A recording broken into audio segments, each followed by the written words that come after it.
All right, this is a sound check. Can anybody hear me? If you're watching, can you hear me? Please let me know. I'd appreciate the heads up.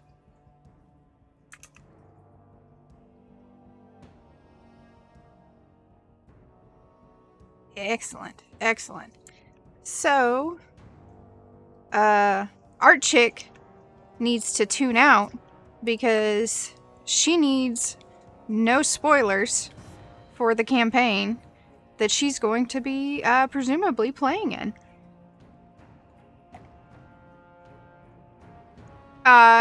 You can just mute your tab and leave it running in the background.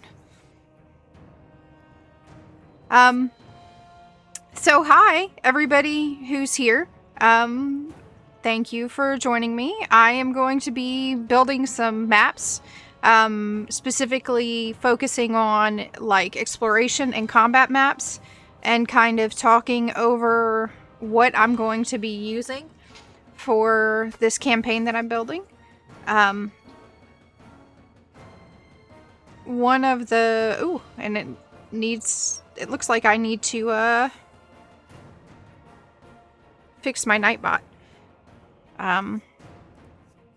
We are gonna do this real quick.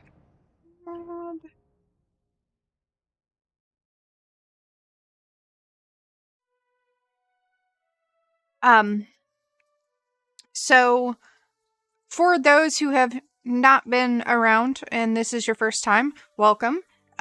For those of you who don't know, I go by Laura Warned or Obsidian or D.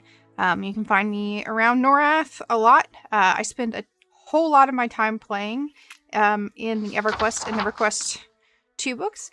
Oh, thank you so very much for the follow, Queen Jane. Heart hug, heart hug. So what I do is, usually, or how I got started streaming is I streamed lore streams. And that is going to be a plan. I'm going to set a schedule, so you guys will be seeing more regular lore streams from me in the future. And I will go live at specific times. And I will discuss lore on certain days, and I'll be streaming other games on other days. And when I say lore on certain days, I mean specifically lore from the EverQuest world. And I'm going to try to post a regular schedule and stick to it this time. For those of you who also don't know, I am suffering from long COVID. So that means that I have brain fog and cognitive difficulties sometimes, which means that if I kind of trail off in the middle of nowhere, I apologize. I will correct myself and find myself back to where I was at. It just takes me a second. That being said, that's one of the reasons that as I plan this campaign, I am going to be using a pre-generated campaign as my base to kind of work from and jump off from. So this campaign, which is going to feature Nadaj the Bard and Evelyn, not necessarily their player characters, in fact, preferably not their characters that are in the actual game. I want new characters for this. Also Art Chick 79, and presumably Rondo Blob. There may be some more or less, and it's going to be live streamed, so you will get to see how it plays out. But specifically, it's going to feature people from the roleplay community. And we are going to have a heavy emphasis on role-playing. And I'm going to incorporate the Antonia Bale role-playing community into the setting. So I'm using kind of as a foundational base the Candlekeep Mysteries, for those of you who are aware of that module or that adventure for D&D. And I'm going to be custom building my maps. I'm going to be using a virtual tabletop, which is kind of what you see here. Let me get rid of that stream starting soon. There we go. So that's going to be the virtual tabletop that I'm using, and the reason I'm using it, this one, I looked at a bunch of them. I looked at a bunch of different virtual tabletops. I've used Roll20 in the past, and that's what I'm using for one of my campaigns that I'm running right now.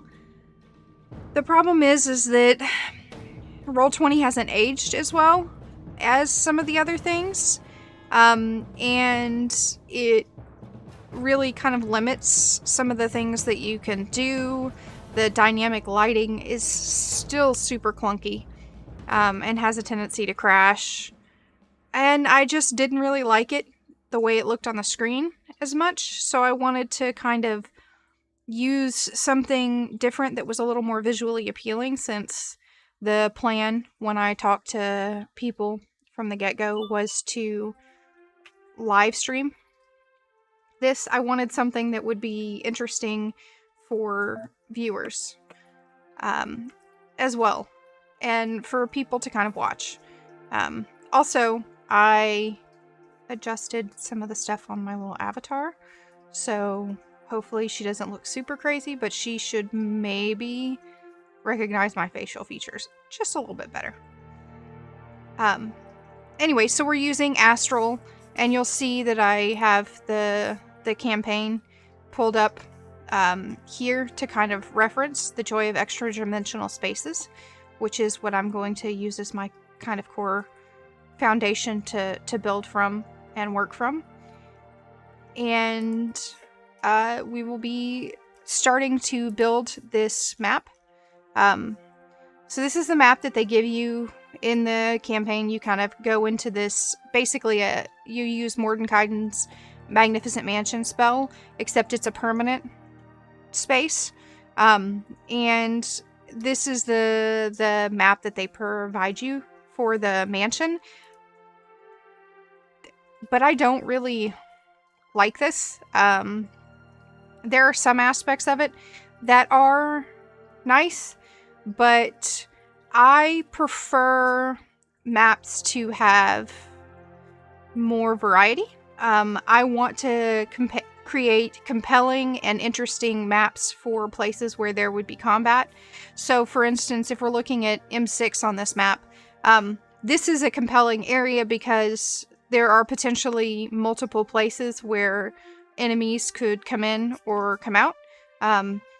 And so you could find yourself, in trouble and things like that.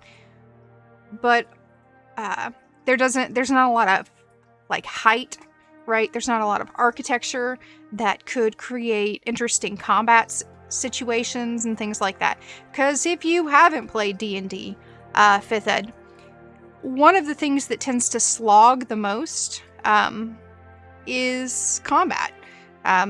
Combat can be fun, it can be compelling, but I'm not Matt Mercer of Critical Role. I am not nearly as good of a DM by any measurement. And I don't have nearly the experience he does. So one of the ways to make the combat more interesting and more compelling is to do things like provide cover, to provide geography that makes things interesting. And so that's going to be kind of my goal, to take this map and make it a little more compelling. Also, this is not really mansion-y, in my opinion. So that's one thing, but it helps give me a frame of reference for what I want to build. And again, I'm just going to take some of this and function away from it. The other thing that I'm going to do is add some more puzzles in, because puzzles give greater opportunities for role-playing, and I'm going to be with a group that loves to role-play, which I love as well. So I want to do a heavy emphasis on that.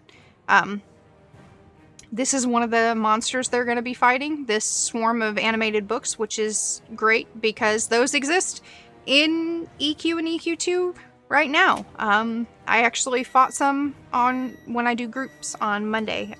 That's one of the things I'm hoping to start streaming, by the way, is to start streaming my EverQuest 1 experience groups on Mondays, because we do the partisan quests, which are kind of the equivalent of the EQ2 signature quest. So yeah, just double checking to make sure that I don't have any messages. Real quick. All right. So yeah, that's where we're at. I settled on Astral Tabletop because it was inexpensive to try out. So it's free for the base, and you can do most everything with the base, no subscription on it.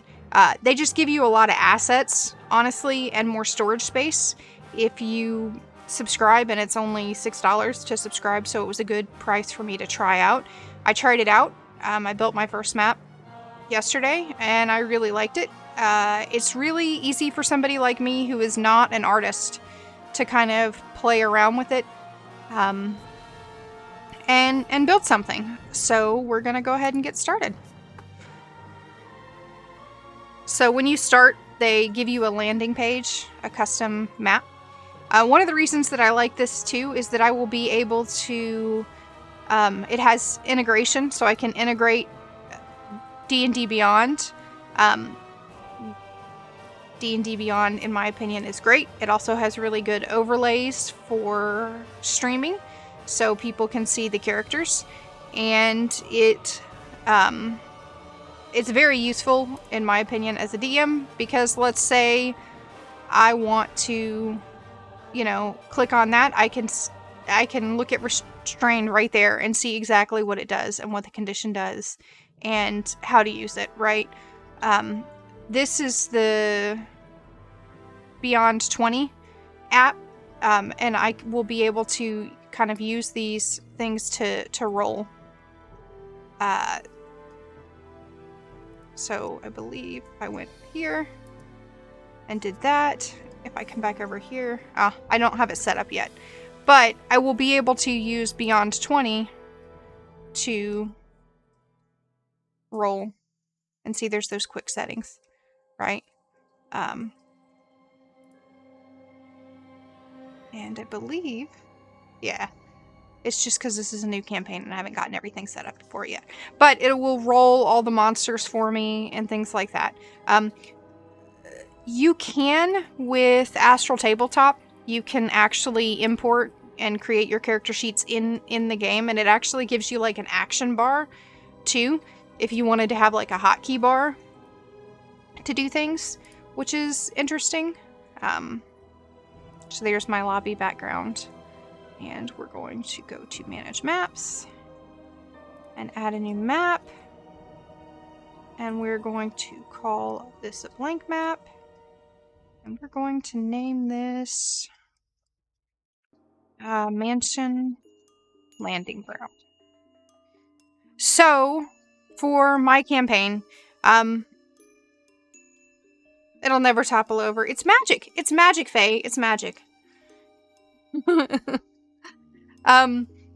For my campaign, I'm actually going to use the Roleplay Guild Nerathian Research Institute. So, my players are going to find themselves in Gorwyn, visiting the Nerathian Research Institute, NRI. They're going to be visiting NRI for various reasons. I don't currently know what all those reasons are because my players haven't made all their characters yet. But I will be figuring that out. Give me 1 second. I just got a text. There we go. Responded.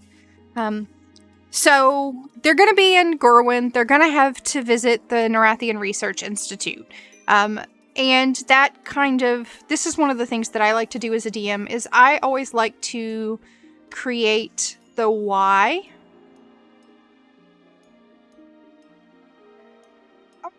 Club Matoki was in Gorwyn. Well then, Club Matoki is going to have to make an appearance in the game. I'm making that note right now.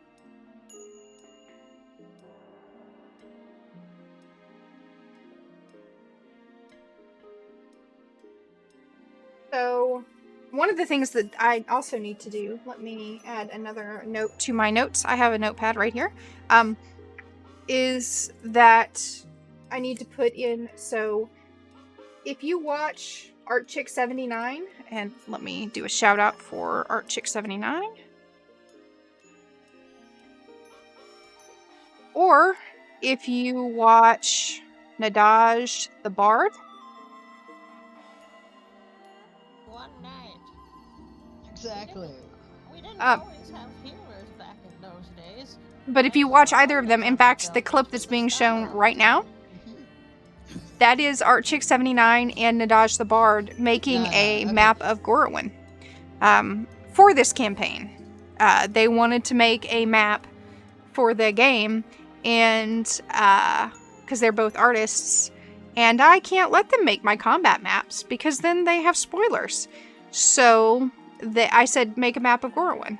So I need to add on Gorowin, I need to have them add NRI. They need to add Club Matoki. And they need to add Wayfinders.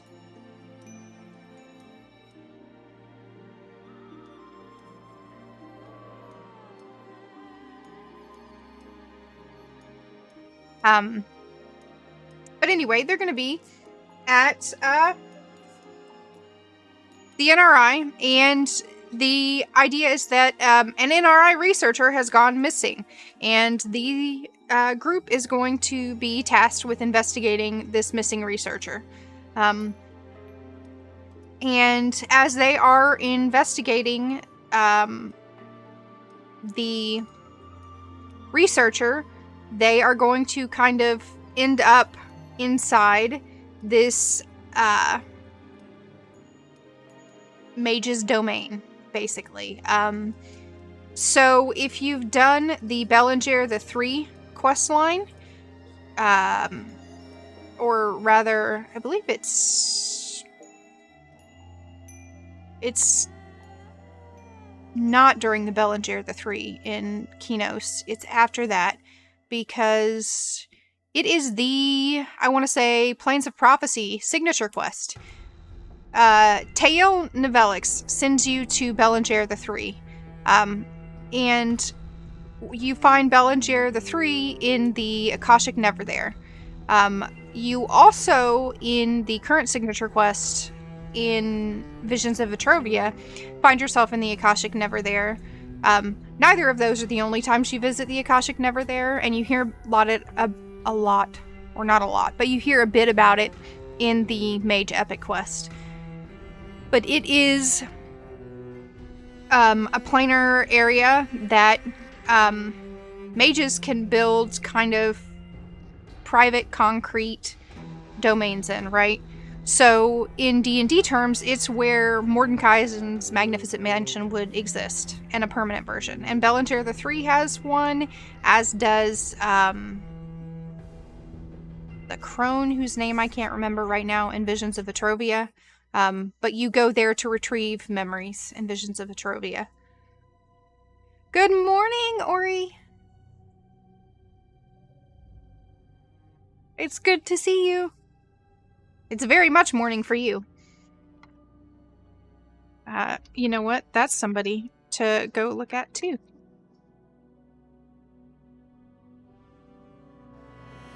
Origami Girl 95 is great.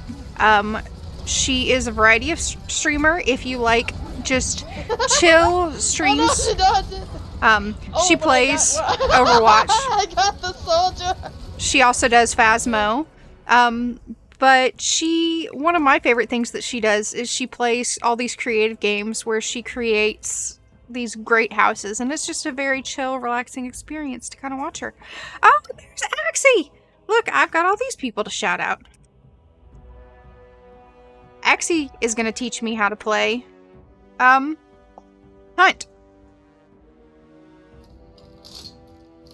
speaking of, Lord. there's a clip Lit up, from that's Hunt ridiculous. right there I'm so that he's sorry. gonna Yeah, by the teach default, me by the to way. play. So, They have a when I mic. create this, a I lot need to create an Akashic Never There feeling. So my first thing is going to kind of look for tiles. And again, I paid my $6 to get access to all the tiles that they had, that they uploaded, because I am not an artist. And I want something that looks a little ethereal. That ice wall kind of looks ethereal. Because if you don't remember, when you go into the Akashic Never There in EQ2. Hi, Josh! Thank you for lurking. Even if you don't believe in this game. So this tile I don't like, I can tell you right now, because you see how it's got a second set of grid lines on it, and I don't want a second set of grid lines. Nope, that's rain. I don't need rain.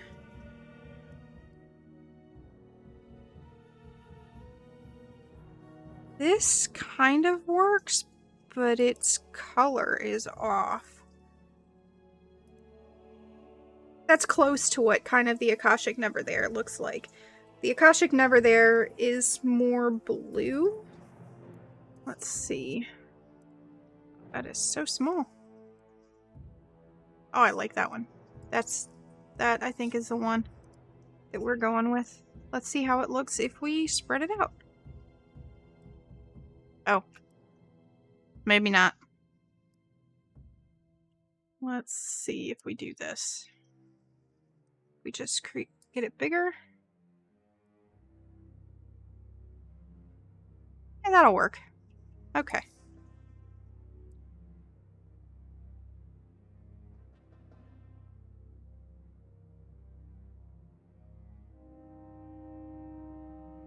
The important thing to remember when you're dealing with any virtual tabletop is that the more layers you put on there, I mean, it's nice to be able to put layers on there.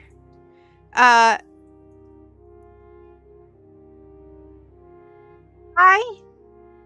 Adadit?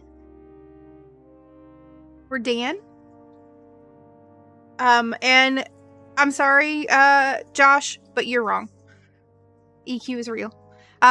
Anyway, whenever you're doing a virtual tabletop, the important thing to remember is that the more layers you have, the clunkier it's going to get. The more you might experience lag issues and things like that. But it's also sometimes worth it. So this is going to be my background. This is going to be my representative, a representation of them being in the Akashic Never There.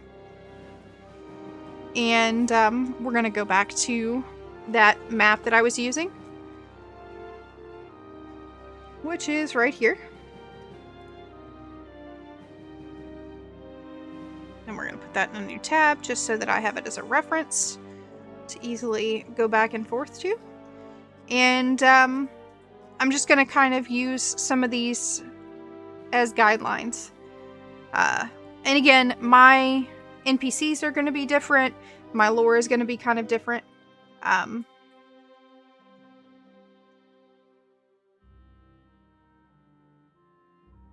There is, Dan.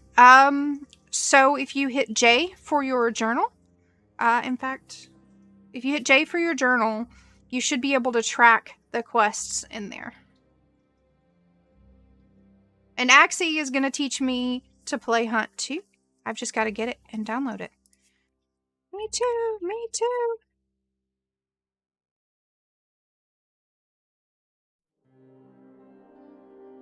I've also got to play Sea of Thieves with Ori.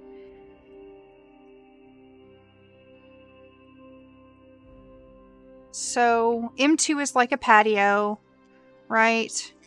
M9 is a garden.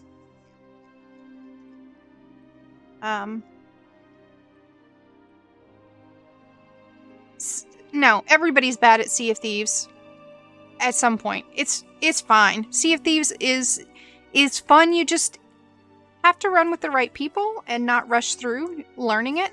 When you rush through learning it, it's not nearly as fun. And it's an adventure. And you know, the great thing is they put non-PvP stuff in, so you can do that non-PvP stuff and kind of learn so that when you PvP, you have a bit more fun. And really, the most fun aspect of Sea of Thieves is just being a pirate. So, I want to build this map.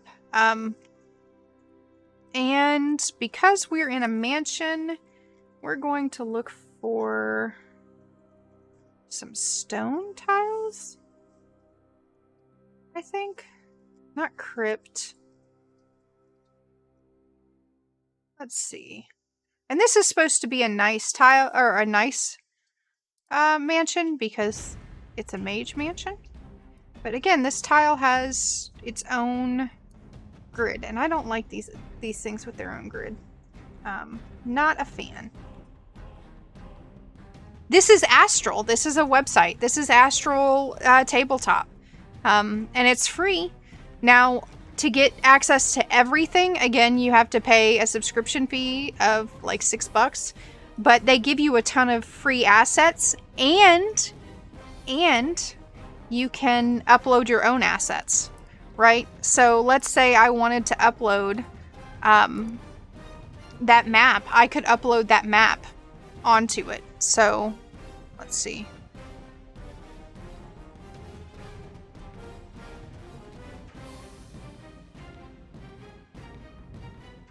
You can upload your own animated stuff as well.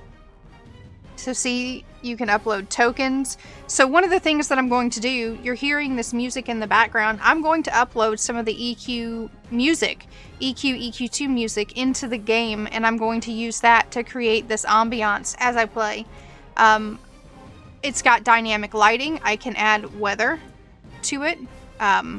You know, some of it's kind of cheesy like this. I'm not really going to put leaves all over it. But you can do ash, right?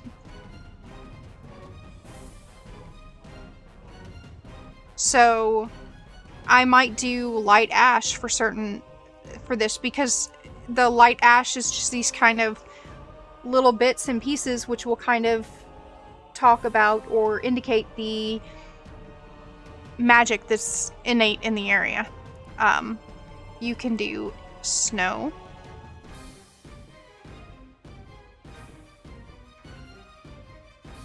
You can do rain. You can change the time of day.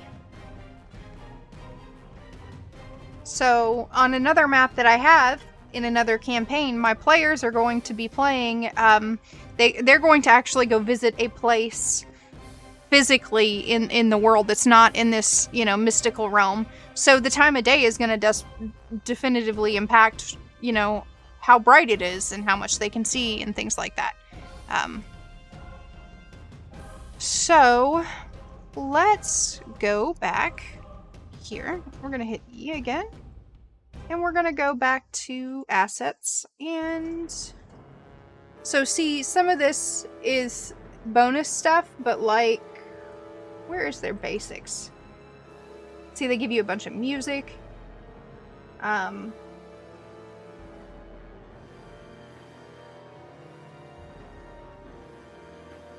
But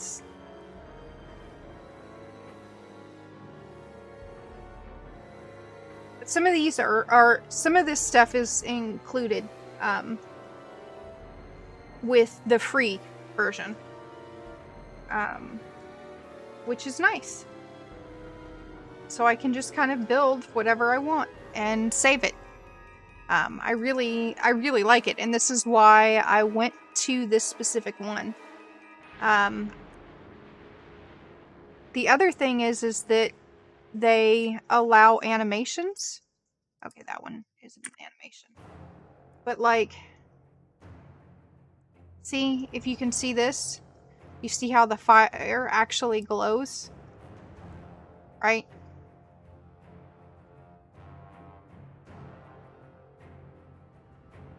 So they allow that, or right here's a little Pirate's Cove. It has music and animation all involved in it.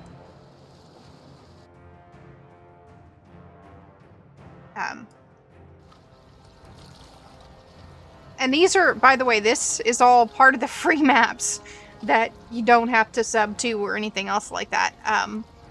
And so it's really neat in my opinion.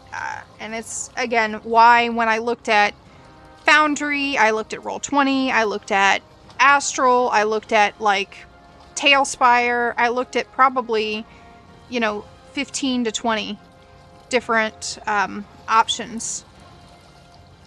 And see, you can do things like, okay, now I want a little fence there. Or we're gonna put a grate there.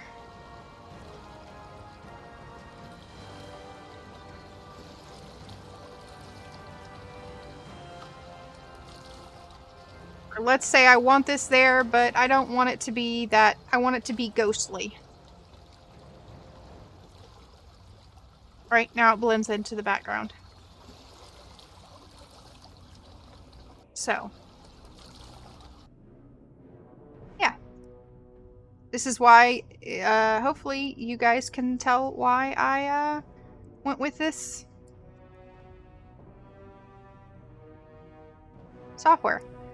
So if you're not familiar with D&D, every square in D&D is 5 feet. And you take up as a player, you take up 1 square. So when I'm building this, I need to be aware that I am building, 5 feet by 5 feet. That's why you have the grid. You can change the grid too if you want it. You can turn it on and off. So if I didn't want the grid there, I could turn it off. But I want it there because I'm building a battle map. It's kind of one of the things that I'm doing. So let me go. I know, because I've played around with this, that they've got a castle set of essentials, and I kind of want to play around with those.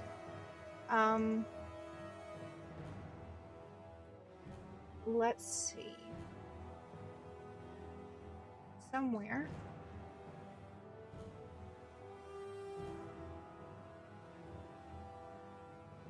And again, I only picked like the $5.99 version subscription. They might have other models, but I picked it when I first picked it because I wanted to.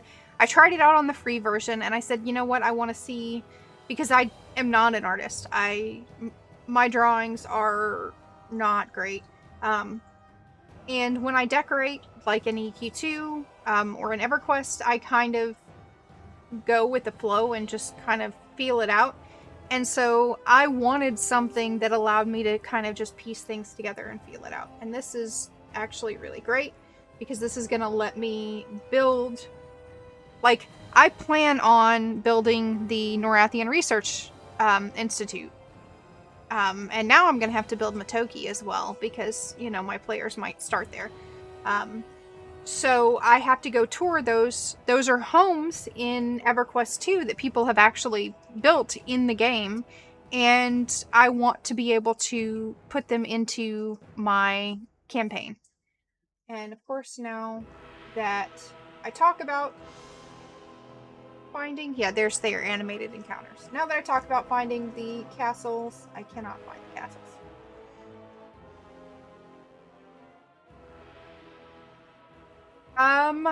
I believe it's in Ada, or I don't know. Do you prefer being called Ada or Dan?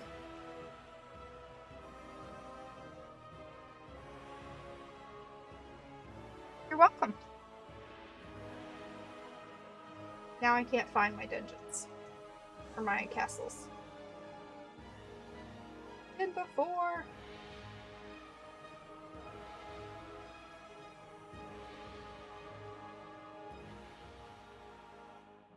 Call them 88. Don't bother with your name?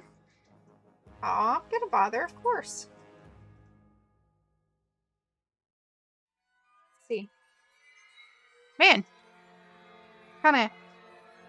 If I wasn't sure about making sure my posture was good, my little avatar is going to make sure I am, because as I hunch over to look at the list there, my avatar does weird things. Portal packs. This is going to drive me crazy. I know it exists because I was playing with it last night.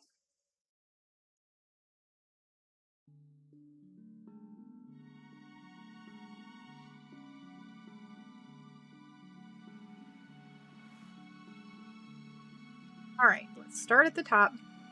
Modern Majesty, Natural Labyrinths, Superior Stoneworks.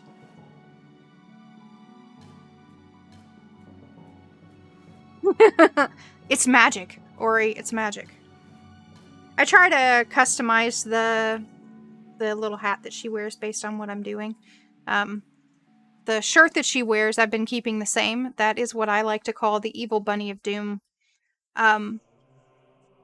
From EverQuest and EverQuest 2. And, Dan, you in fact do need recipes. There should be an NPC in the crafting areas in town that will give you a series of quests that will help you level up. It's kind of, my avatar is meant to look a bit like my character in EverQuest 2. Let's see. I'm going to find it.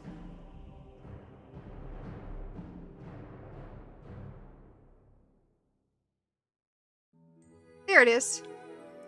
Castles, quick essentials.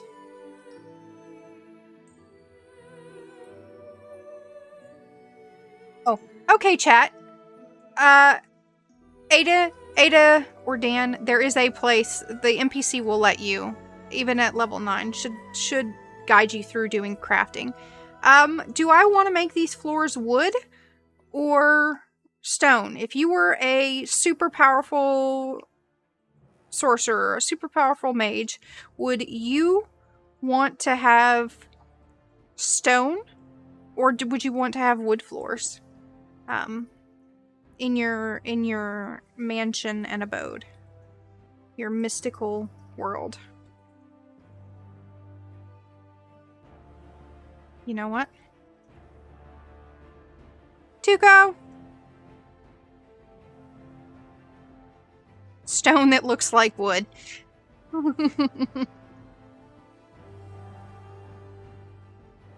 Right, stone.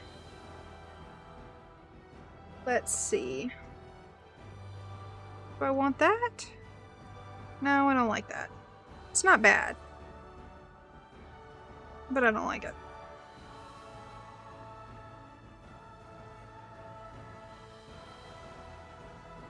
Wood that looks like stone to be edgy. Oh. How about we do stone on the base floor and then we do wood on a different floor? Let's see. According to this map, the library...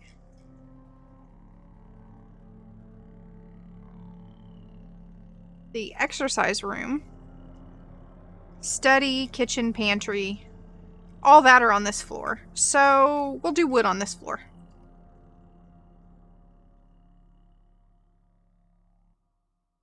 All right.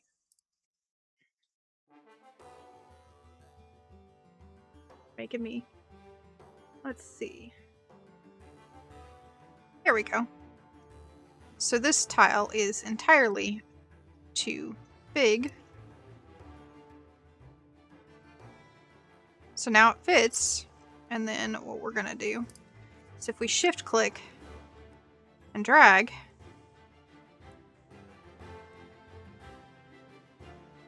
I don't like that. I think that looks kind of gross.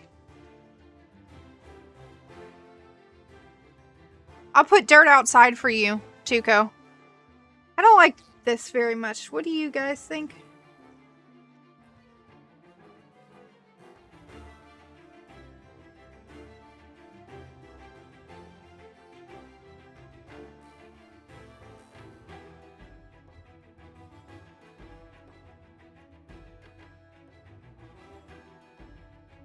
Let's see. It's prettier.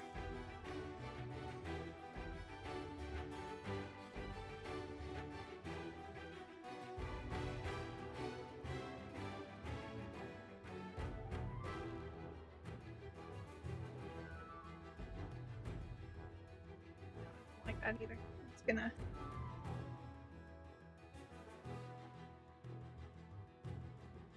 Alright. We've got some options here. Oh, we've got a lot of options. Oh, there's your dirt. Juco. Don't worry, you'll have dirt. I'll put it out there for you.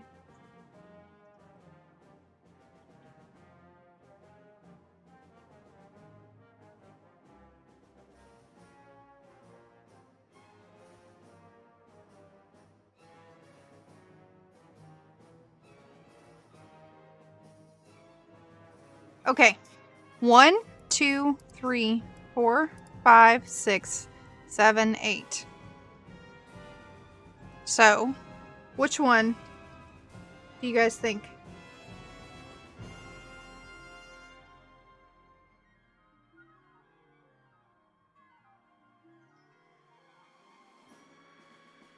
Oh. Or 9.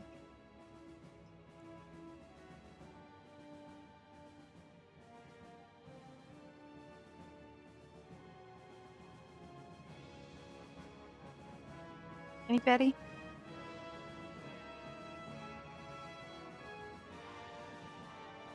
While I let you guys 6 or 9. So one of these two.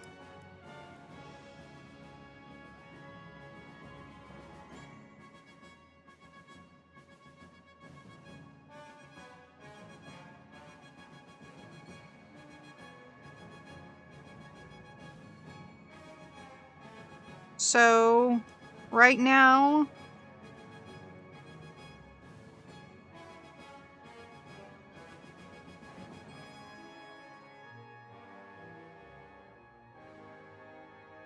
we're gonna go between these two. 1 or 2.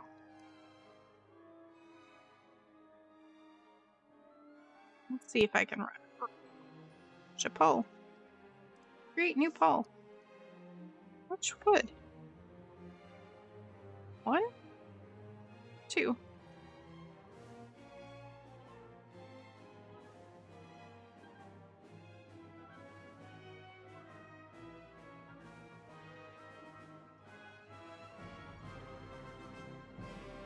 Did that pop something up? We'll see. Don't you spoiler yourself, Nadaj. Don't do it. Is that poll showing to you guys? At the top of stream chat? Excellent. Nadaj is going to be playing in this game, so Nadaj should not be spoilering themselves.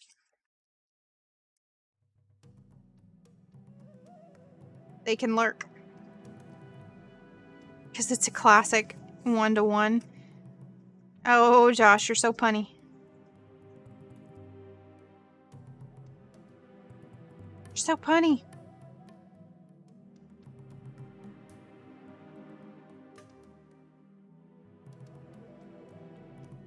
Alright, 2 is the winner, it looks like. So let's do 2.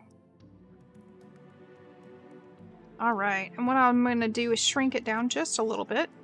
And hold shift.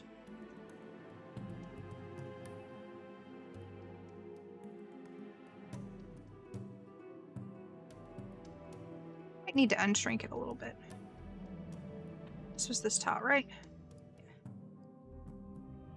Maybe I just leave it this way and do it. Yeah. There we go. Also, the other thing is that they make a lot of their rooms. So when we go back over here to this mansion, right? So this is a 15-foot room, which seems kind of big, but it's a mansion.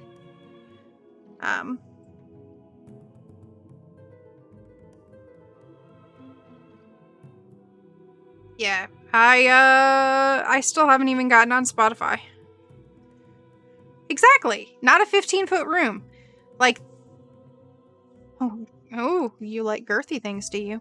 So M4 is, the the exercise room, right? So the exercise room is only 15 feet across. Like, come on. You're gonna be doing kicks and magic and flying around. Like, you should be a bigger area than that. M3 is the library, right? Yeah. And come on. You gotta have a big library. So we are gonna make it kind of square shaped. And then, let's see. We have a garden on one side and a patio on the other. So we're gonna put this over here because this is gonna be our garden with our dirt.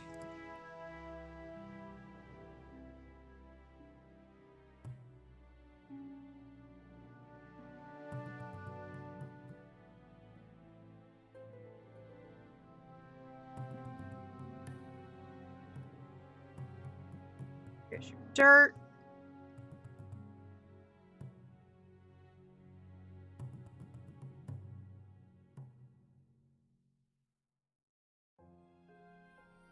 And let's look for grass. Because I want... No. Enjoy your shower. I've been lurking, Ori. I just haven't been as chatty lately. I will probably be a little more chatty after raids tonight with you, if you stream tonight. But I've been watching you. Mansion grass. Ah.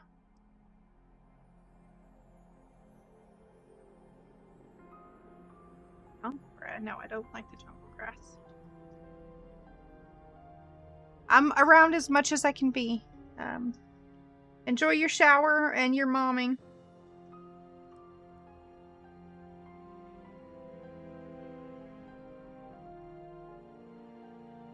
I like this because what I'm going to be able to do here is I'm going to be able to flip it horizontally and just kind of put it on the edge.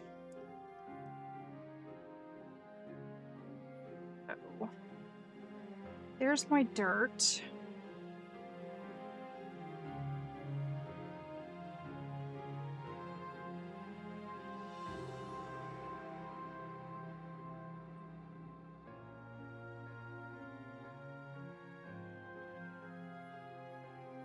And I can take things like this, and I can change the opacity to make the dirt look a little more natural.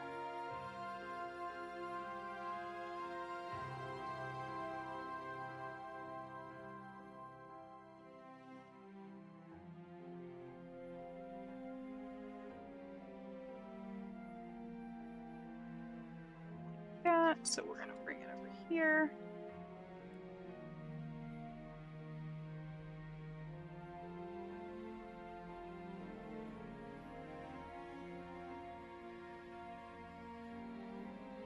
And I want that to be 60%.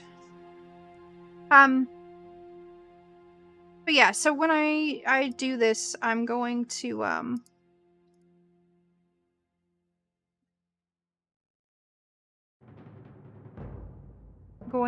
be using EverQuest lore and EverQuest information on it, and so I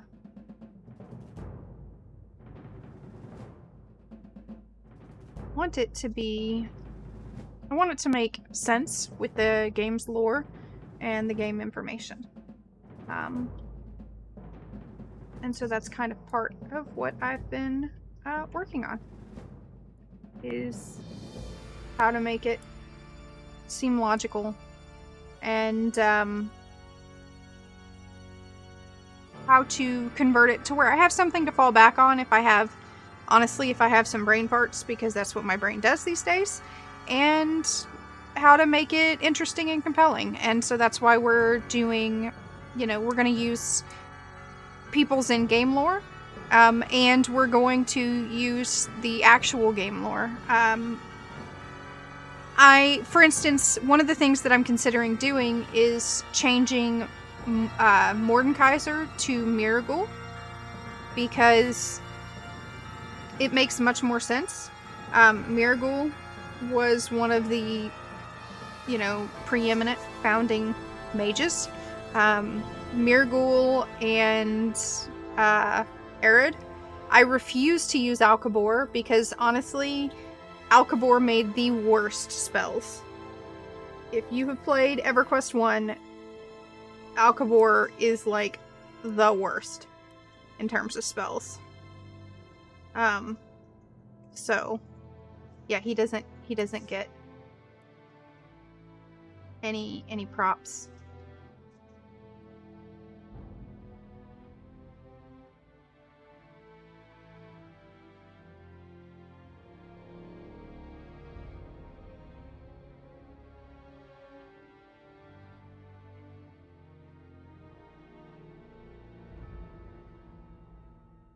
Like that. So we're going to change that.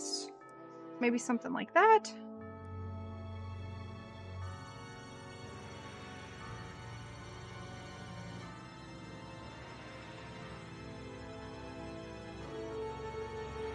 Also, if you haven't noticed, it tends to default snap to grid, and so to keep it from snapping to the grid, you have to hit certain buttons. Now I could take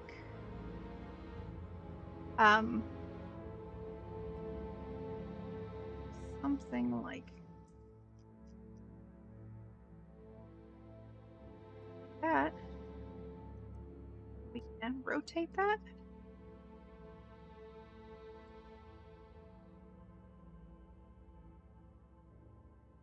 Not what I wanted to do.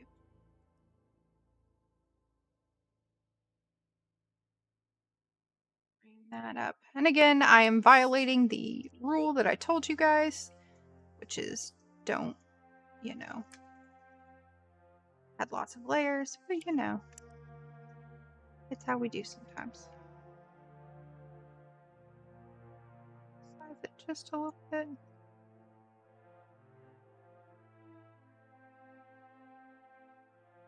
And then we're going to change the opacity. Grim! Thank you! Thank you very much for the subscription. Hard talk, hard talk.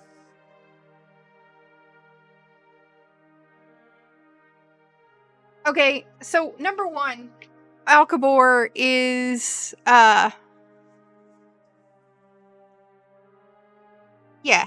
Alcabor is not a great person in EQ1 at all. If you've actually read and discussed his lore, Alcabor is not a good person. He's very arrogant. He is searching for immortality his entire life. And he's like rude and dismissive. Have a good day at work, Grimmy. Or as best a day as you can have at work, given where you work. And hopefully I'll get to hang out with you later this evening.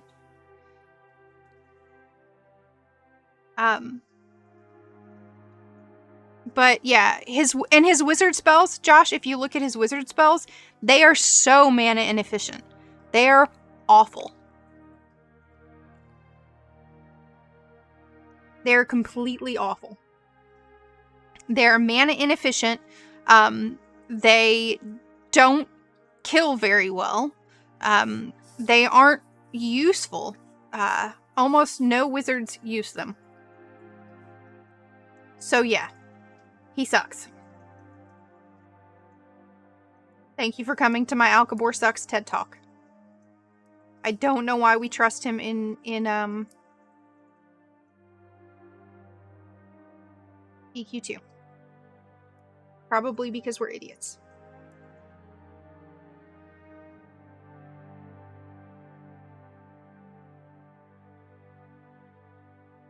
We're gullible.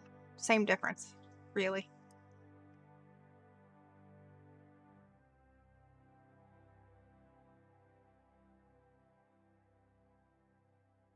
So, how much have you played,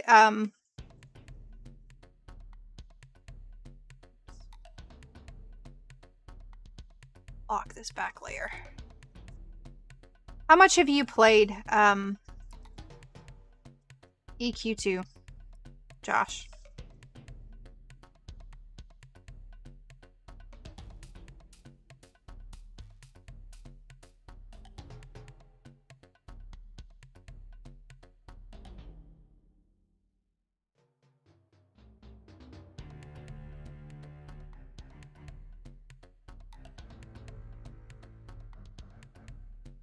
Okay, so you haven't played EQ2 a ton.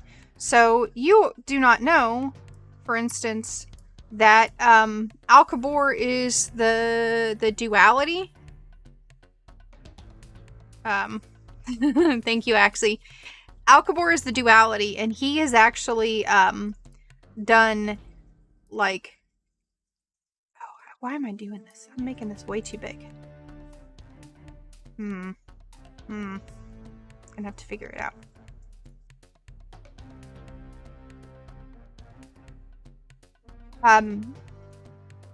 As the duality, he has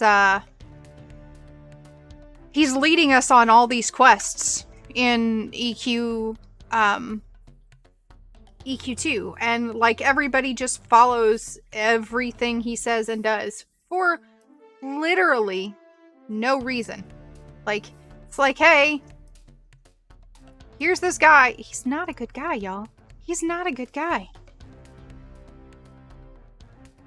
Yeah, it's D'Artagnan, Alcabor. So Alcabor merges with D'Artagnan, manages to form the duality, and they do like everything together.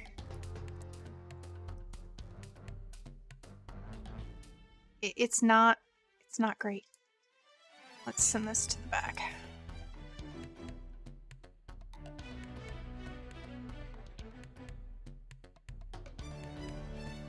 Yeah, he's an erudite.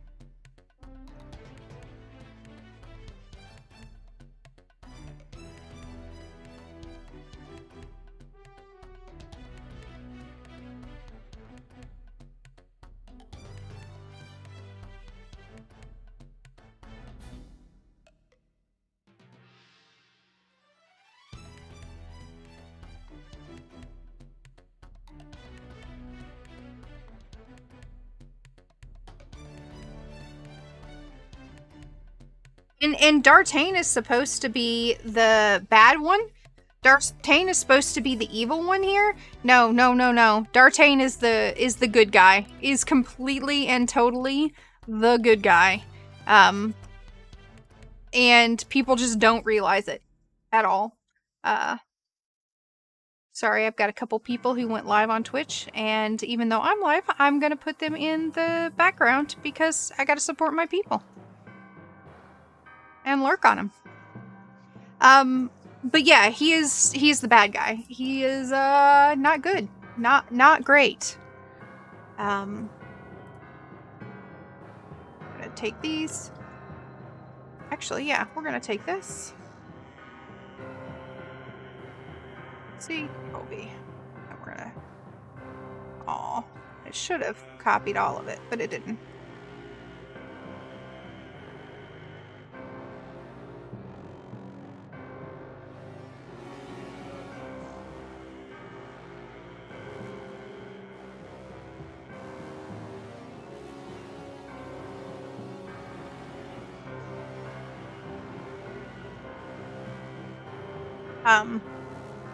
I just don't understand why everybody, like, default believes that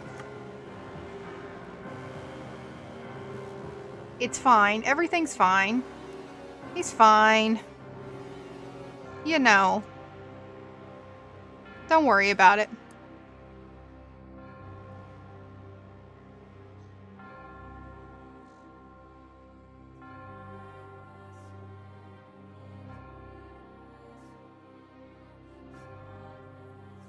Worry. Everything's gonna be grenade. It's not a problem.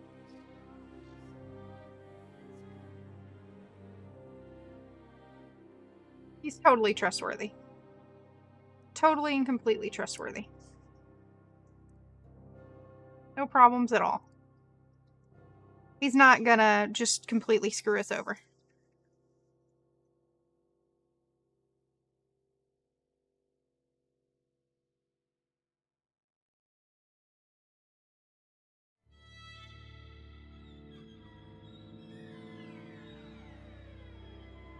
Lucan is alive. The difference is that Lucan is actually less of a threat, in my opinion, than Alcabor is. People just don't realize it.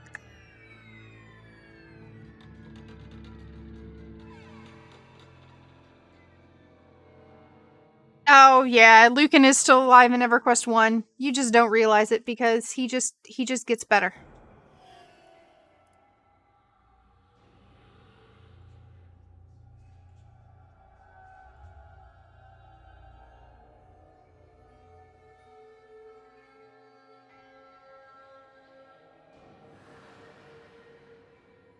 Did you guys know that there is some kind of tie between Lucan Delir and Mayong Mistmore?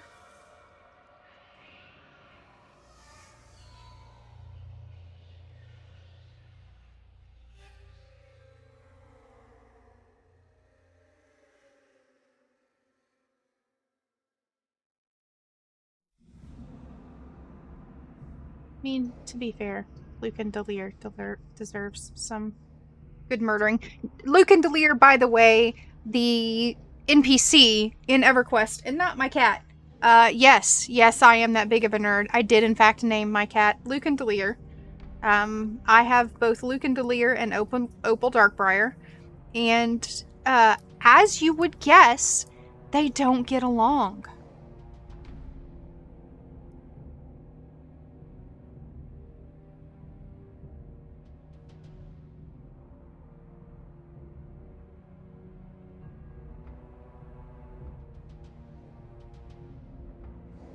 They don't get along at all.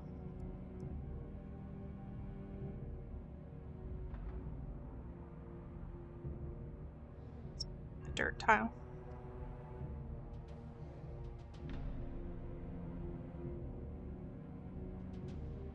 Rotate it some more.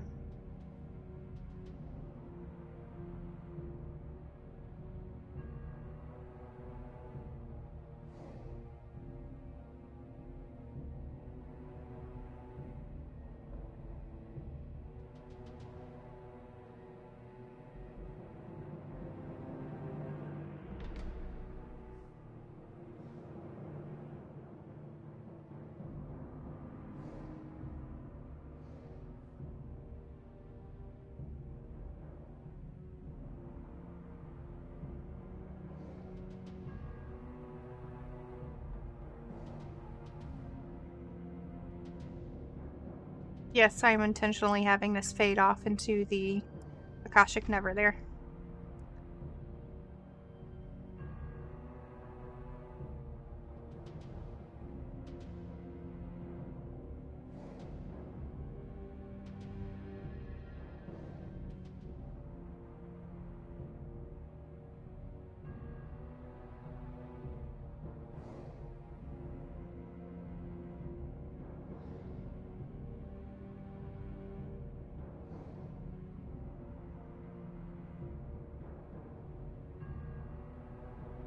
Also, by the way, because I haven't said it, I really appreciate all of you guys who are here with me tuning in. Thank you very much for not just tuning in, but for chit-chatting with me. Because it helps make this a little bit easier. So thanks, y'all, very, very much. And thanks for the support. When this campaign actually goes, I hope you guys enjoy it. I don't think I'm a great DM, but I hope I can do a good enough job that I entertain. I will put, the Are You Not Entertained sound there, and please stop snapping to the grid. You guys can, use it as you will.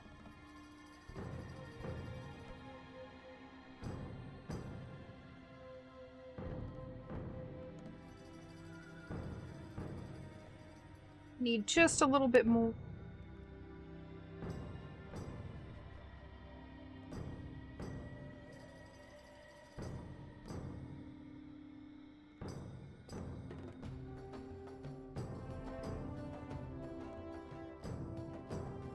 Never with animal tracks. I don't want that. Oh, they're dirt. Let's see about that. What does that look like?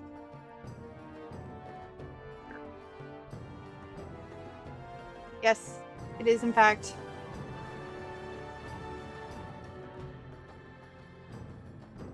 I'm actually going to be running 2 D&D campaigns. One on stream, 2 D&D campaigns on stream, because I'm crazy like that.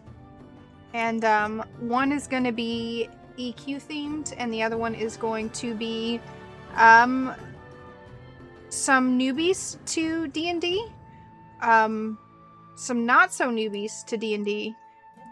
It's going to be a mixed and just kind of a standard campaign with some of the people that I stream with. Oh, I hit the E button. So, I don't have all the players for that set up yet. I did not mean to move that. Let us turn off the playlist and go back to here. Go back here, hit the E button. Thank you. This layer needs to come back there. Yeah, that's what I want.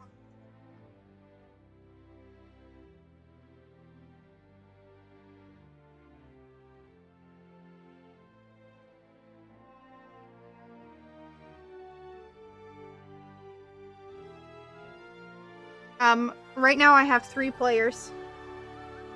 I have a second DM or a DM assistant. Hi, Jim. Good morning. I hope you've had a good morning.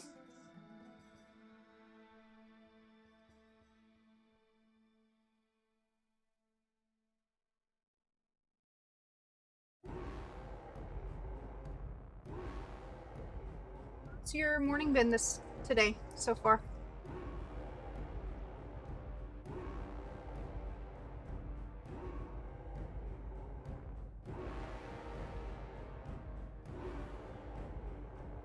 When my kettlebells come in, you're going to have the ability to kettlebell me too. I actually meant to add squats to my channel redemption, but I haven't done it yet. So, alright. You know what? I'm spending way too much time on this grass, so we're just gonna...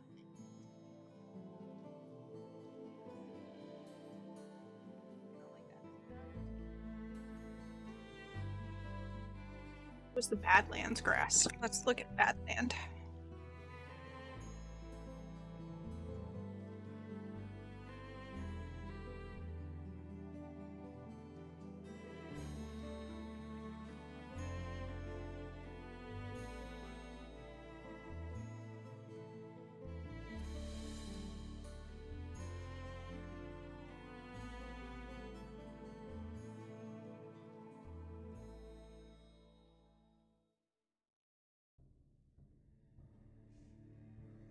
Like it kind of fades off, which is what it's supposed to do.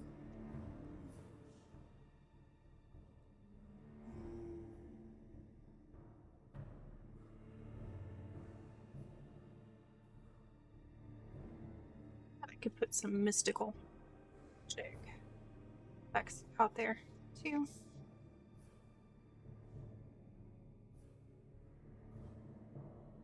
Kind of magic energy.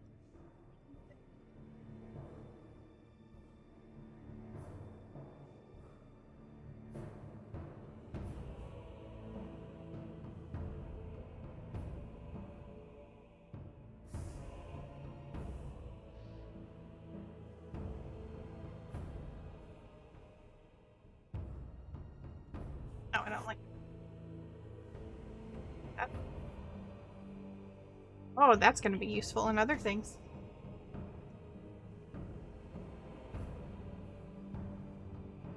We take this to 50% opacity.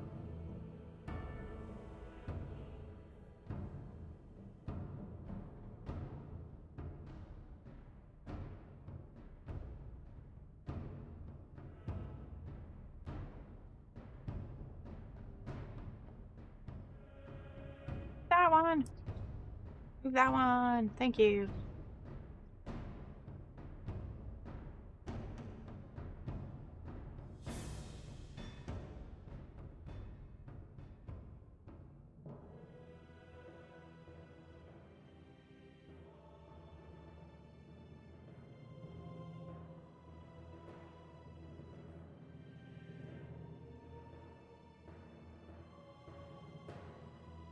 Right. Now let's put up some walls.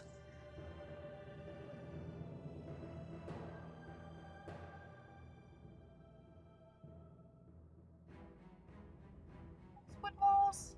I don't know that I like those wood walls. What do you guys think?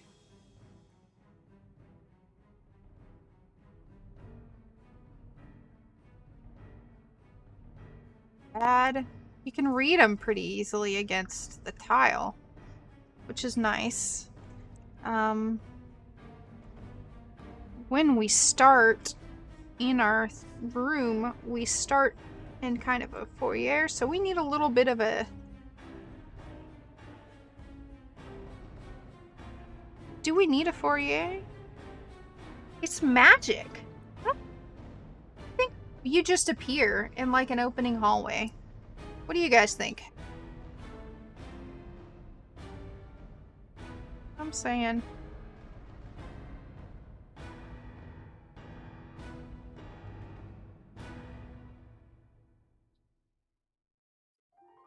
I've seen your map. You should not be watching this, Dodge. Dodge, you're not supposed to be watching this. This is spoilers, okay? I see, I don't like how that clips.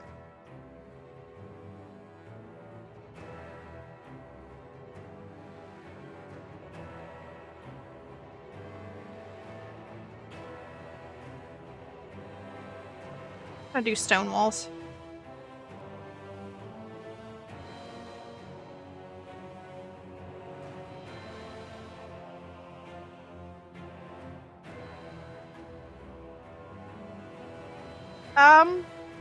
You're not talking about the Gorwin map?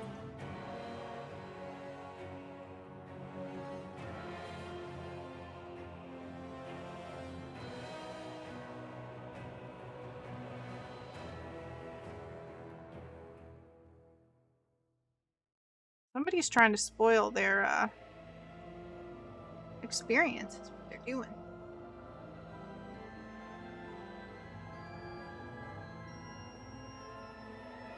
What does this look like? I don't like that either.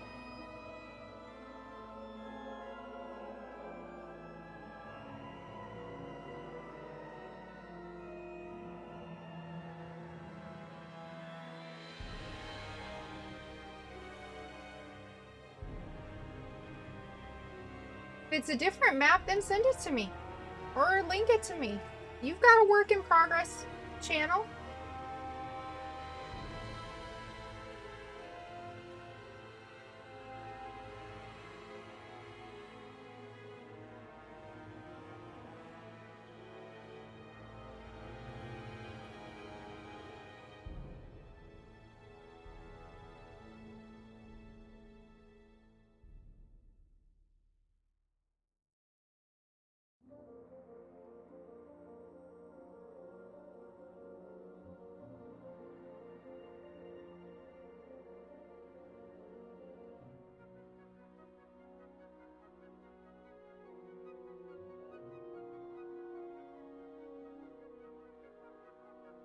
Look, I already acknowledged, Dodge, that you are the artist here and not me.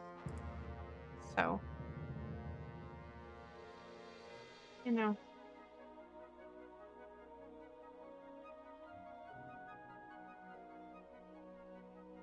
Dodge the Bard, by the way, everybody, is one of the players in this campaign and is being naughty, as was mentioned, is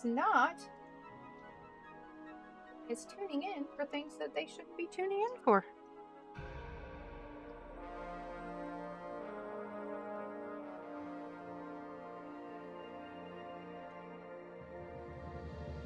You can But you shouldn't be looking and listening.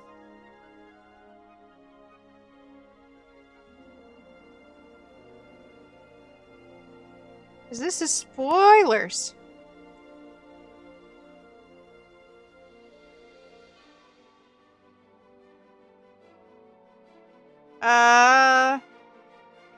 Ashy, I do not know that EQ3 is coming out. Quite honestly. We know that they have some project that they're working on, but we do not know what it is.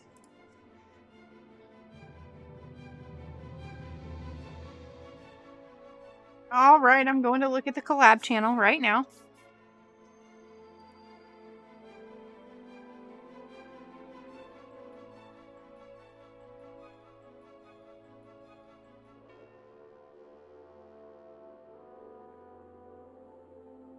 Oh, wow. That's looking great. Daj, because I know you're still tuned in. I'm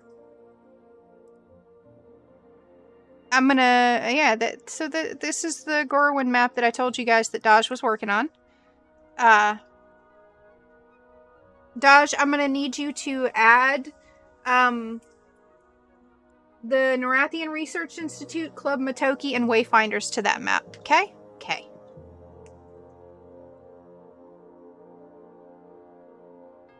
Doesn't that look great, y'all? See, there's a very big difference between what I'm doing. Yeah, I know, this is just the first floor. This is the...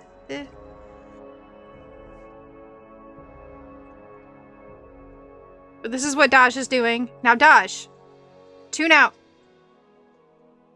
Go away. No spoilers.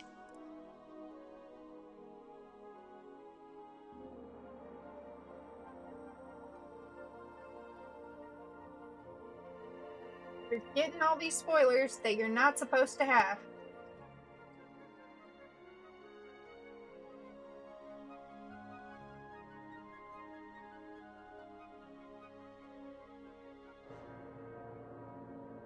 Big.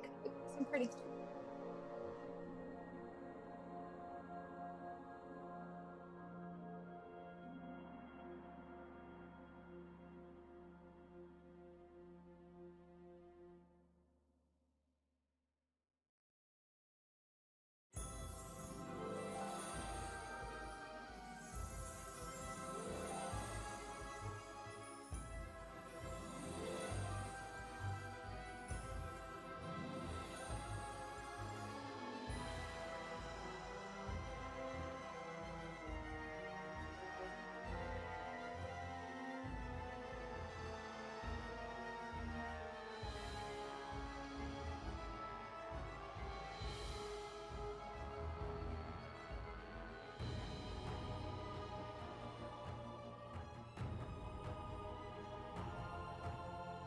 Yeah.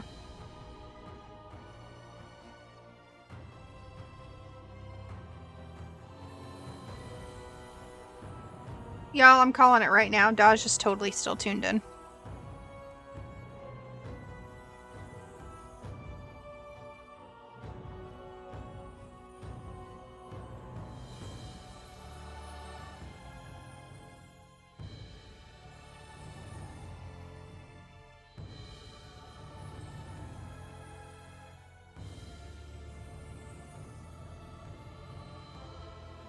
Daj is going to be lurking. I'm going to have to do some of this off stream so that they don't know.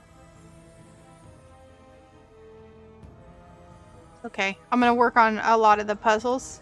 By the way, y'all, one of the things I want to do with the puzzles is I want to kind of get some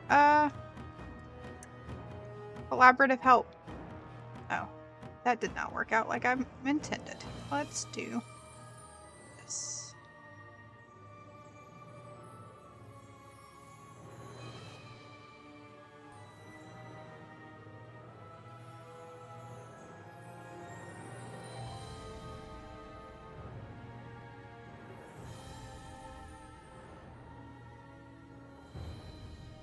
Because there are puzzles that it gives, but I kind of don't like those puzzles. I'm going to be working, probably, I'm going to be asking Siren for some heads up. for things because where we're starting out is their baby. It's the guild and organization that they helped create. But I'm also going to be, again, pulling from EverQuest 1, EverQuest 2.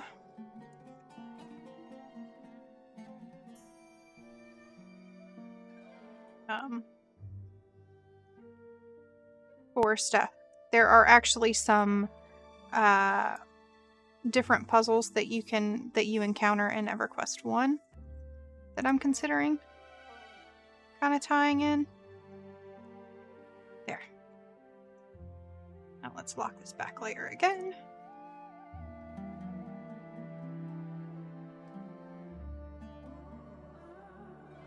All right.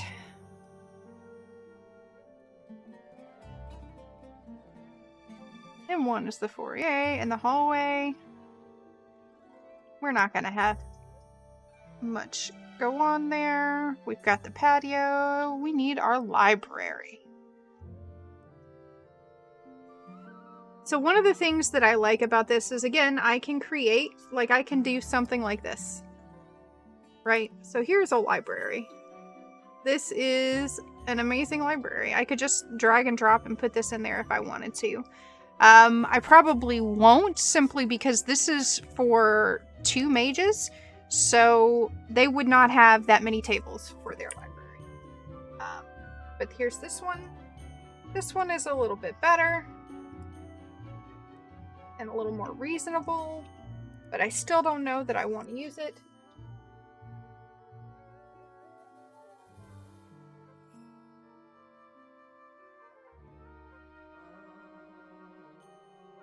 Secret libraries.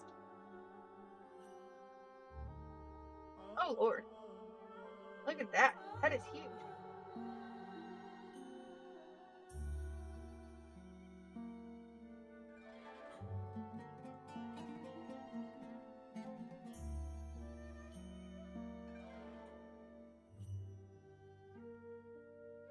And one of the things that I mentioned, if you don't remember, is that the more assets you put on a map, the trickier it's going to get to load. But at the same time, you know, it's fun to build some of these places custom, right? So like there's that bookcase, right? That's a curved bookcase.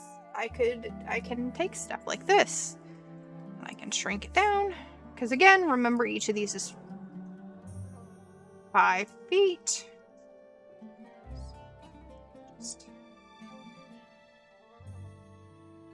About we lock our stone walls. So let's do, the other thing you can do here is you can do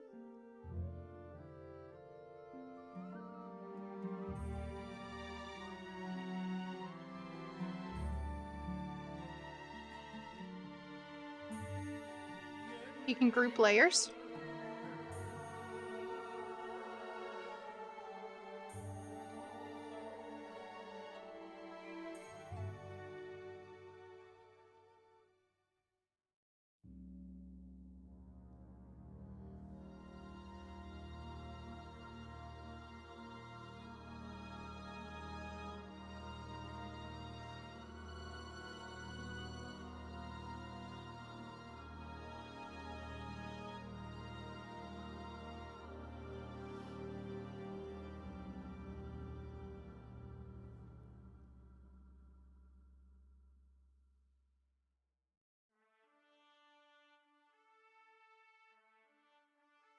We're going to group these layers, and we will name them down here, building and foundation. This is, John, this is not for your campaign, John. This is for a different campaign that I'm going to be running in that's set in EQ2. But I am using the information that I learned from this in order to kind of explore further in the campaign I'm running for you. So John is in in what amounts to my very first D&D campaign that I've ever run, ever DM'd. He's one of my players. He is unlucky enough to have me as a DM. John is an amazing DM. He's run a couple games for me, and I met John through Ron.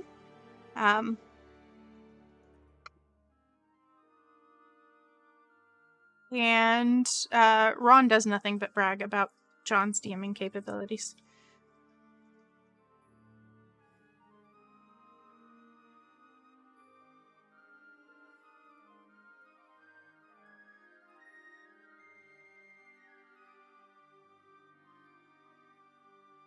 And apologies there, I got another text.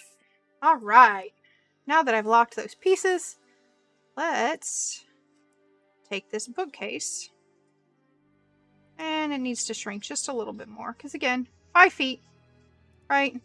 Very few people, even in the best of houses, are going to have, 20 or 30 foot bookcase.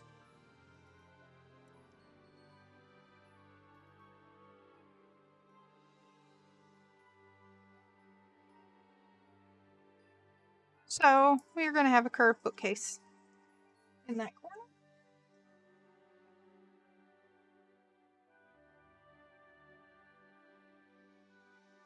We're custom building this library now.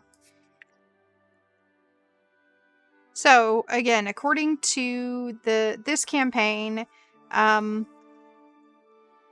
going to be a ton of books, and they're going to get attacked by a swarm of animated books. There's supposed to be a letter opener in there, and that's about all that they tell in a puzzle book. But I don't want to just do this, right? So, again, I want to tie this into the actual game. So, they're going to be able to pick up a bunch of different books here. They're going to be able to pick up, books that people, actually made in-game. Right? So, I will probably, put some,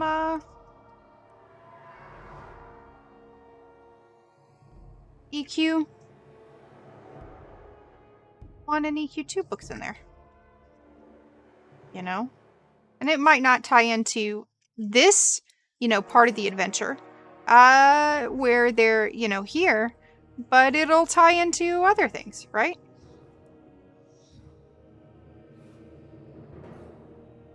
I think we're gonna have another bookcase there. And again, I'm trying to figure out this room is 5, 10, 15, 20, 25, 30, 35, 40 feet across. So the typical character can move 30 feet and around. Some people can move up to 60 feet and around, depending on what your class is, and depending on if you take the dash action. So I kind of want it to be a larger room. They're going to fight. I want to have some geography here. And I don't want it to be a small room. So we're going to kind of make it, because again, this is a mage, a powerful mage. She's got probably a lot of books. So I think our wall is going to cut through here. So let me see about a wood wall.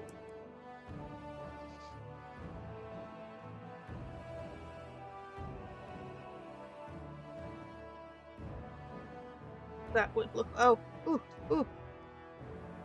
No, I don't like that.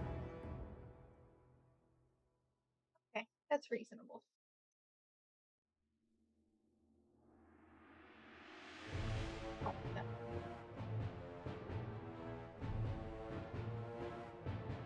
Go.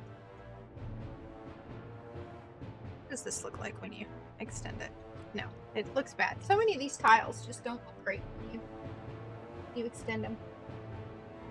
So that's a downside.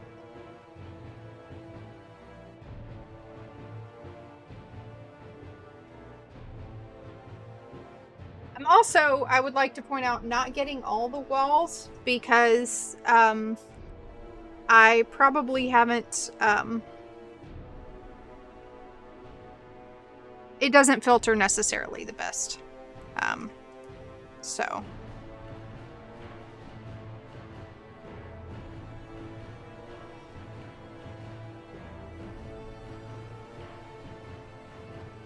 we're going to create our walls here.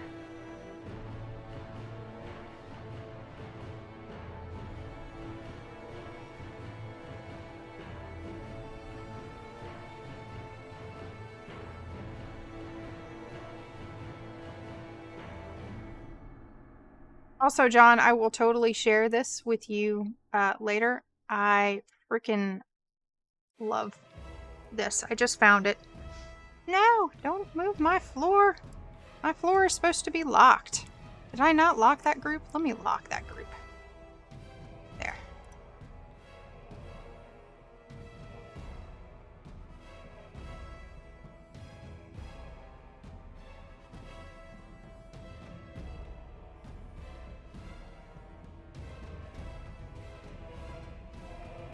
Changed my mind. I want my library to be bigger. But I found this recently and I really like it. So.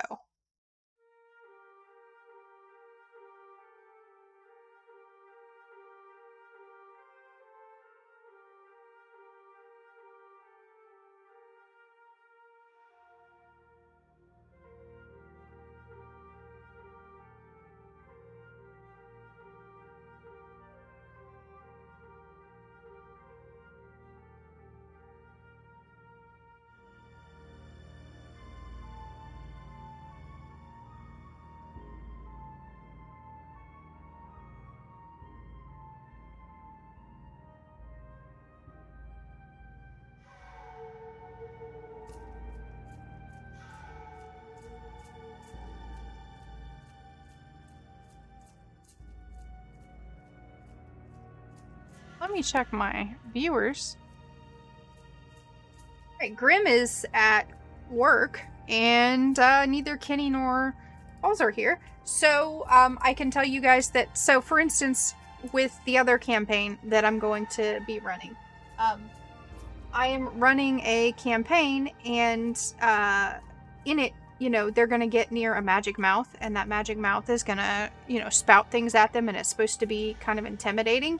And so one of the things that I'm doing is I'm getting things set up to where I will put a trigger on the map, and when they get close enough, I will have an audio file triggered up that has that ominous, creepy voice for them that's going to shout at them. Which, again, is part of kind of what I love.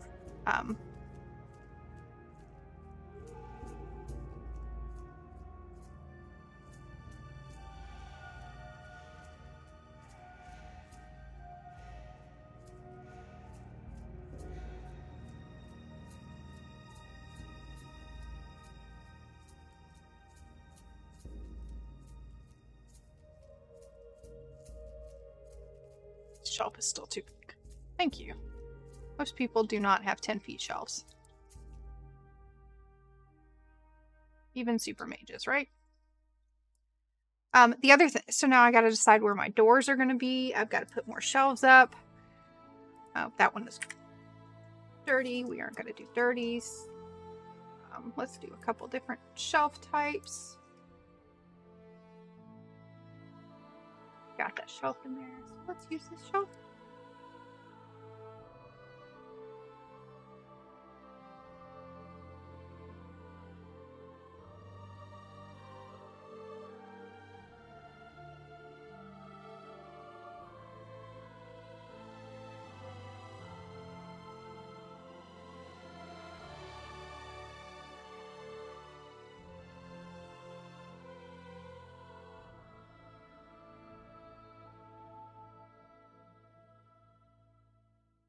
Got some round shelves I can use.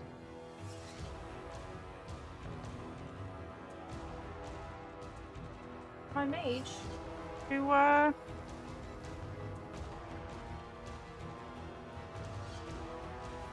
likes to do round things. So now I'm gonna, before I continue, one of the things I want to do is lock my walls here.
Put it over here.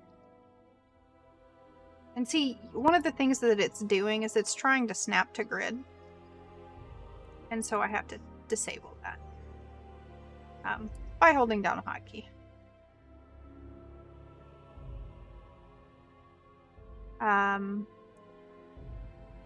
Suppose some of you guys might like a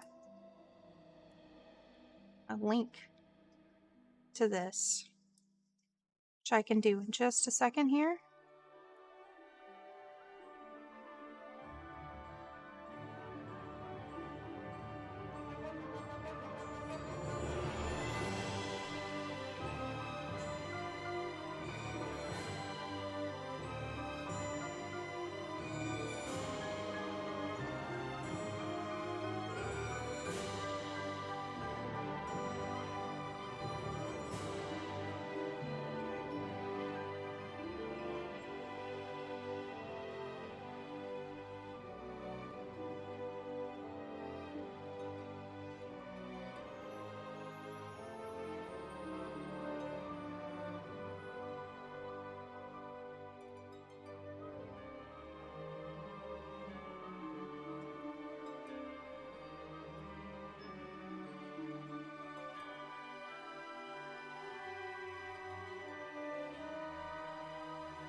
Just want to resize it. Come on, let me resize it.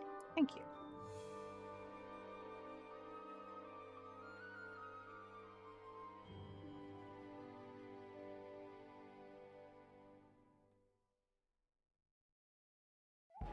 So we're gonna flip.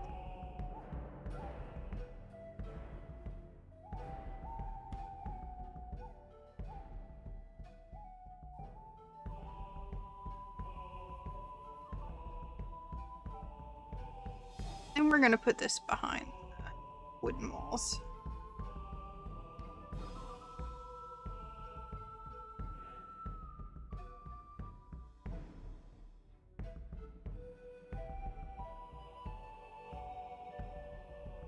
Okay. One of the things I have to do now is wear my doors. And I think I want more than one door, too. And I need to do that before I finish putting all my, shelves up. So let's look at door.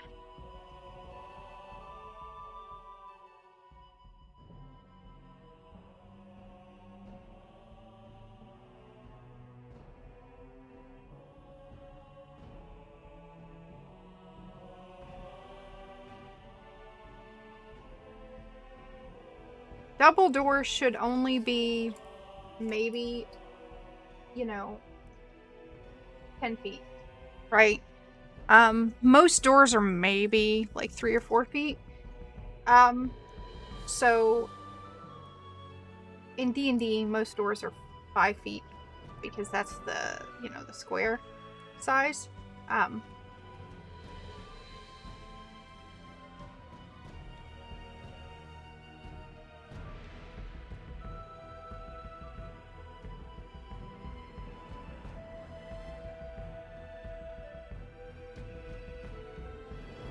So one of my doors is going to be there. And you know, it doesn't, on this map, it doesn't have, it has, you know, set stairs and things like that. But I think that I want to change that up. So I think that we are going to add a secret passage.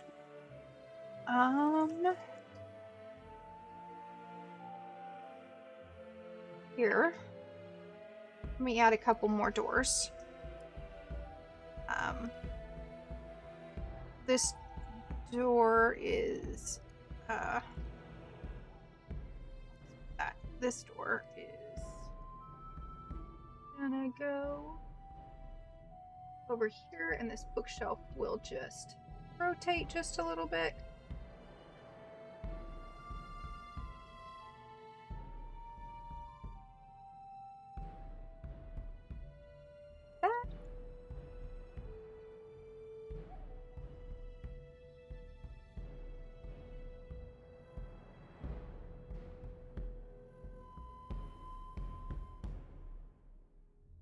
Again, this door needs to be at least a 5-foot square.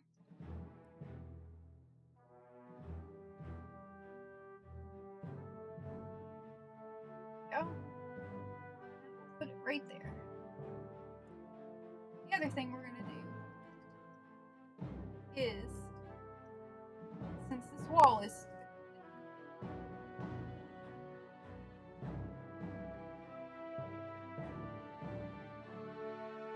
so you can see how stuff like this is going to take a very long time. So this is the more timeliness thing. And, you know, if for maps that are not going to be where everybody spends most of their time, I probably wouldn't spend as much time on it. But this is where they will be encountering puzzles and things like that. And this is also, you know,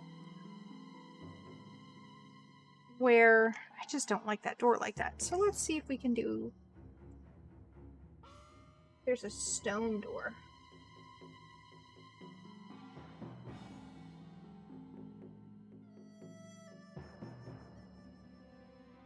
So John, you could have built your hospital through this.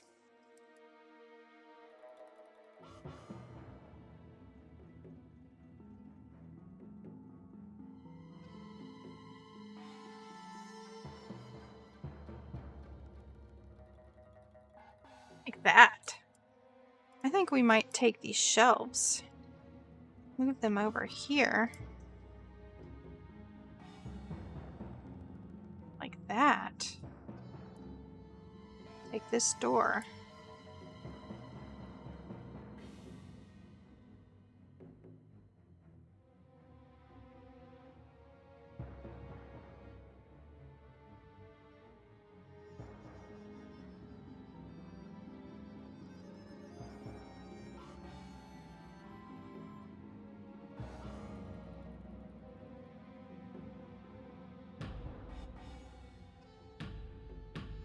Do that.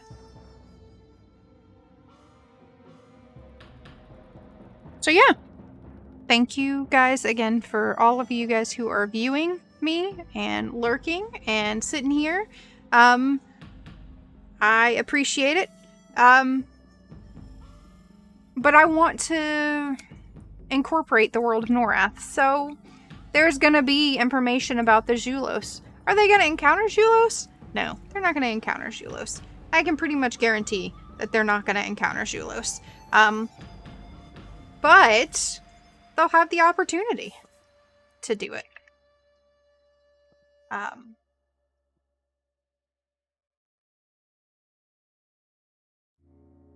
this rug.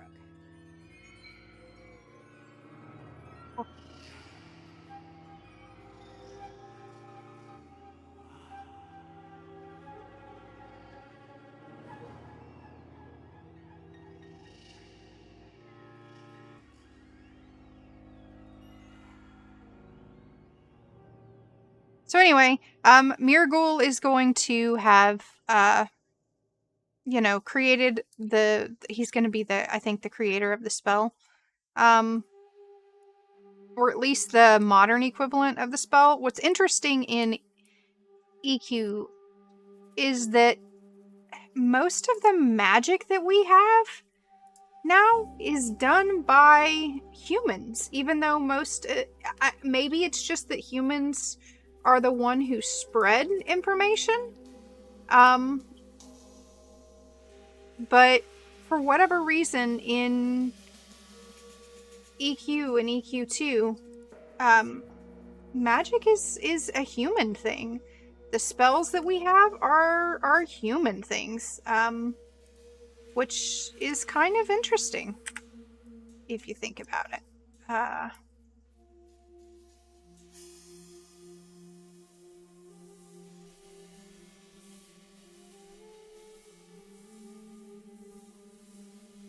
And doesn't necessarily make sense, but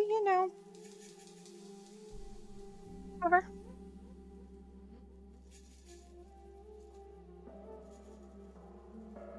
Like, why would the humans be the ones when we have dragons and everything else? Why are humans the ones who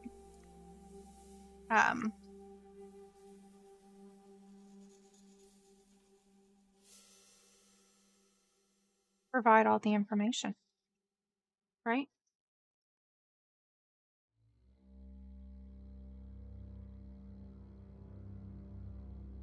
Why are the spells that we have all from humans?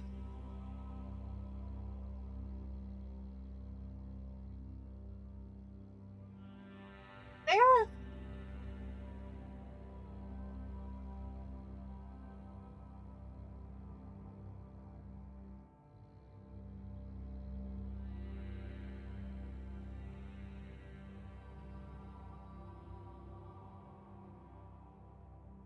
So, yeah.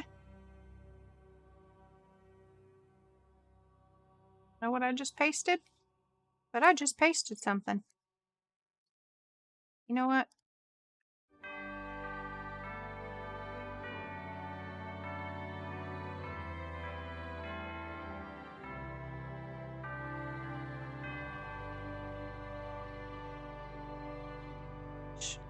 Oh, this is the EQ wedding song. You ever wondered what it sounds like when you get married?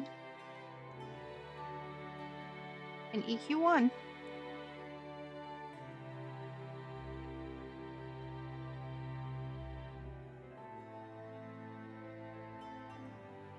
That's what I pasted.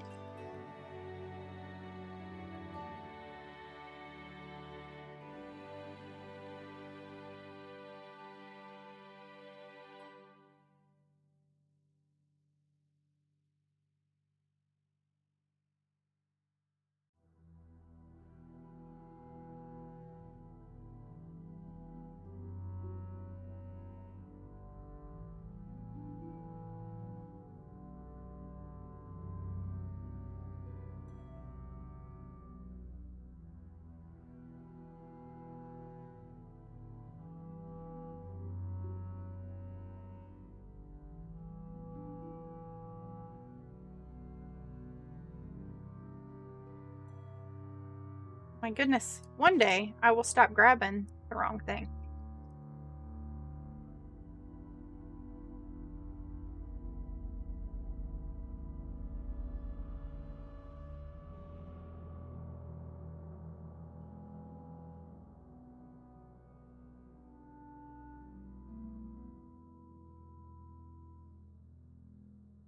Alright, we've got the bookcase. Let's see what we can do about desks.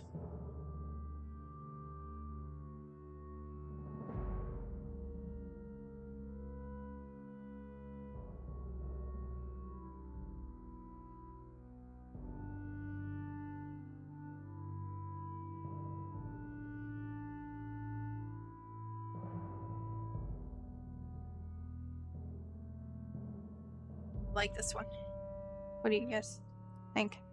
Not that I think that a ton of you guys are listening. You're probably lurking, but I appreciate that. This is probably, realistically speaking, not the most compelling thing in the world to watch. But I'm glad that some of you guys are tuning in anyway. I appreciate it.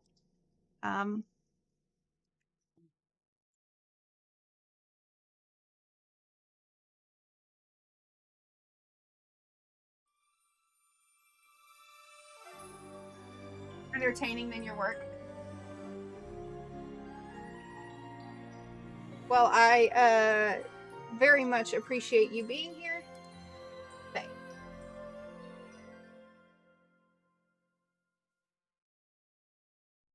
I try to be entertaining.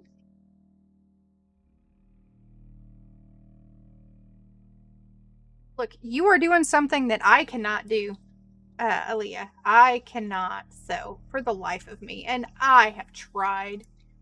I wanted to be a cosplayer. I've done some really, really not great cosplay. I wanted to do some good cosplay. I actually cosplayed at Dragon Con and went to the SOE back when it was SOE, and did my barbarian, and they put me on live stream, and I was so like all kinds of embarrassed because I knew I was going to compete, but I didn't realize at first that I was going to be getting live streamed. But they totally live streamed me. Yep. But I got something. I don't remember what it was at the time. I still actually have the DC Online. Like they gave us these masks from DC Online, and I still have those DC Online. Yeah, I've never done foam armor. I have done Scarlet from G.I. Joe. I have done, let's see, I've done a Barbarian from EQ1. I did my EQ1 Barbarian. I have done, I've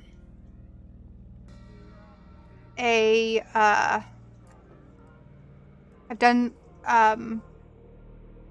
April O'Neil. Oh, yeah, that would have been funny. Lucan masks would have been funny. So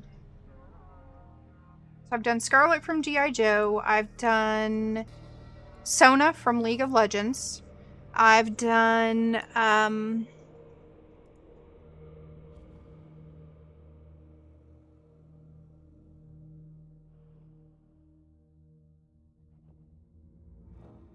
let's see, Sona, Scarlet, April O'Neil. I did at work a really bad job of Jane. I have done, we're talking over the last like decade plus. I have done Bombshell Wonder Woman.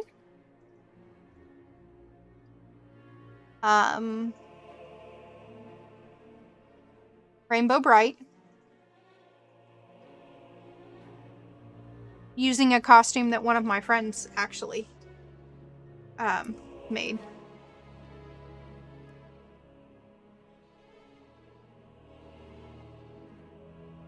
She gave it to me. Which is good, because otherwise I wouldn't have been able to do it. And it didn't quite fit right because, again, I can't sew. But she can. So, that's what happened. She sewed it for me.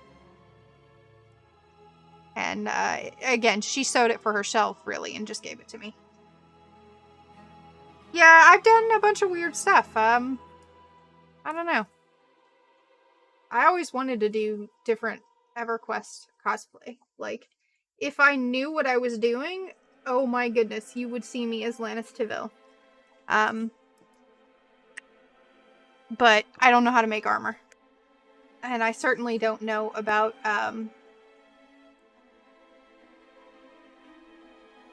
doing the paint and stuff like that.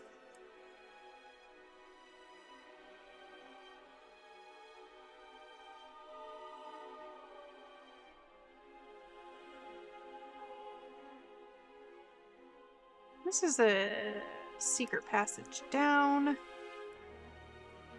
Want that.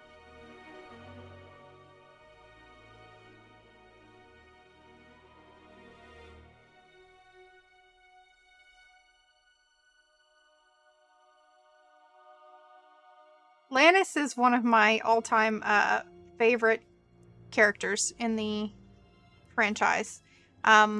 It's actually funny, somebody was doing a lore discussion in Sable Mist the other day, and they linked stuff about Lannis, and I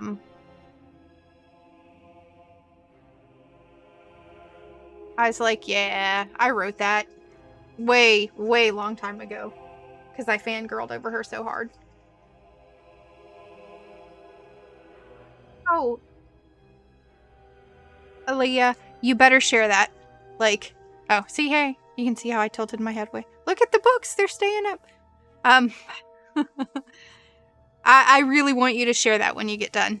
I would be sharing more of these maps, but I guess I could share the map that I made yesterday. But,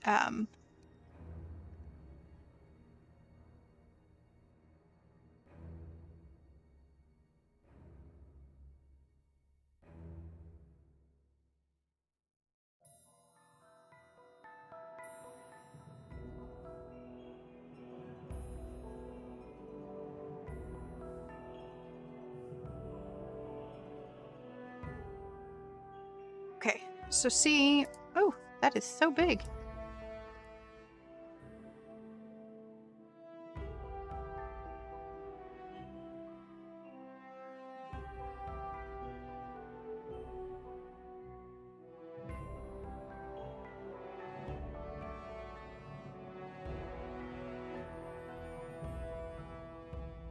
I'm gonna change this opacity to like 50. Oh, 70.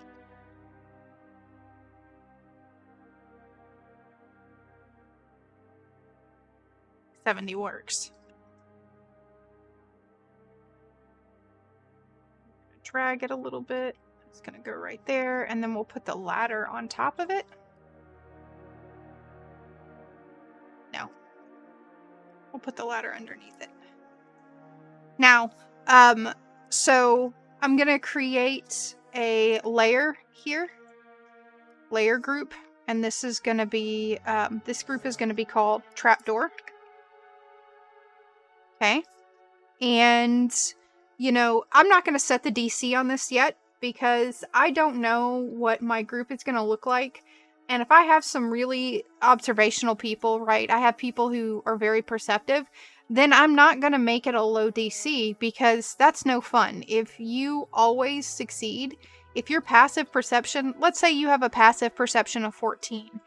A passive perception of 14, if the DC is 10, that means you walk into the room and you see it. And that's not really fun. I want things to be a chance. Do they see it? Do they not? Do they have a chance to take this place, you know, this location and go through here, or don't they? And so that means that I won't set the DC on it yet. But it will still kind of be there. So I'm going to do this thing where you add a trigger. And I'm going to put it. And we're going to actually... oh, no, don't do that. Let's undo. Undo.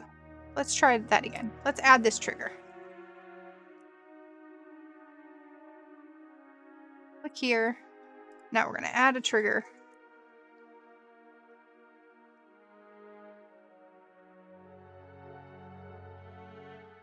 Right here. And so we take this trigger and we go to the settings and we're going to add an action layer, and our layer is going to be trapdoor, and trapdoor is going to be hidden as the default, right? That's action 1.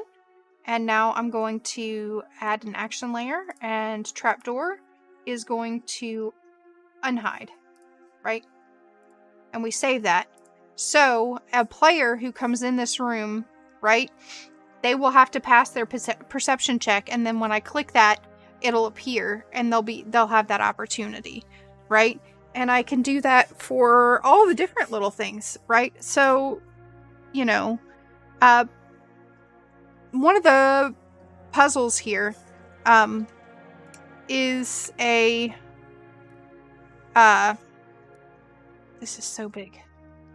We're gonna come put these books over here to resize them because holy crap, they are big.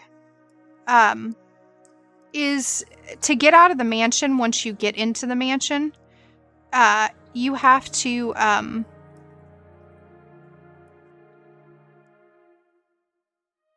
you are going to have to undo a puzzle, and the way that the puzzle is set up is you have to find a series of books that you line them up, and when you line them up, they say Liberty. I don't know that we're gonna do it exactly that way, but I think the idea of finding a collection of books makes sense. Not only because, again, I love the lore in the game, but also because, you know, they're working for the Neurathian Research Institute, and the Neurathian Research Institute is all about books and research and artifacts and things like that. So that makes sense as something to have happen. But I haven't worked out exactly how I want that puzzle to happen yet. So I'm thinking, and feedback would be great here, that what I do is, you know, there's a bunch of different books that'll be in the room that they can find, and those books will maybe rely on lore knowledge or lore information, right? To figure out how to get out. So we're in the Akashic Never there, so, you know, no. There's not really a god associated with freedom in EQ2.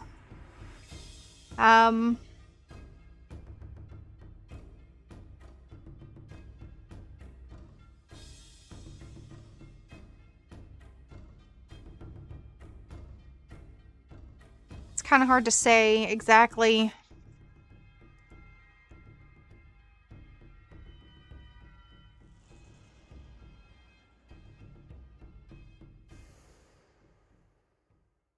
What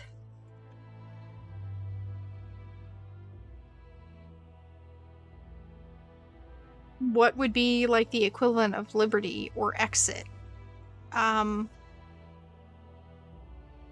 You know, maybe there's something that spells out Zebaruxuk, or Myrist. Myrist would be right, nice, because that's, you know, knowledge, the plane of knowledge.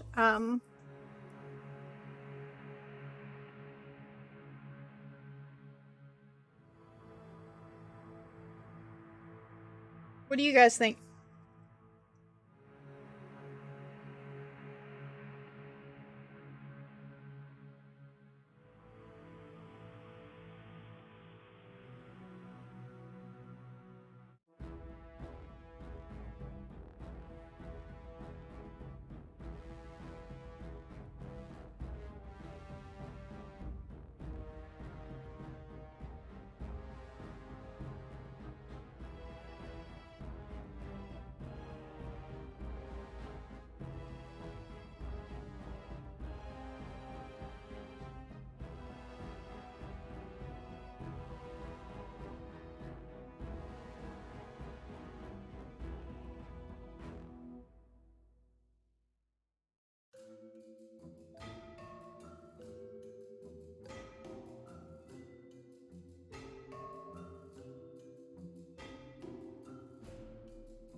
That just does not want to resize very well, huh?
I want to turn it. I want to move it.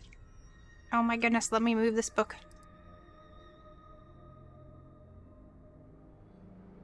Shrink.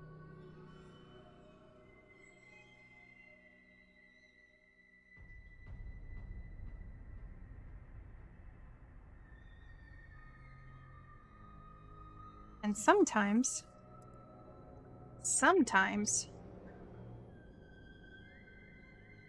this gets a little frustrating.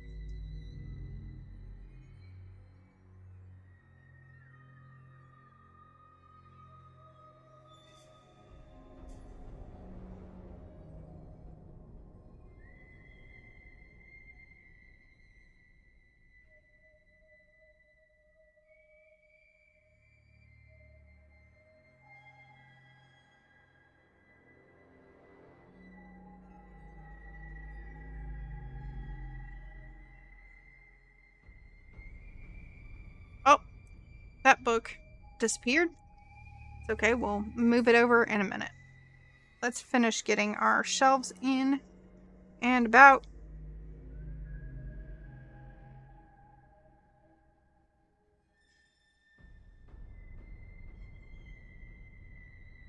Remembering that my group is going to be doing a fight in this room.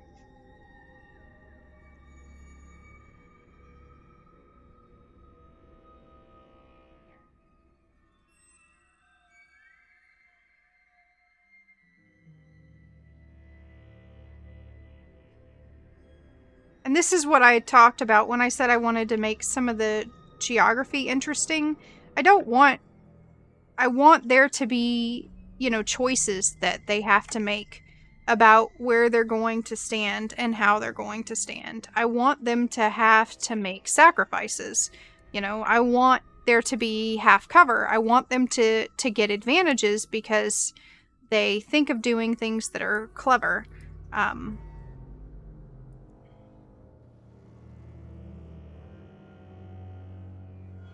I want to reward people role-playing.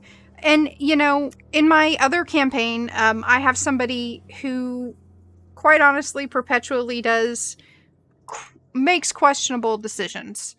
They're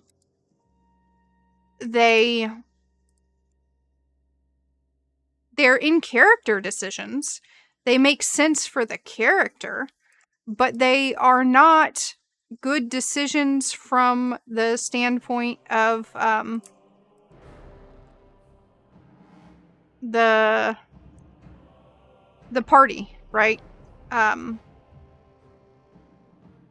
They really don't help the party all that much. And I am trying to reward that roleplay because they're doing things that, again, make sense for their character. Their character is like that.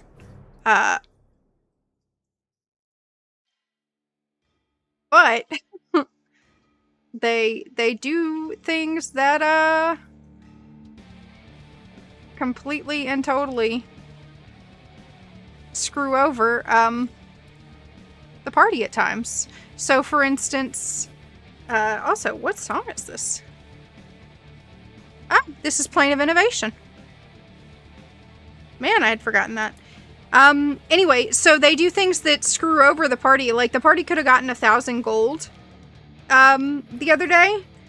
But the party didn't get 1,000 gold because the character was so interested, and 1,000 gold at that level is massive, at the level that they're at. They're only level 3. So the player could have gotten, the party could have gotten 1,000 gold, which would have been a huge benefit for what they're trying to do.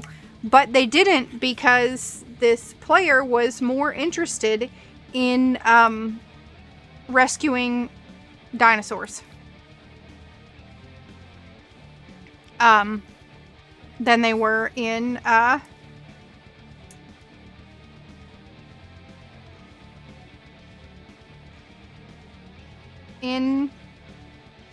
getting money. So the group missed out on all that money. And they did. They got a dinosaur. And Faye, it's a druid, and Faye, it's Ein's character. Like, cracks me up.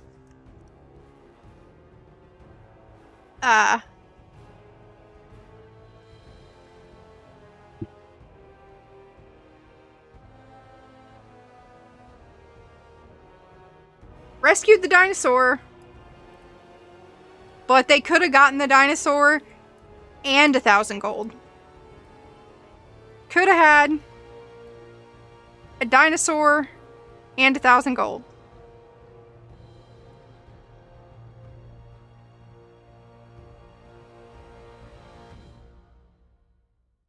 Nope. Nope. Instead, they opted for just the dinosaur.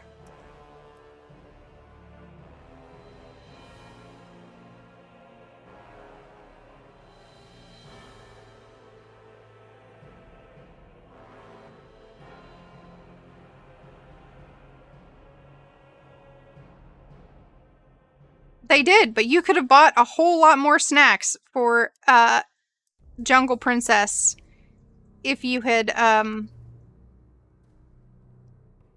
gotten the 1,000 gold and the dinosaur.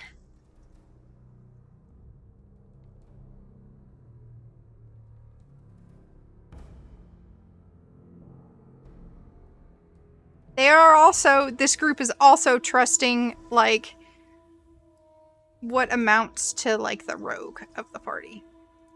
With all their money-making decisions, and it makes me laugh so hard.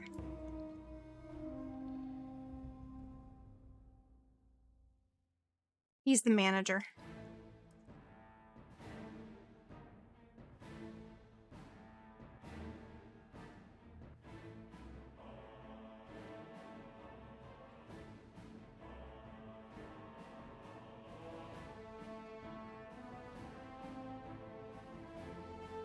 I'm just gonna say, Jungle Princess has less snack packs now than she could have had. Okay?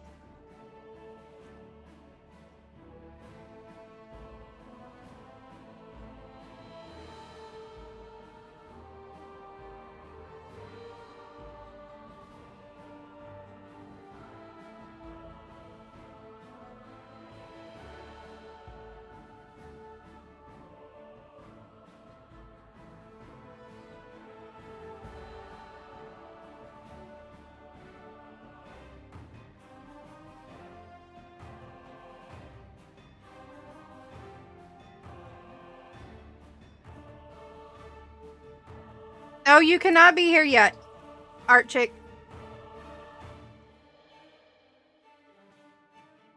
I love you, but no. This has spoilers for your play. You can make a new character, though. You can make a new character for this campaign. It's gonna be in Norath. I don't want it to be one of your other characters. I want everybody to be, like, new with free backgrounds. Like,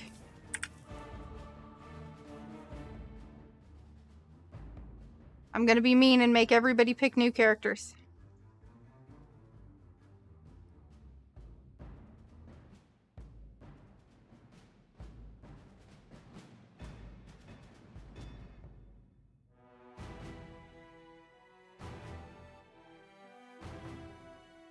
One day I'll get these books to do what I want.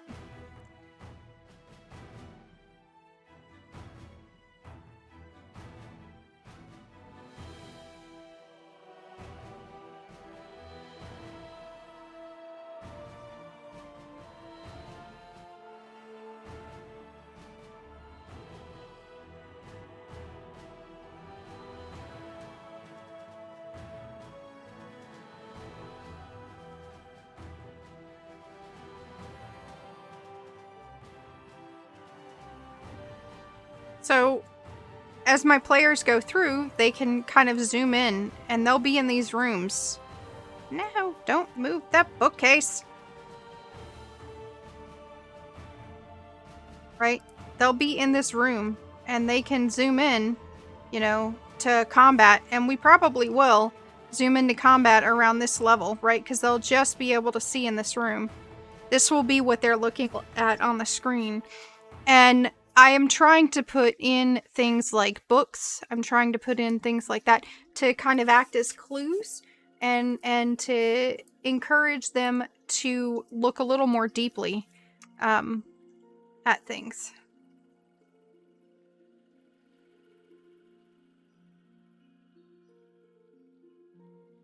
That vertically. Use throw book. Look, I already put your necromancy book in there, Tuco. It's right there on the table.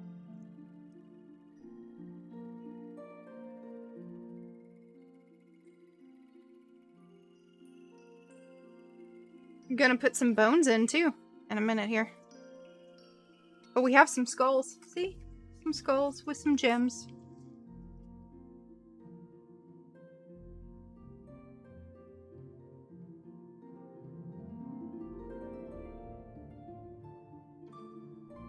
And then what I'll come through and do when I can trust that I don't have peekers who shouldn't be here, and know they shouldn't be here. That it added 2 of them. That's okay.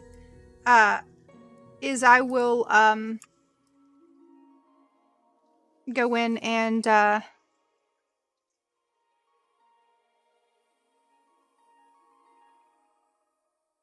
could have it do that, I bet. I could record an NPC speaking in Deathless or something, and have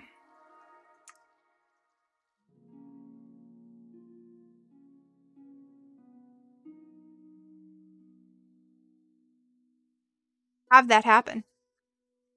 I like that idea. Actually, I'm gonna make that.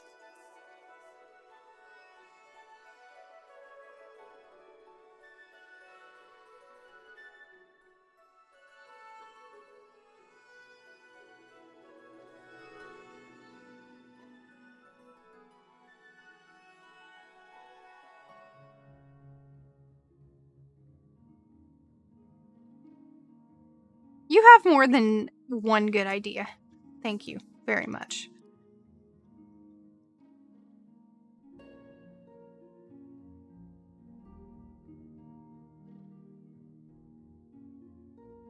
Don't act like you aren't my premier reference for all things how to play this game well.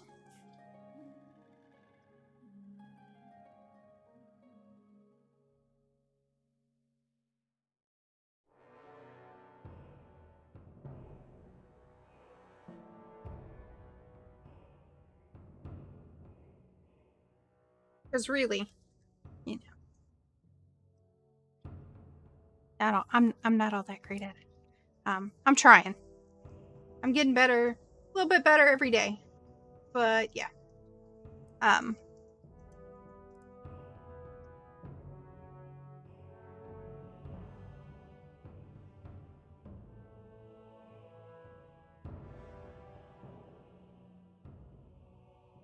it put in this book?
See, I thought there was a way to crop.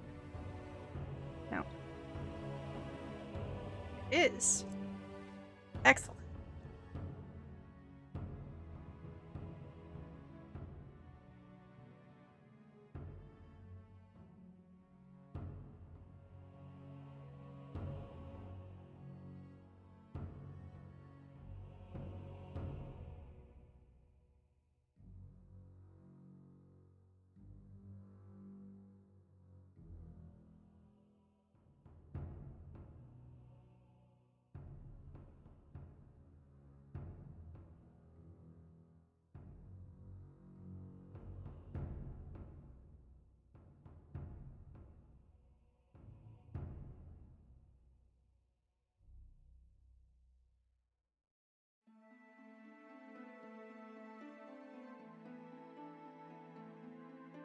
Oh, I gotta put in another door too, right?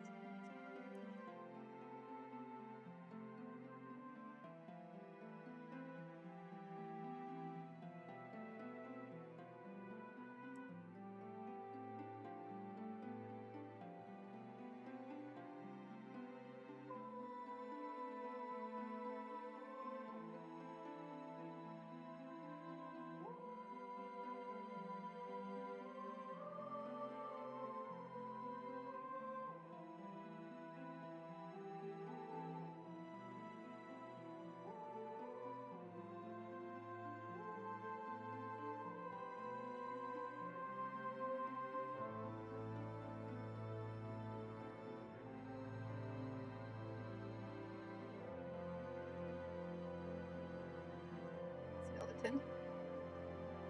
That's closer.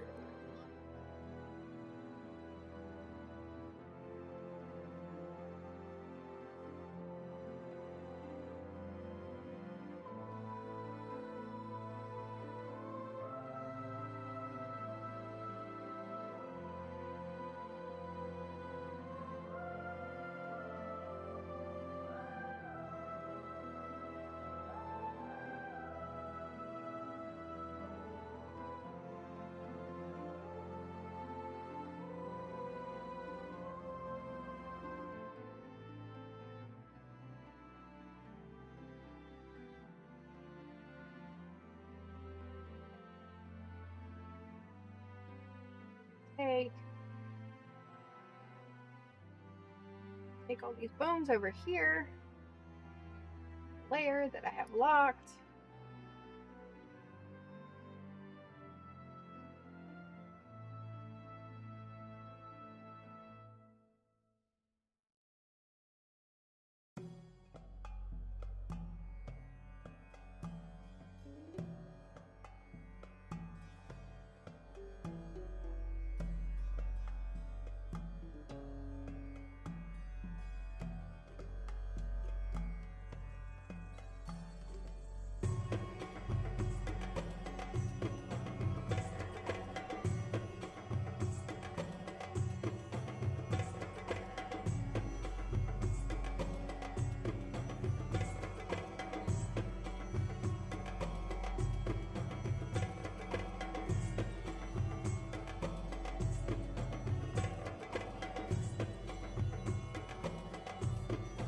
No, that's not what I want. I want this. No, this.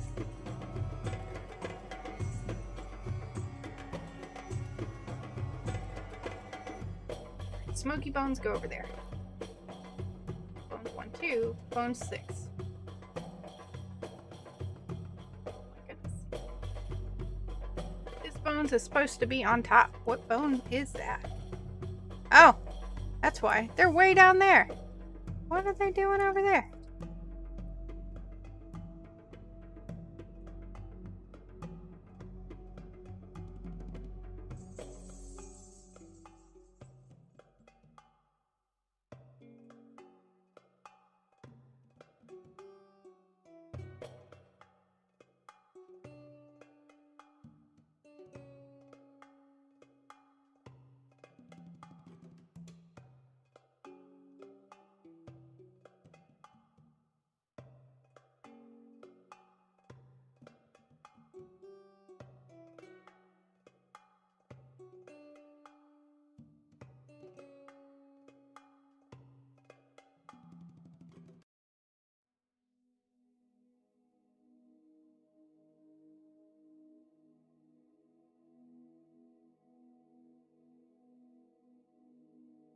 Alright. See, now we're in a situation where I can't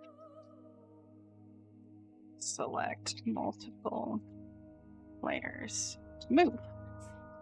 I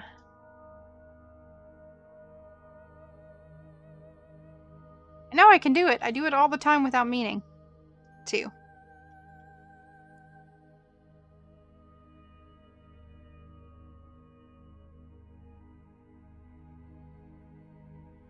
Maybe if I hit control. Aha!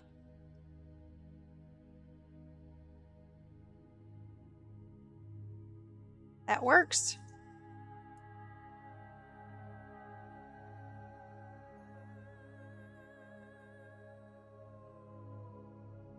So let's see. We're gonna move them. Where do we want to put these bones? Definitely need to be shrunk.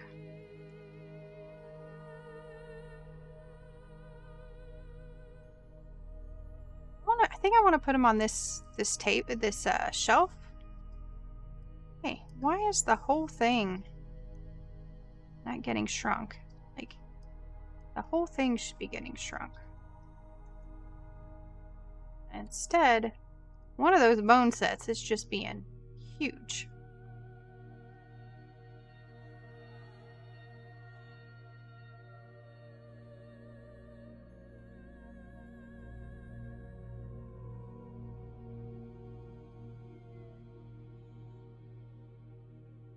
There's one bone set that just wants to be a problem, and we're going to let it just be a problem while we select the ones that aren't a problem and put them on the shelf.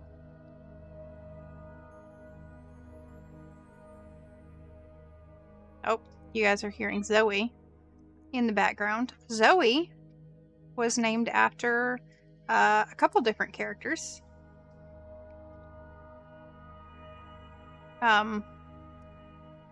In that bone pile. It's just going to be tricky, so I'm going to have to put it back in. So she gets her name both after Mirror's Edge and after Zoe from the Half-Life series. Because yes, I am that nerd. Again, thank you for coming to my TED Talk on pets. Almost all of our characters are named after, or almost all of our pets are named after gaming characters. I actually had a hamster pair that I named Drenal and Lucklin. And then in a sad state of affairs, Drenal killed Lucklin.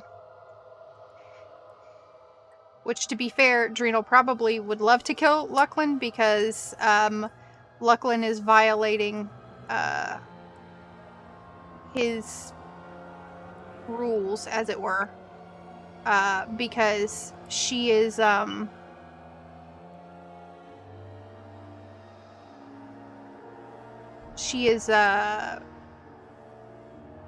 she made a deal with him that she will keep his secrets if he doesn't take her children, right? So that's why the Akiva and anything that's considered her creature can't die, is because she has that deal with Drenal. What creates a very interesting question when you're talking about the Shissar, because does this mean that the Shissar can't die now? The Kessar can't die. We know that. Because they are definitely part of Kevin. But do the Shissar not die? And given that Lucklin is the Lady of Secrets, did she know that this was coming?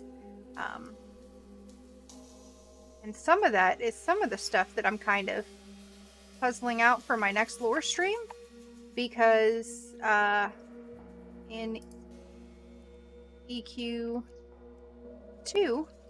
or in EQ1, excuse me, in EQ1, they go to Lucklin in this expansion.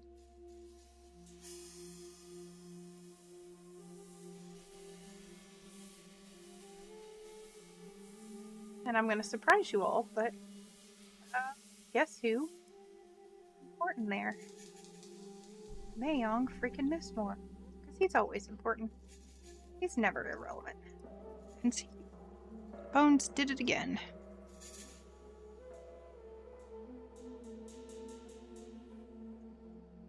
I just want to move them.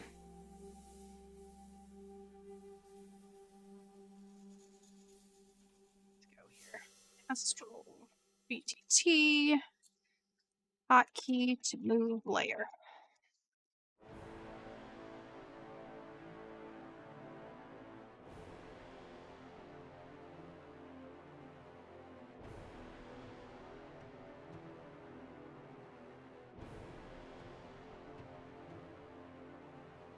Well, that's not helpful.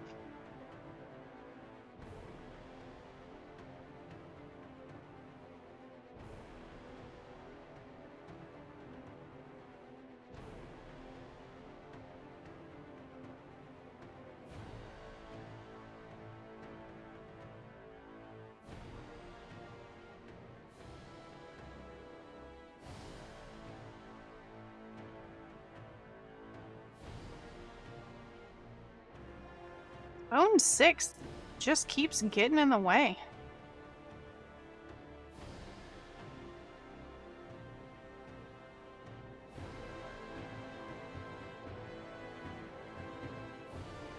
Zuko, why your bones not want to behave? Zuko, really? It's Zuko. I know better.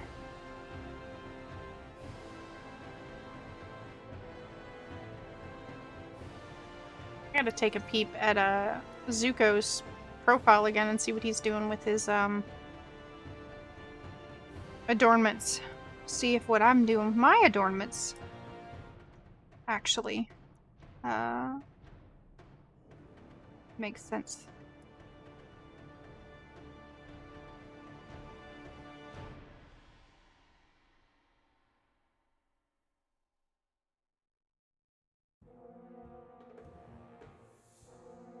And I've lost my bones. You know what? We're just gonna go with that. We're just gonna call that good. Instead of spending all this extra time over here doing this.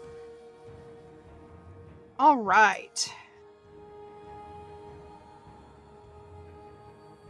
So, oh, look at that. And I moved all this other stuff I didn't mean to move.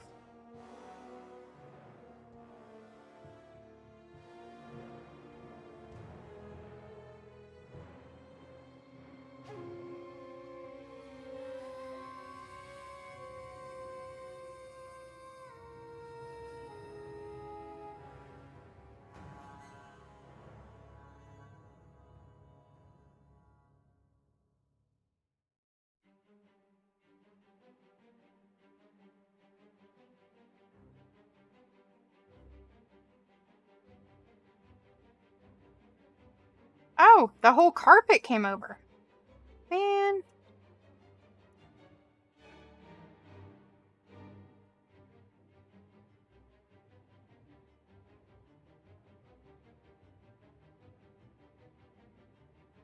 Yeah, it was the rug that moved underneath them and I just didn't realize it. Okay. Now I gotta move it all back.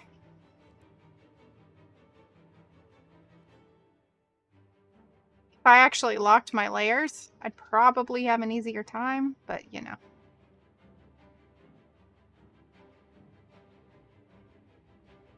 All right. So I've got the doors. I've got the room set up. I will add the triggers with the books later, and the books will be tied into handouts. So I'm going to create handouts that I can put here. So I believe, let's see.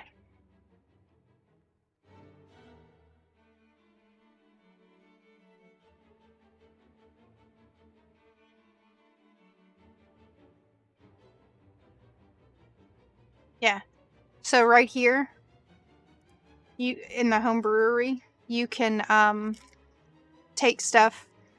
So let's say I want to do the tails of...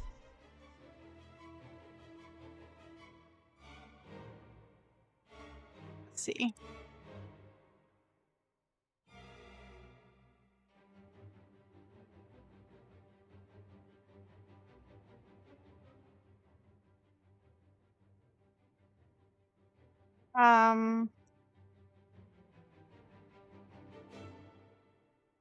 Okay, we'll put Thalen the Poxborn the Cursed in there, right? We're gonna put this book in here, so we come over here and we say that.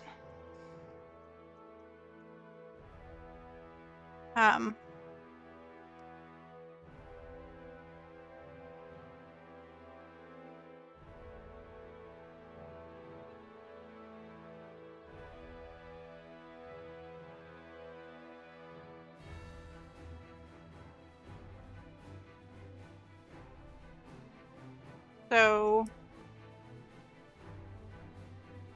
we're gonna take all of this and delete it. Right? And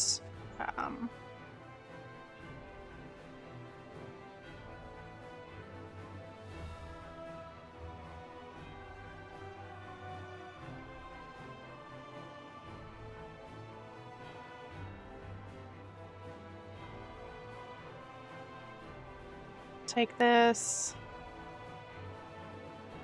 But see how I don't like how that looks? It's just pages and pages of text, and that looks kind of bad. So what we'll do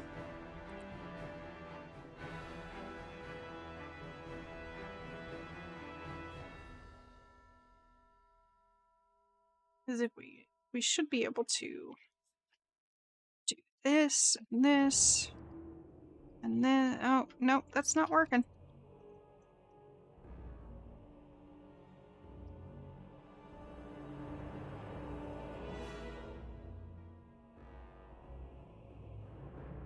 I definitely don't want this in there.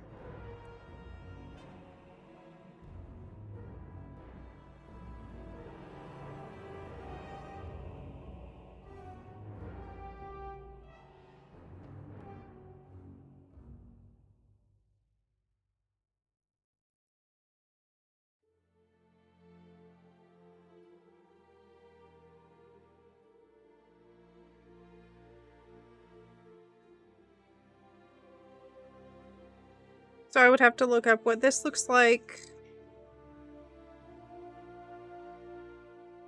with dividers. Is that CSS? Feels like that's CSS, maybe? I don't think it's HTML.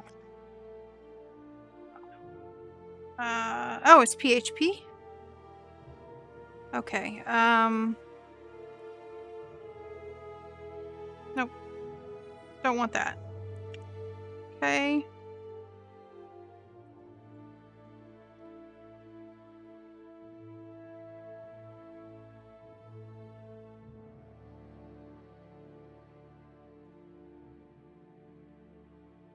Let's see. Spell list, spell, descriptive text box, artist credit, cover page, text editor, full spacing. There we go.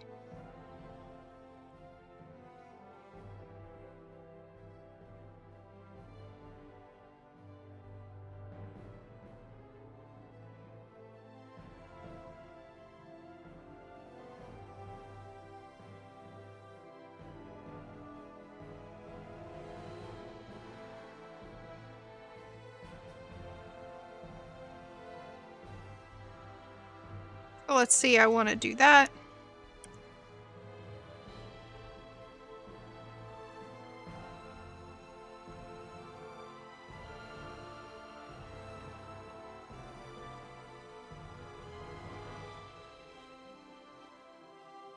And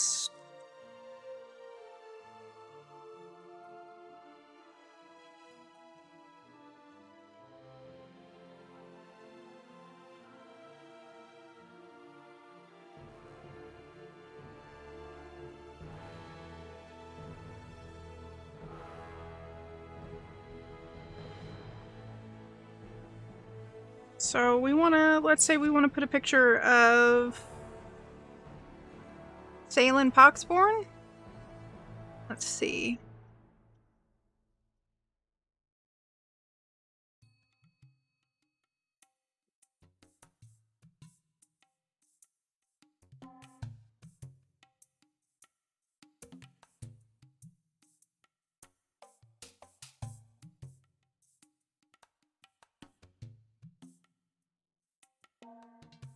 We can encounter him in a couple different places. So we'll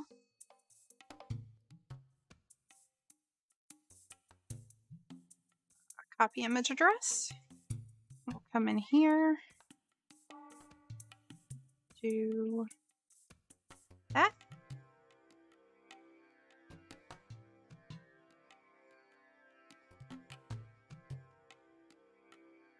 Let's say we want to put that there.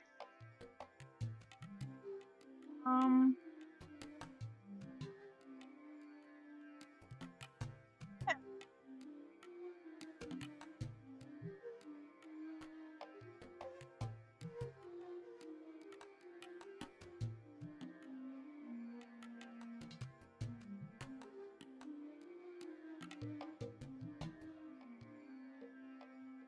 See, we want to do a background image.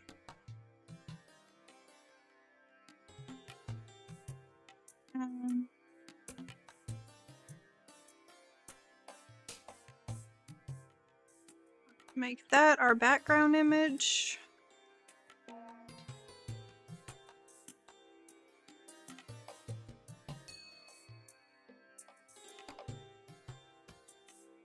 Well, that didn't work out very well. Right. I don't like it. Let's get rid of it.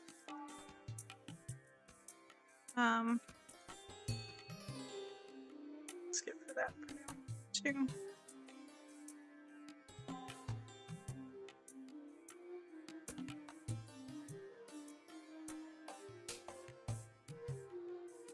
It's been a while since I've played with this code.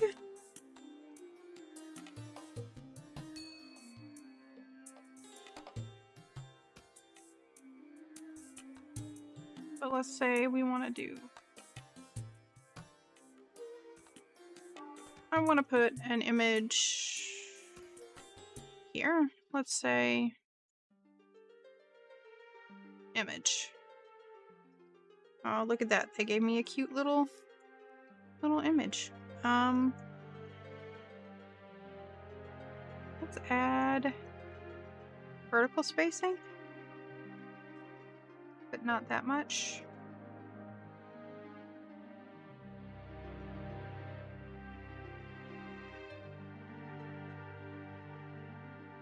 Maybe I want to add even more. We'll see. Alright, let's see. We got Thalen. I don't like that image as much as I like this image, so we're going to copy this image location. And we're going to go here. And we're just going to replace this with that. Whew. That was too much spacing. So let's...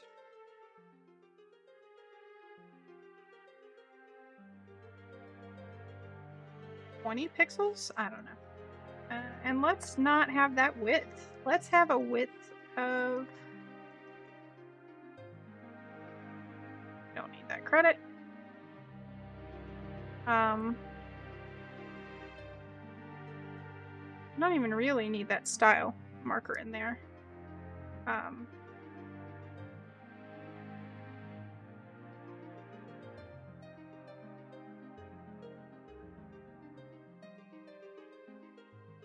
Do need in there is a horizontal spacing. That is too big of a what? Okay.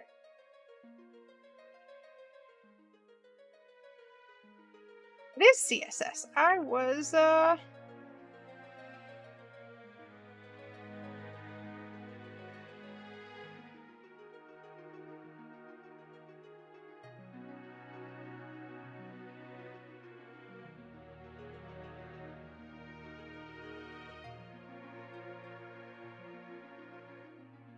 Oh, I think I realized what I did. Let's do this. Yeah, I didn't put in my, there's my vertical spacer. And then, I need to put in here my wide spacer. Maybe? No.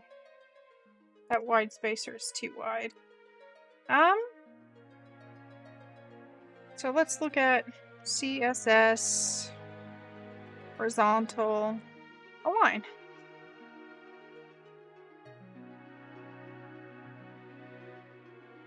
Horizontal, right, align.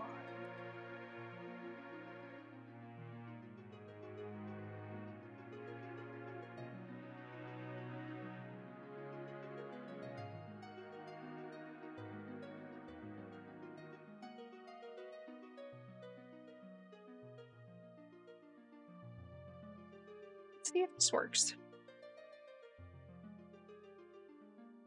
No, this is not particularly interesting here.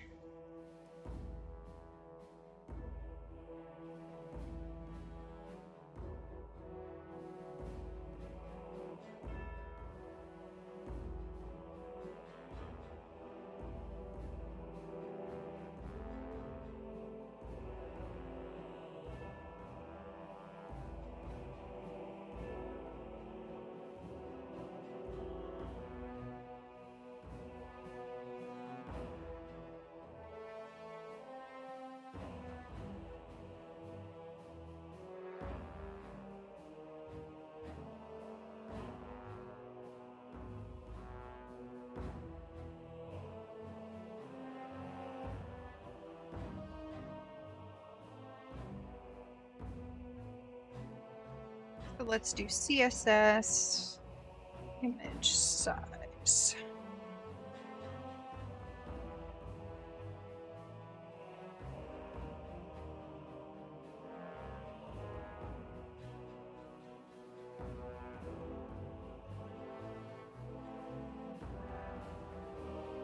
See what that looks like.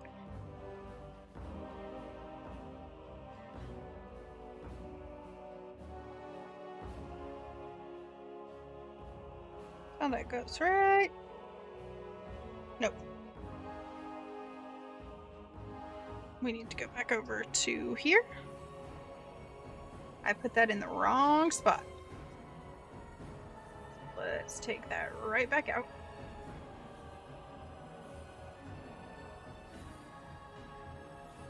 That up there.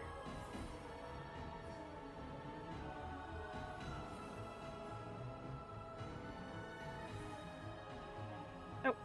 It's not doing it either. A coder I am not, y'all.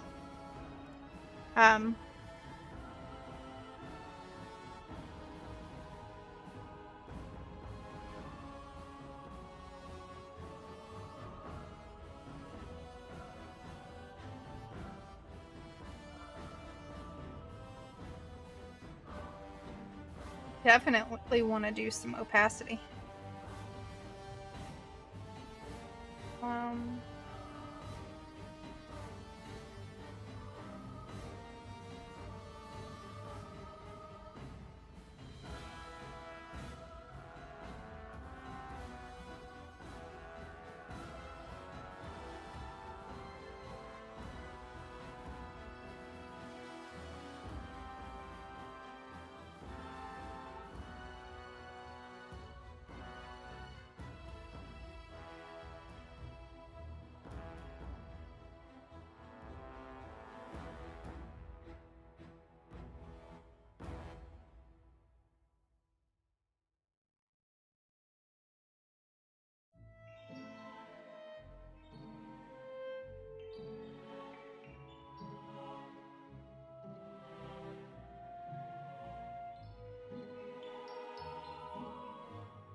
You know what? We're just gonna go back to the home brewery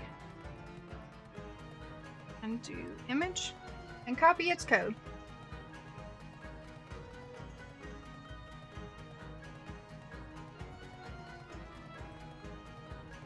Rid of it.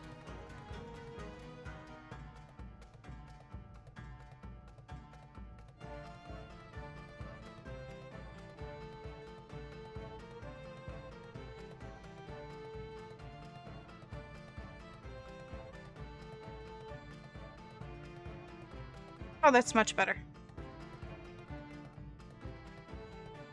And then we'll put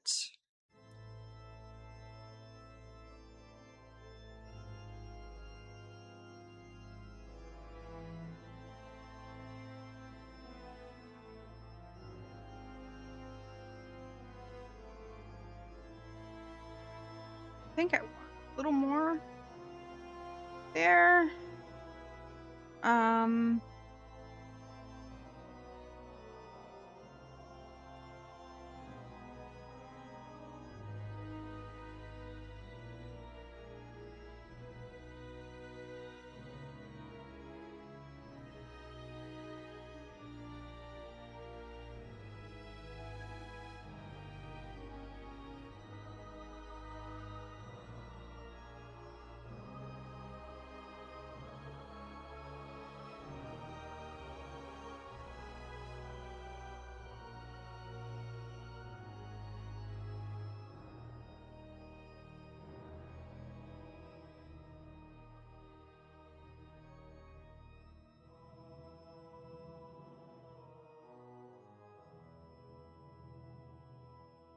so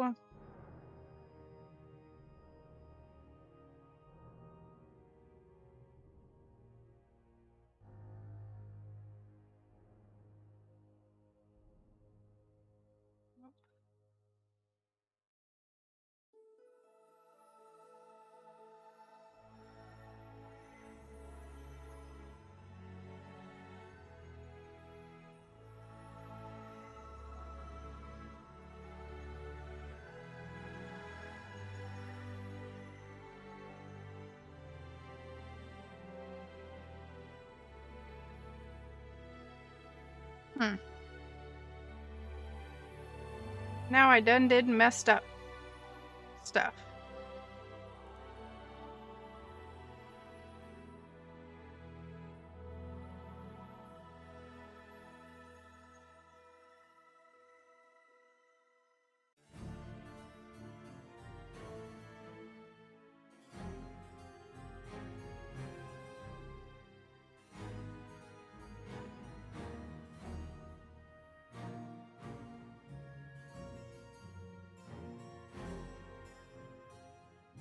There we go. Fixed it.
Oh, you know what? But I don't have that CSS available. I think that's what's going on, is I don't have all the... Again, I'm spending way too much time on this. They aren't going to care that much. So we're just going to go ahead and save this.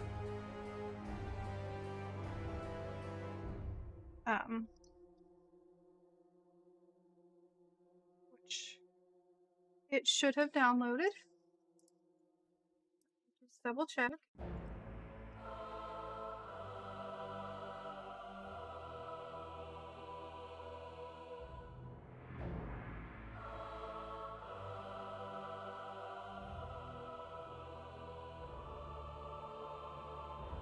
Ah, there's the style editor. That's where I would have to put it. But that's okay. We're going to get that PDF. We're going to save it.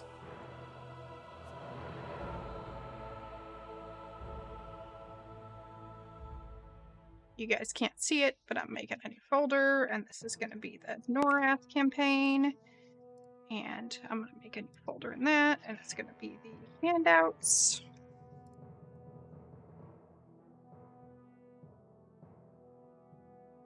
Just come over here to my OBS. Okay. Save. Now that's saved, which what I wanted to show you, and I would just got distracted as I am prone to doing, is if we come back over here into this, I can upload a handout. Well, let's create a folder first. And we'll call this the library. And we will upload a folder or a file. And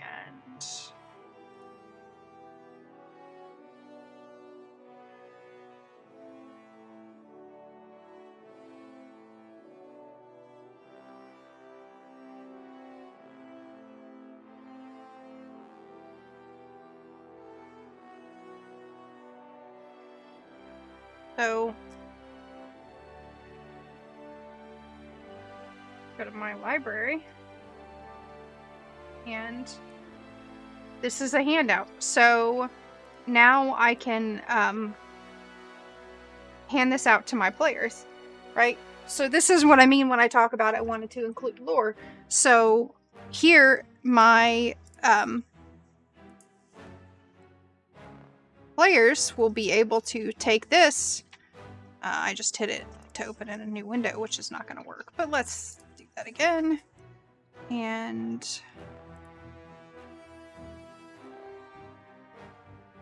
so they will be able to take this information and, you know, take it and read it, right?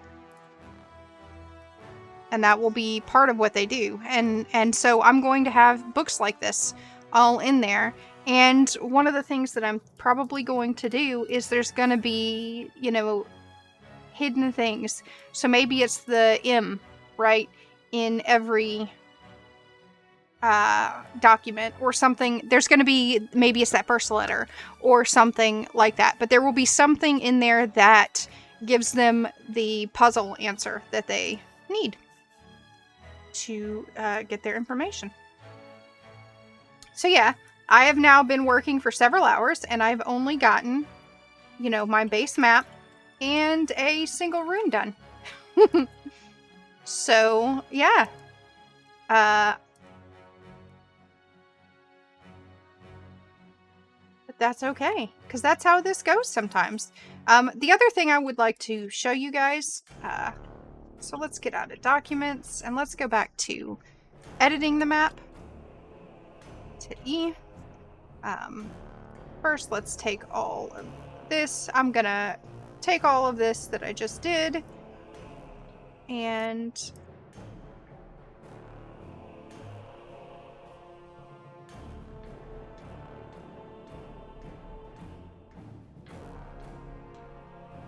we're going to create a new layer group, and we're going to call this layer group. Which one is this? This layer group should have been foundation.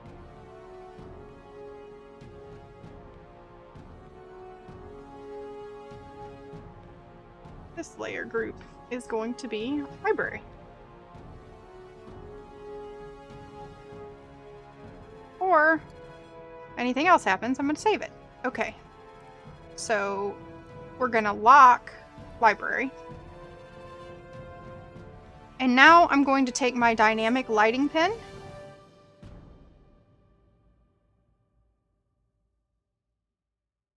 Actually, I've already screwed up, so we're going to undo that.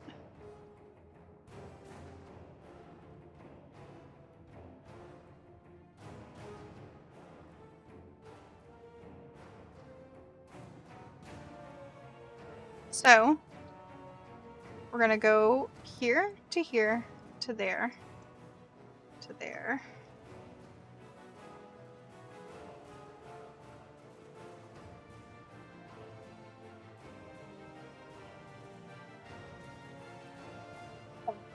Now I have outlined this building, and I'm gonna go put doors here, here, and here. So, and when I do my dynamic lighting enabled,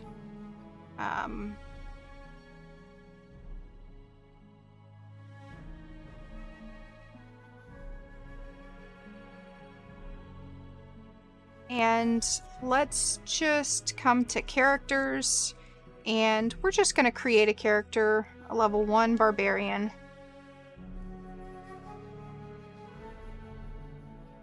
And you can see here, you know, for whatever reason, she's got way more visibility than she would normally. But, because the room is not all set up, everything's not all set up, her visibility is not set up, she's not super edited. Just kind of a default, because I wanted to show you guys how this works. And I believe if I can... You as player, right? So this is what the player will see coming into the library. They'll open the library door, and then they can come in the library, right? And they'll be able to see the library, provided that it's daylight and things like that. But unless the door is open, they can't actually see outside the door. And so it changes their visibility based on where they're standing. Right? And I will be able to set up cover and things like that. So we're going to delete this character. We're going to escape out of that.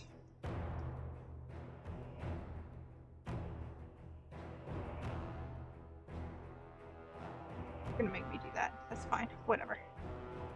We'll delete her in a second. Exit player view. Alright. Now we'll delete her.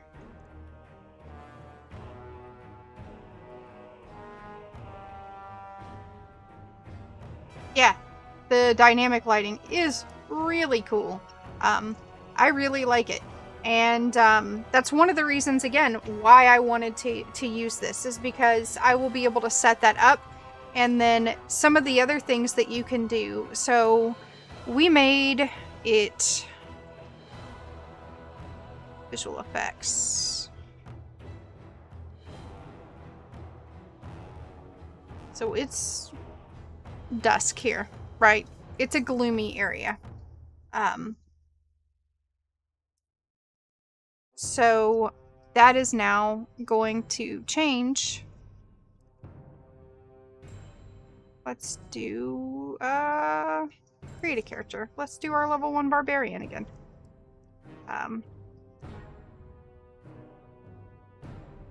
Right?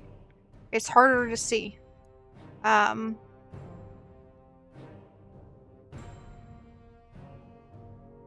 don't remember.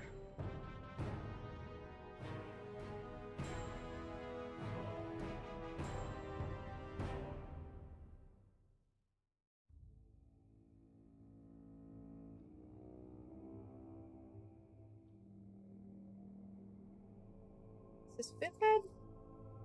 I don't know. Vision. Oh. Yeah, see? This vision would not be 120 feet.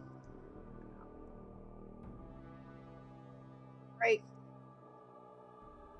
And that's only with a light source. So, assuming that they have a light source, they're going to have a hard time seeing unless we add light in. Right? So, like, one of the things that I can do and we're gonna go set it back to day right now, is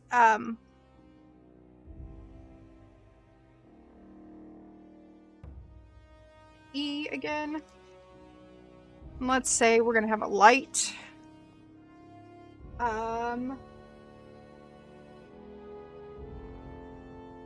Maybe we have, let's say we have a window.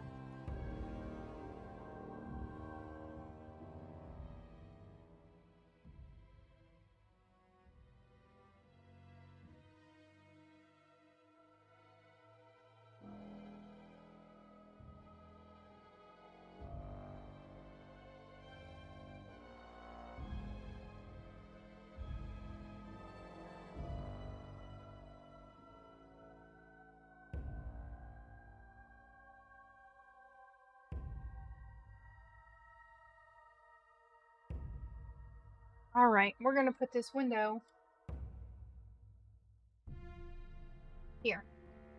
Now if I want the light to come in this window, I've got a problem because it's not inside my wall. So what I would need to do is I would need to move that, not there.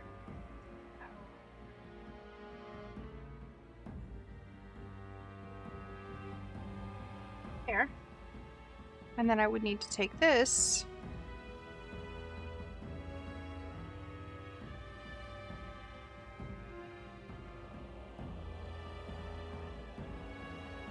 right. So see how it's being wonky? So we're gonna just say, okay, let's just delete this whole side. And then let's move this to here. And then we create our dynamic light tool. What is it? Where is it going? I don't even know. I don't think it knows.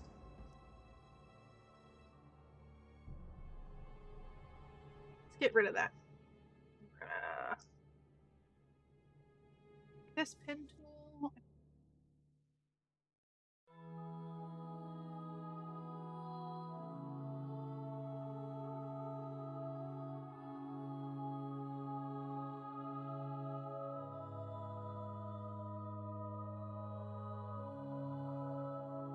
Now we can come back in here, reassign our door to be in right there. And now we can come pick up this window. Move it to right there.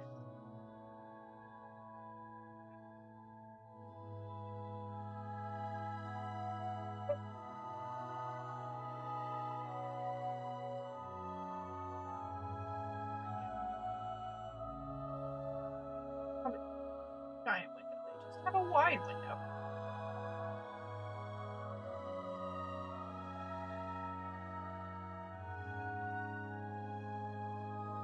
Right. So now I'm going to take this and I'm going to have it emit light. I don't want it to emit a ton of light. It's just a low light. And I don't want it to be a very, maybe it's a wide range, but it's a very low intensity, right? So it's not going to give them a whole bunch of light to search by. But it's also in that magic-y color, so I want it to be more of a blue or a pink light kind of thing.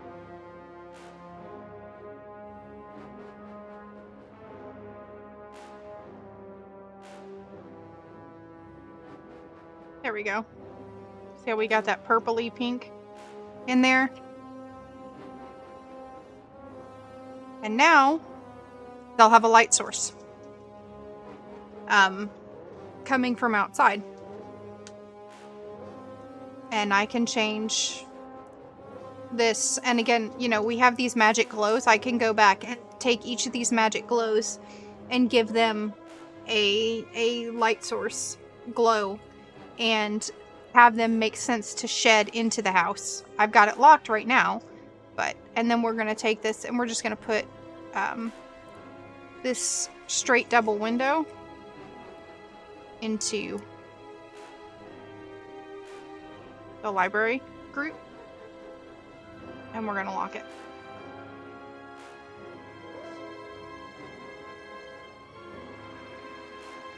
So I have my library. I have that light source.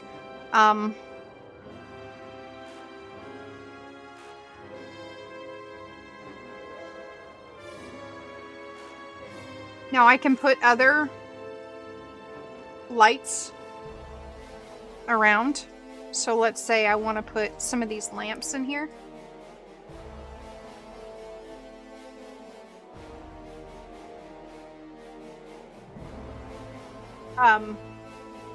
I can put lamps in here.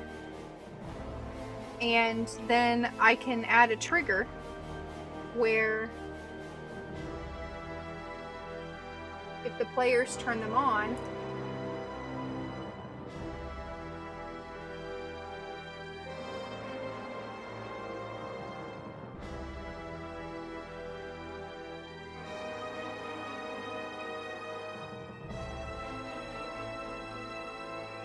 because it doesn't make sense why the mage would leave them on.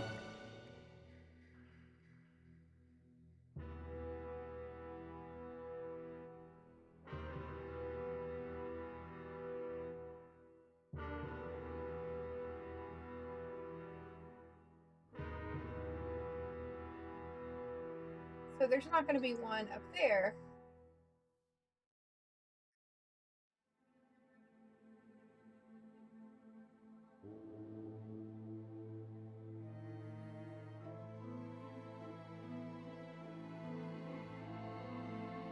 So we've got some lights now set up around the room, and I can go ahead and take all of these and I can put them in a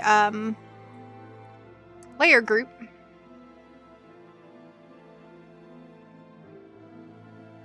And we'll call this new group lamps. And we're going to go ahead and take lamps and drag it into the library, because it's part of the library. Hopefully we can drag it into the... There we go. And we will create a trigger.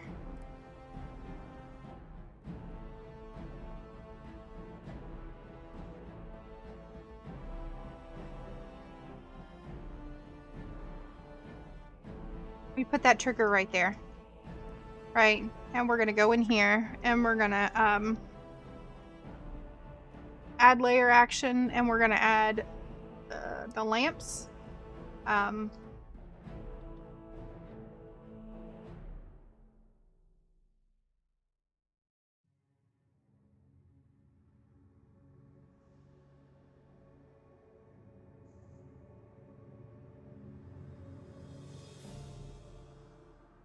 And we're gonna add another layer action. We don't have the layer for it yet, so I know what we've got to do. Okay, so we've got that done. I don't have the trigger ready. Trigger's not ready. Oh no. So what we're gonna do, because I didn't think of it right, is we take this lamps and we're gonna get out of that. We're gonna come back in here. We're gonna go find our lamps folder, which should be right here. We're gonna name this lamps off. And now we're gonna go look at this map in the library. Lamps off.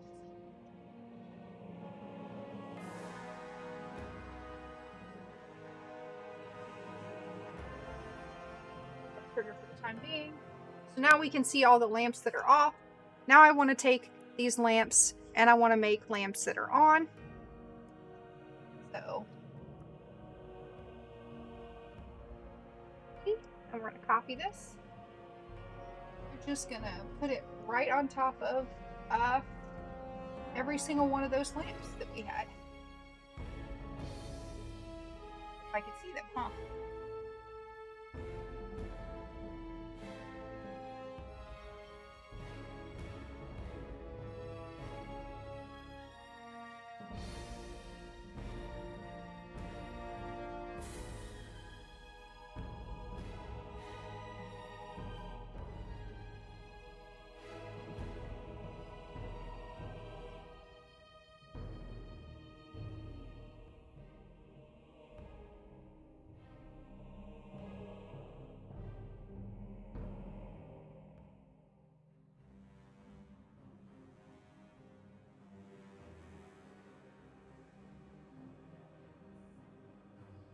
Oh, I know why they're not showing. I'm silly. Because I put them way down here. This layer. Oh.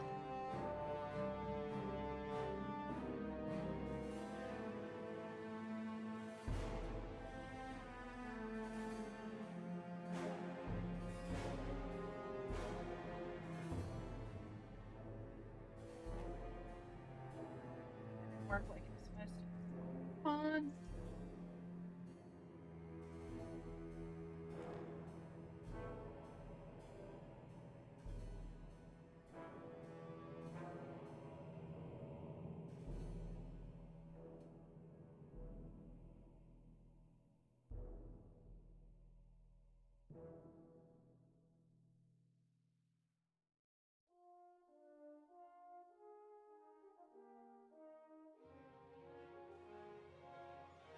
That's all doing today, by the way. Those of you who are listening and hanging out with me and, you know, tolerating me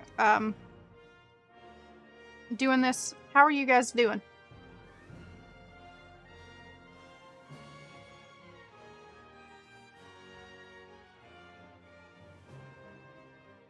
Having a good Friday so far?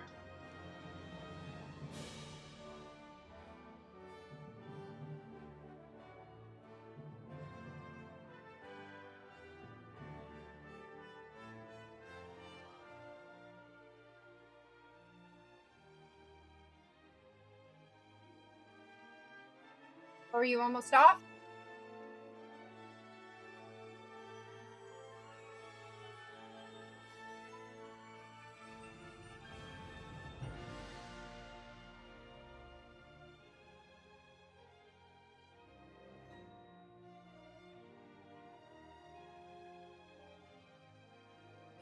Also, Tuco, are you still listening? Zuko? Really? It's not Tuco, it's Zuko, but you know.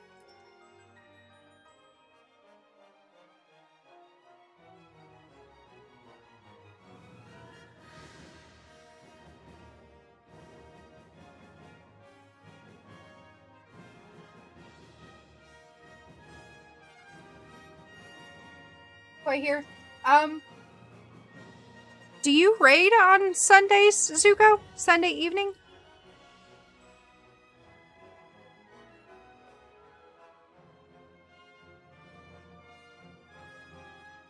Not anymore? That might change. Ah, okay. Because I'm gonna start doing my lore streams regularly, and I'm looking for a good time, and I was thinking maybe Sunday nights. I run D&D on, it wouldn't be every Sunday night. It'd probably be twice a month. But I run D&D on Saturday nights. So, that's when I run my regular game, anyway. Alright. 1, 2, 3, 4, 5, 6, 7. 7 lamps. This one. 1, 2, 6, 7. Okay, so we've got them all copied. Now let's create another layer.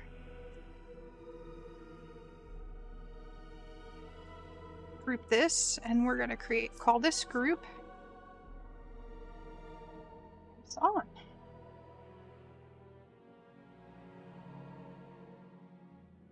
I've been working on stuff. Just had trouble focusing. But I'm getting there. Alright, now we're going to create that trigger that I was talking about, and we'll put it right here. And we're going to we're going to add layer action, and this is going to be lamps on is going to be hidden. And then we'll add a layer action, and we'll call it lamps on, and that is going to be visible. And then we'll add another layer action here that says lamps off is hidden. And add layer action. Actually, we need to do lamps on is going to be hidden, lamps off is going to be visible. And then 3 lamps on is going to be off is going to be hidden, and lamps on is going to be visible.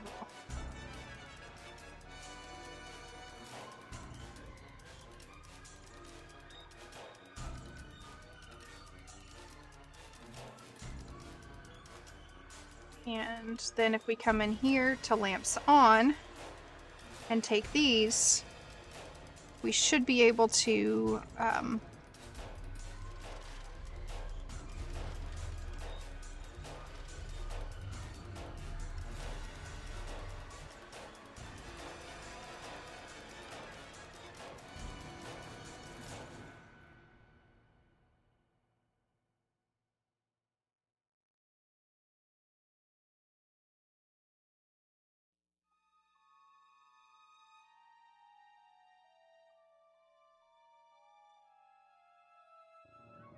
peak glow like that.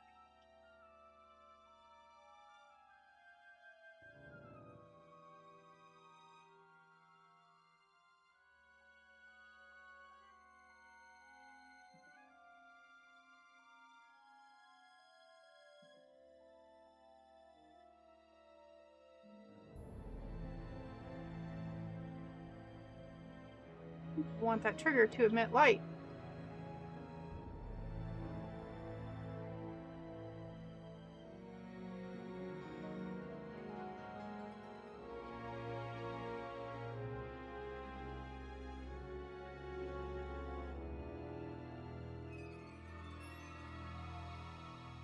Our trigger for a moment here.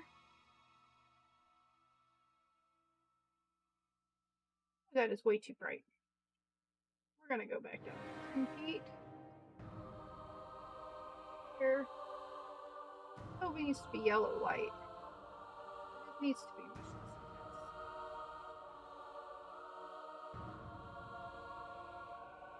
Trigger back on it.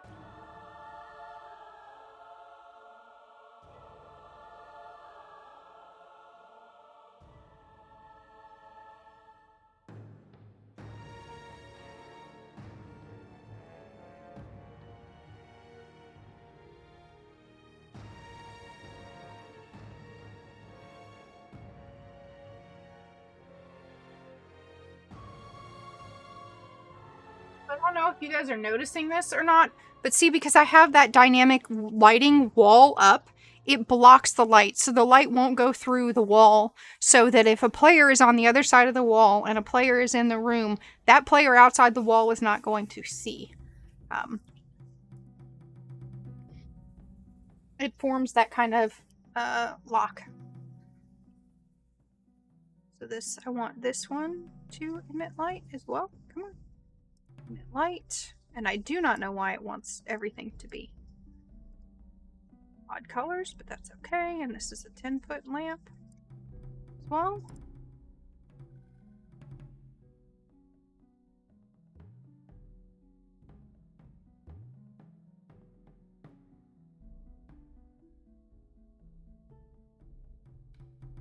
Light. Turn that intensity down and let's go to 10 feet. Light. What is it? It's 4. I am probably gonna call the stream in a minute here. Yeah, each player sees the map with their own line of sight. And yes, I can compare the different line of sight to different players. So I can click on any player at any given time as a DM and go, okay, I want to view this as what they see. And with the dynamic lighting, it's going to dictate, it's going to do most of that automatically for me. Now, if I wanted to, I could go in here and, you know, put each of these, you know, do a, let's say I want to turn the lights off for each individual light. But instead, what I'm going to do is I'm going to talk to the players and say, do you turn on all the lights, right? I'm not going to make them go around to each individual place and turn them all on. But you know, if they don't turn them all on, right? If they say, no, we're only going to turn this one on, I might not use the trigger, and instead I might take a specific lamp and turn it on or off by making it invisible, right?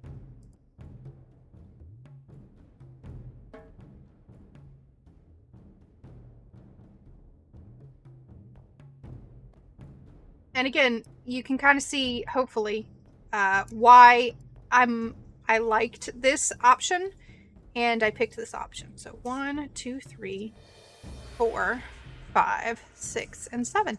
They all have light. And now we're going to take lamps on and hide it.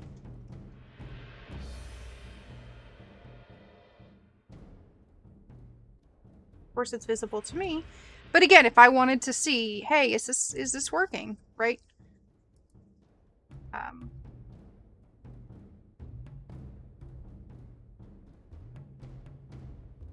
trigger is really the entire room.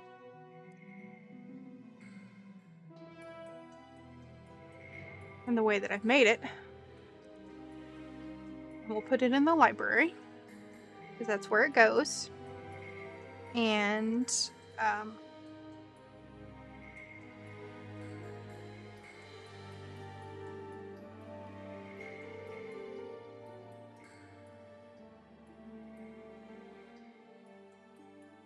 gonna name this trigger trapdoor. And I want it to be blue.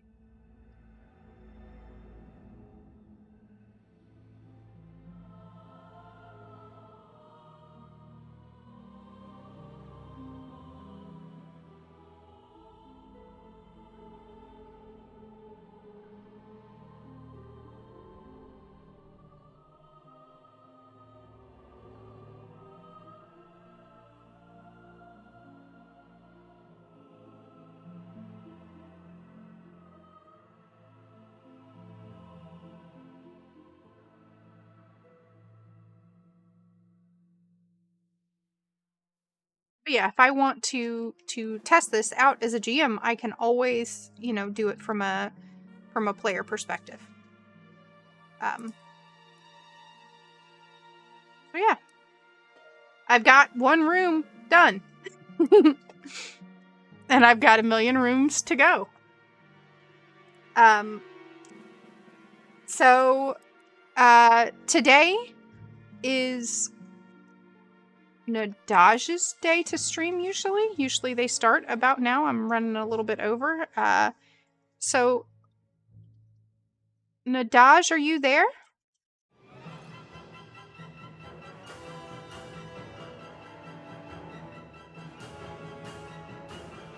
Oh yeah. Oh yeah, Zuko. I have done a lot. But again, if I'm going to be streaming this, if I'm going to be streaming this game, I wanted it to be visually appealing to my players, and I wanted it to be visually appealing to the audience, I wanted them to be able to see something interesting. And for role players in general, visuals make a really big difference.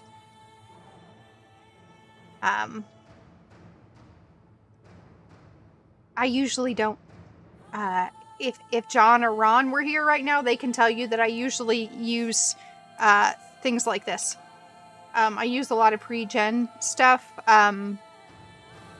So let's say this is from this is Fistandia's mansion, and this is kind of what I'm basing it off of. But let's look at.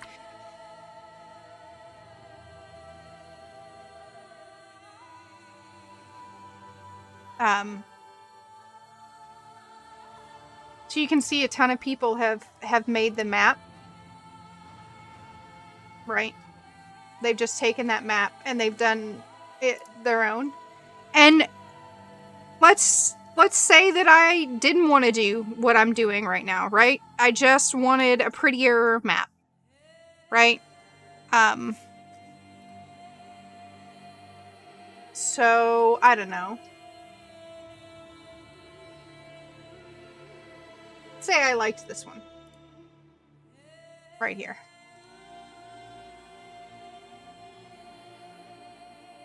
So if we come over here, let's save my map. Let's say I'm not running this from an EQ2. I'm not running this for EQ2 players. I'm just running this as a module, right? I was just running the Candlekeep module, right? So with this, I want to use the Candlekeep module as a jumping off ground because it will help my brain with the neurocognitive dysfunction. But I want to, let's say instead that I want to do this from the module itself. And we come in here and we're going to manage our maps. And so I wanted to create a new map, create a blank. And then I'm going to hit E to edit. And it's going to go to assets. And I say, I want to upload an asset. And where's that mansion picture that I found? Right here. I can copy, come back over here, paste that address in. It's going to upload.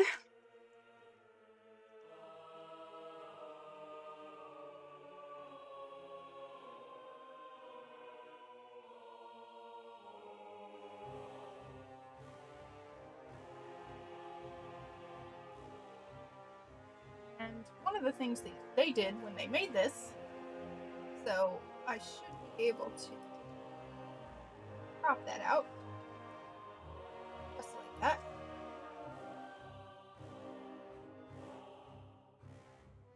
Mountain, again, we were discussing earlier how a mansion should be huge.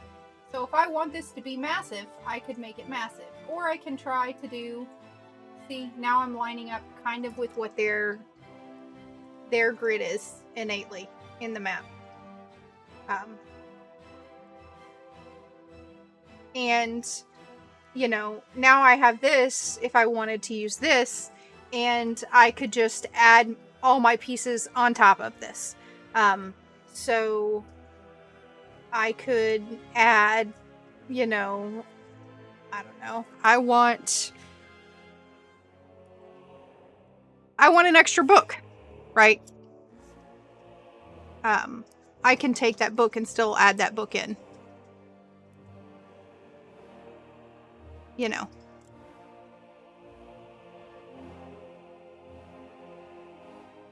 Now I have the book there.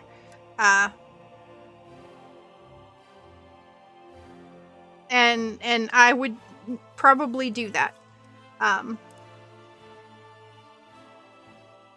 But for what I'm doing right now, I want to for the EverQuest stuff, I want to do it more. Let me poke Nadash.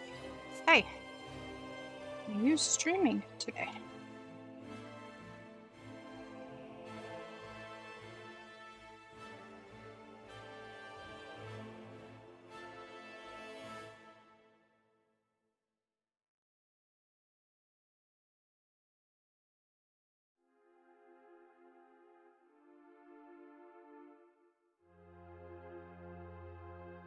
Yeah, and I don't think of myself as artistic either, Zuko, and that's one of the reasons, again, that I picked this particular editor is, you know, I might not be super artistic, but I can look at,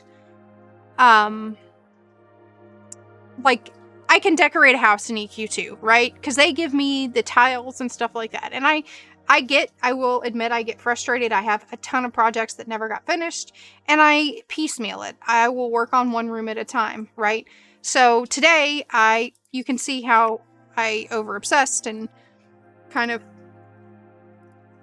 got a basic house done, and then a single room, right?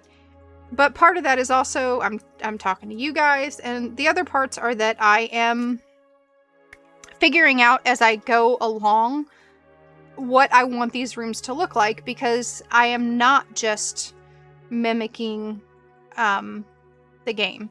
So I will probably do another stream like this if people enjoyed it. I don't know. And in that other stream, what I will probably do is give you guys both EQ2 and this side by side and show you as I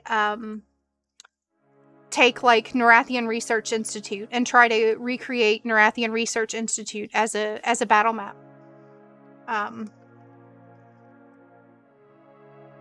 And show how I'm going to kind of build like the NRI into this, or at least the sections of the NRI that you know, my characters would have access to.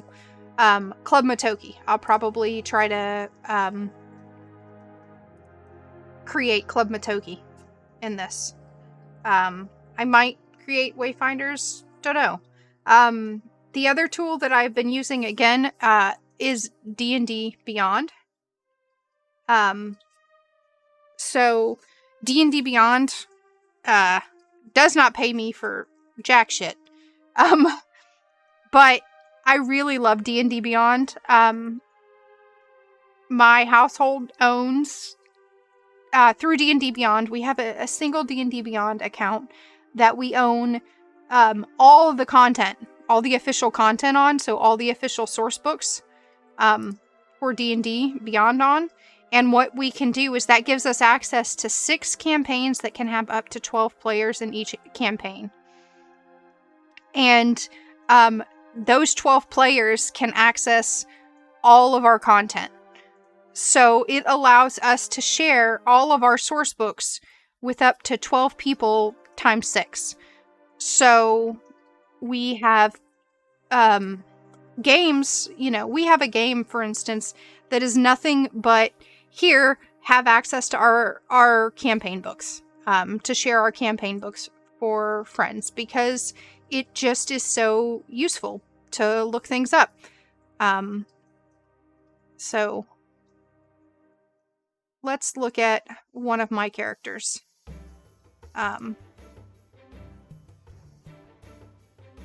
This is my character in one of the campaigns I'm in. And if I look at my spells, for instance, and I want to see what this is, I can pop it up. And let's see if it'll work for me when I hit that cast on BTT. It did not, because I have not had it. I do not have it set up yet. Normally, in my other campaign, for instance, when I do that, it will integrate and it will roll this spell for me. And it will display it, right? So you can hit those buttons and it will copy the information, and then you can do this and it's going to roll it.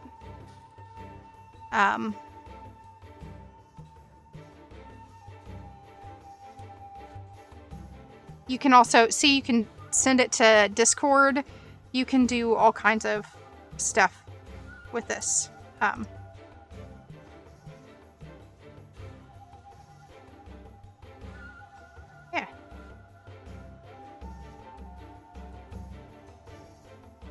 And I will be able to link any of these things, right? So I can see, okay, I'm immune to poison. I can see, I can roll my spell attack from there.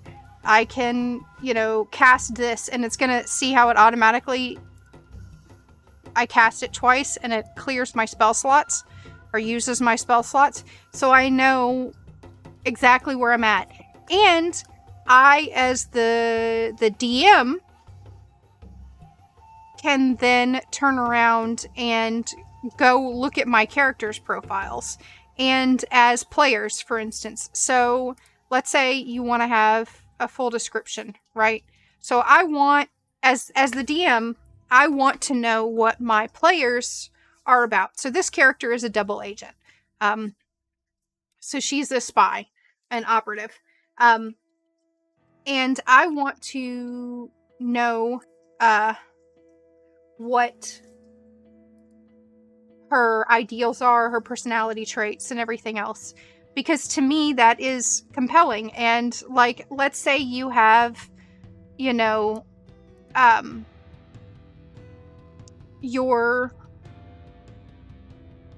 let's say you're concerned about your mom as a character, right?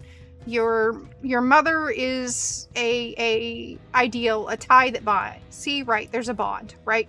So I would do anything to protect my mother, or I would do anything to protect my family, right? As a DM or a GM, I want to know that, because I want to give you a compelling situation. So let's say, you know, you are doing all this dangerous stuff and you piss off I don't know, a criminal network. Then I want to know that you have this bond of your mom, because now the criminal network can threaten your mother, right?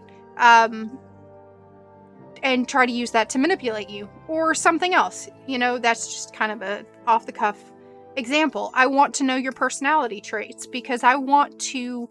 The most compelling games to me in D&D, and this is a personal opinion, different players love different things about it, but the most compelling thing to me as a player and as a DM is when, and as somebody who watches D&D, who watches people play D&D, it's those times when characters get to interact. It's those times when they don't always win, right? So some people love D&D for the power fantasy. They love making those rolls and winning and destroying everything. And they're going to be the people who optimize their character and everything else. They're going to pick whatever, you know, we talk about the meta in playing like EQ and EQ2 and any MMO really. They're going to always go for what the meta is. They're going to min-max everything. But that only helps them in, you know, in combat maybe, or in a certain situation. And as a DM, my job is to, you know, take that situation and turn it on its head. And to say, okay, you might be really good at fighting, but there's going to be puzzles, right? There's going to be traps. You know, the way that it works is nobody can be good at everything. So your character is going to have strengths and weaknesses. And as a good DM, I'm going to appeal to everybody's strengths at different times, and to, you know, exploit their weaknesses at different times. And to see how characters react and grow and change. Those are the compelling moments. When players, to me, role play and get in their heads, you know. So I talked about the campaign that I'm running, and I talked about how everybody is trusting the he's not a rogue, but he's essentially a rogue, right? In the party, he is has admittedly been a thief, and you have multiple members in the party who are trusting them with their money and trusting them as their manager, and letting him take a cut of their money, right? And he has admitted that he's not very good at talking to people and interacting with people and things like that, but they trust him. So in my game, they've trusted this guy to do this, and he's not skilled at it. And again, they lost an opportunity to have 1,000 gold, which is a lot in D&D. It's a whole lot for their character level that they were at. He lost them 1,000 gold plus a dinosaur, and instead they only got the dinosaur and like 100 gold, I believe. And that's because he rolled really poorly. And the character that wanted the dinosaur just wants the dinosaur, and has got all these plans and plots to save all the dinosaurs that are probably going to get the party in trouble. And so as people, interact and roleplay with their characters and have their characters act, they don't always act in intelligent ways. They act, I'm blessed to have a really good player group. And so they actually, roleplay their characters. And so their characters are doing all these different things that don't make sense, outside of their character's own motivations, right? They don't make sense from a power gaming kind of perspective. And so my players are doing things, and it's hard as a GM because they do all these things that I don't expect them to do. But they're doing things according to their characters, and it causes some hilarious interactions. Like, they got into dinosaur races, and they have this big overarching plot that they got in the very, very first session, and they still haven't gotten to. They still have not made any progress towards, because they've gotten distracted by 15 billion different things. And so it's really interesting, and they're on a timeline where somebody important is gonna die if they don't do the job that they were hired for. So it's very, very interesting to watch, and I actually am really excited for this campaign because, again, I know that I'm gonna have a group of role players. So, they might not always know the rules, but D&D Beyond makes it really, really easy. I don't have to know the rules. It helps me make the character, and then it's going to help me roll. So I, as the DM, will go, okay, make a perception roll. And you'll come over here, and I can do this in the game, too, on the website itself. It just doesn't share it with everybody. But let's say I want to roll this. Right? And it'll do this on the astral. So here, that's a natural 1. That's a botch. I may be incredibly perceptive, and I am. I've got an 8 in perception, a +8 modifier. So that means that you take that roll and you add 8 to it. That's really good, especially for only level 5. But I just botched the roll, which means that I just was completely distracted by something else and did awfully, and now the DM has to determine what catastrophic event is going to happen to me, because and botches are usually pretty bad, and perception botches mean I'm going to miss something. Like, in a case like this, somebody might have just stolen a ton of money from me or something like that. So yeah, or I'm really stealthy. So let's say I roll my stealth.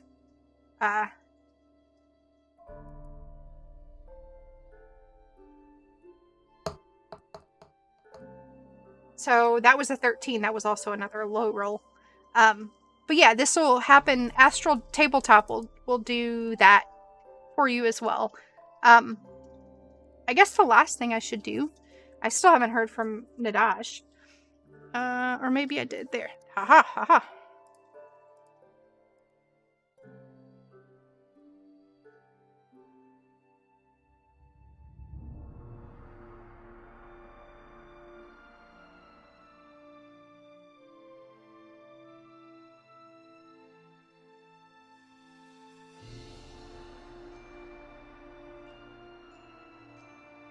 I'm just checking in with Dash to see if they're going to stream.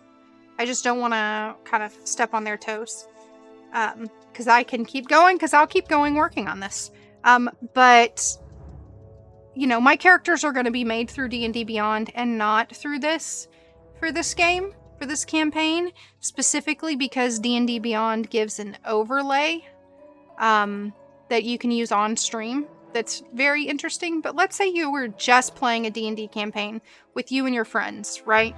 So, you know, I just started using Astral, but like I said, I have a D&D campaign right now, and my players are all across the country. There's only 2 players who live near me. So one is I've got one in Tennessee, one in New York, one in Indiana, and 2 in Georgia, and 1 in Kentucky. So they're all over the place. Now, to run this game, you know, we currently use Roll20, and I can show you guys that.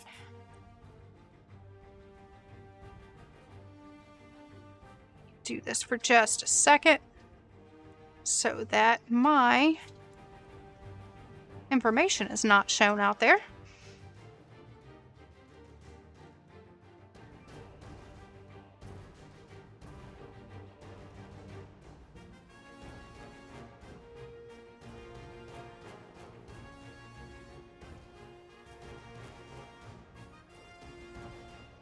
Okay. So this is what Roll20 looks like.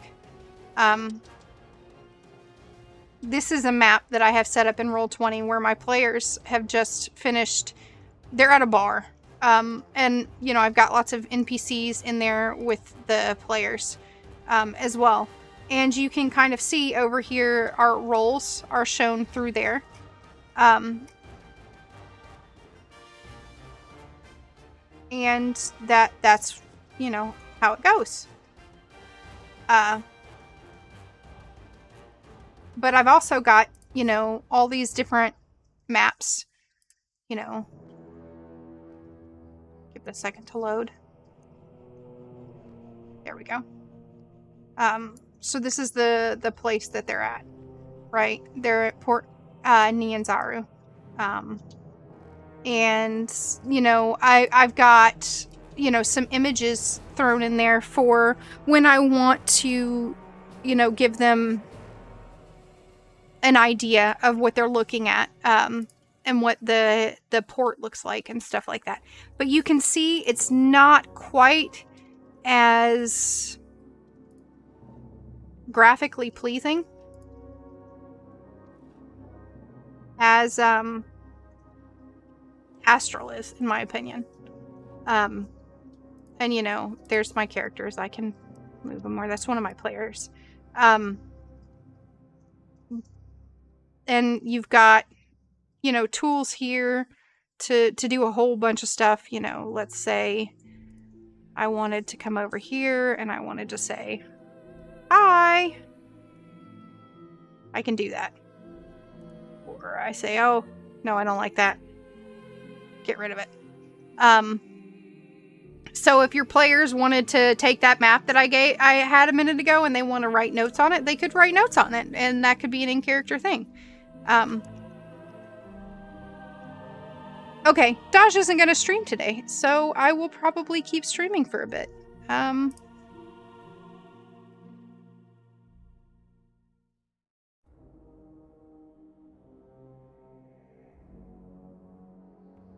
If people are interested in watching. Probably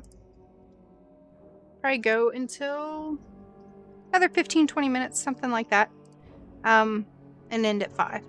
But I can come in here and I can roll. Or let's say I'm a GM and I want to fudge a roll. I can fudge a roll. Right? And it's gonna show that. And like, you can also dictate through Roll20 to make it use like a graphical die. Let's see. I usually have that turned off because it lags really, really badly. But I just don't have the same tools. Also, I ran out of space. I added a bunch of music here, and I ran out of space very, very quickly for doing things. So I've just not enjoyed it nearly as much. I have more fun things that are more visually appealing or pleasing on this map, in my opinion, or on this on the virtual tabletop. All right, let's go back to doing this. Oh, enable fog of war. Yes, we don't want to share party vision. Yeah.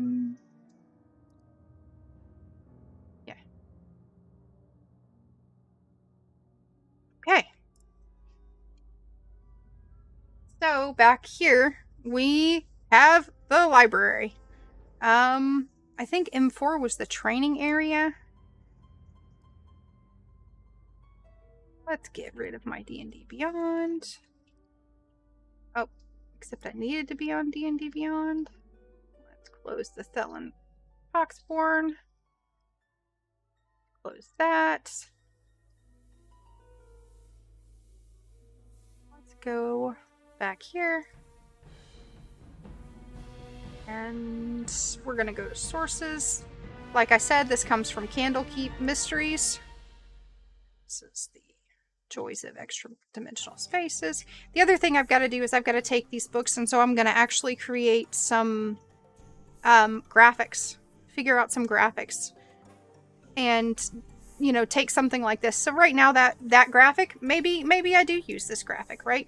But I take this graphic and then I turn that into Miracle. Right? Something like that. So, looking at M4 was the exercise room. And there's an animated broom in there. So let's try to go in here and let's edit this map.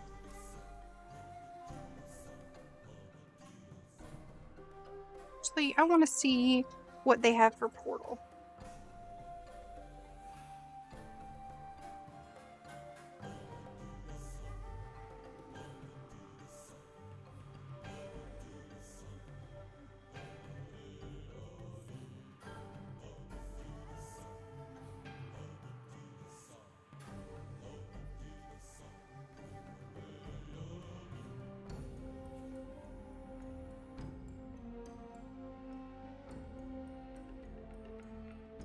Might be what I keep up, but we're gonna see.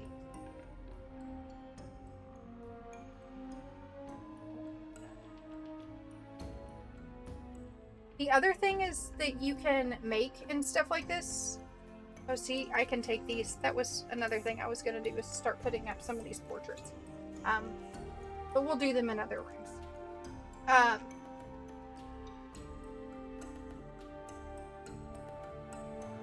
Definitely take that. That. I like the way that looks.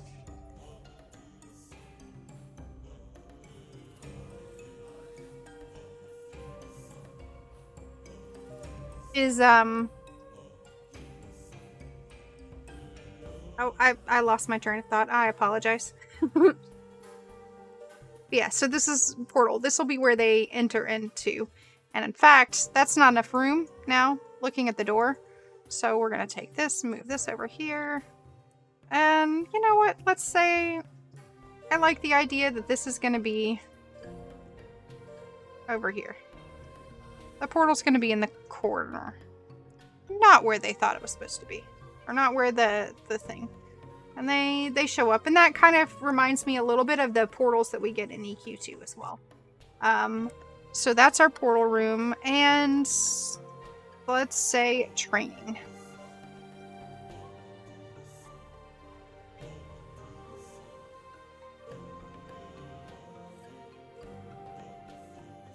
So I could use this as a training room.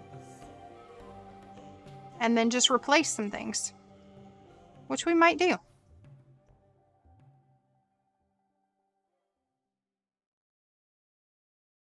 Get that first. Let's see what options we've got. Oh, that is way big. Get rid of that. That same training room in the daylight. What's this? That is a whole lot of stuff. It's not what we want.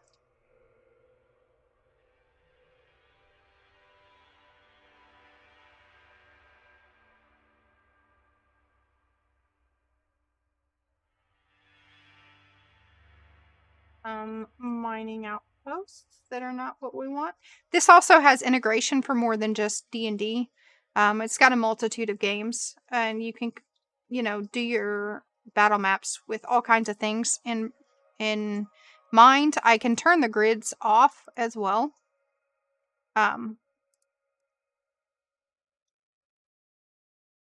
It's interesting there. And you can decide what your grids look like, what size it is, which I don't know. Is this gonna... Yeah, see, that just shrinks down my...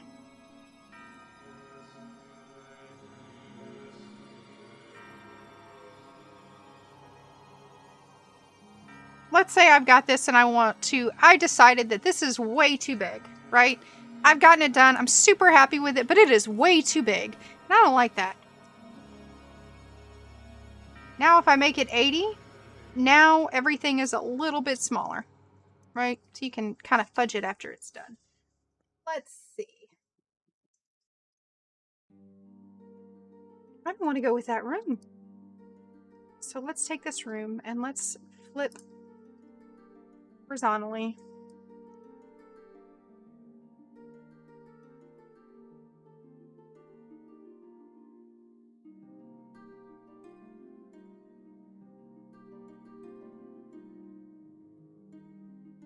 And now I have doors to outside. But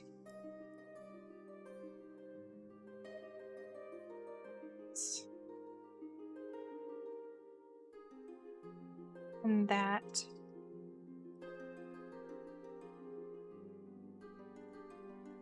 don't want my training area to look like that exactly. So I want, what if I have sand?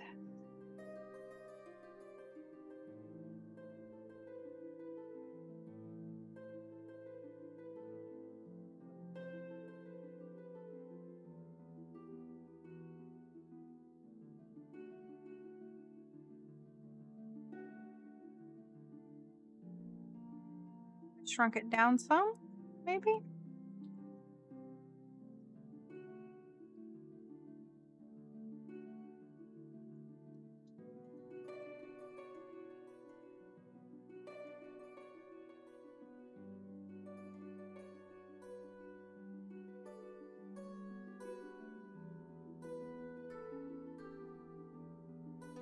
Something like that, maybe?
There we go. Kind of.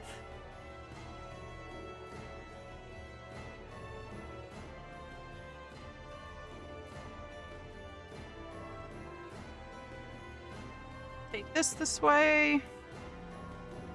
And I can take this. Make it a little bit smaller. It's also not quite rotated right.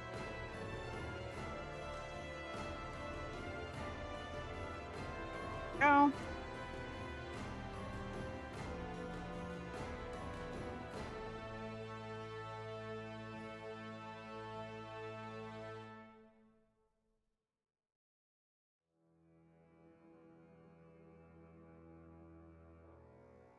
We'll probably put some magic runes on the ground. It probably have some meaning.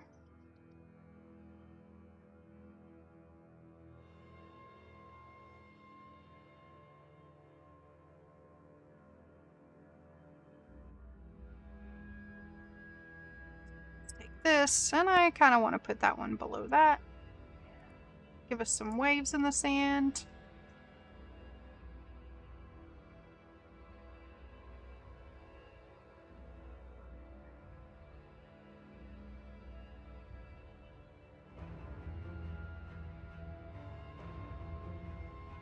Nope, don't like that.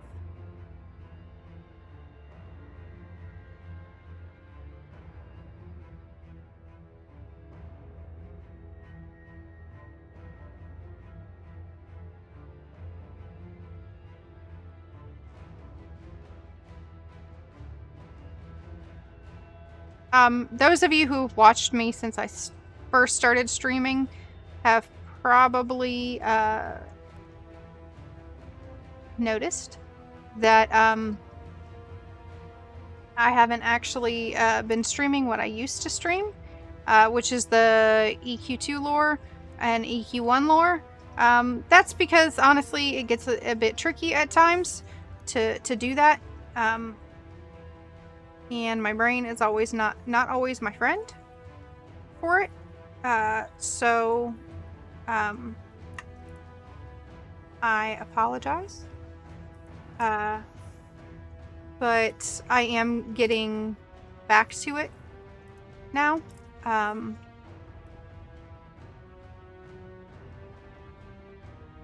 have been working on stuff. It's just been taking a little bit of time to get there.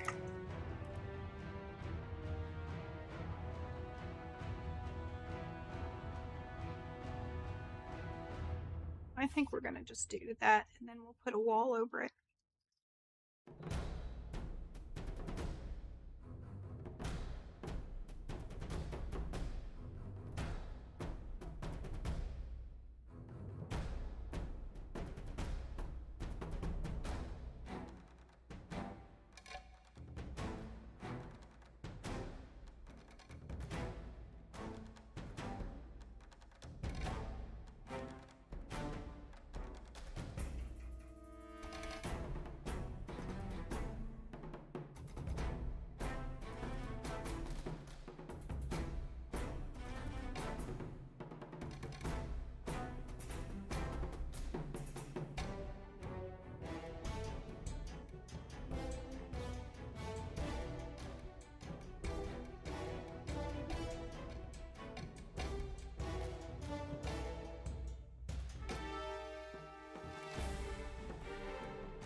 I don't like those rocks.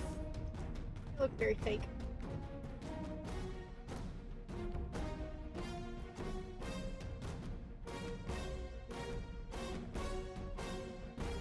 So this is what I'm talking about, though, about trying to make some, like, interesting terrain. So this might be a target dummy.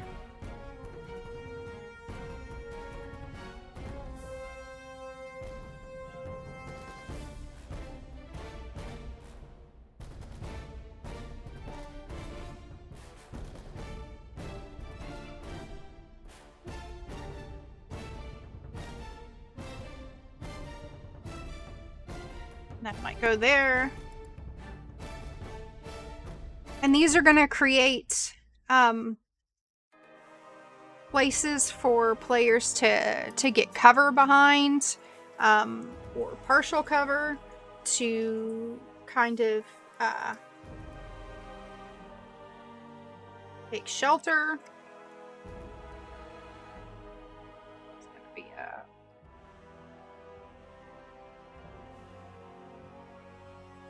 another target dummy.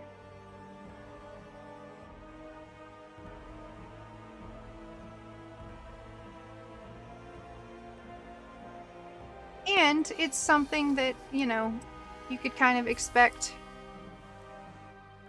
See, that's so dark. But I could, again, take it and take the opacity down. Yeah. I don't like it. I still don't like it. There are better rocks in here somewhere.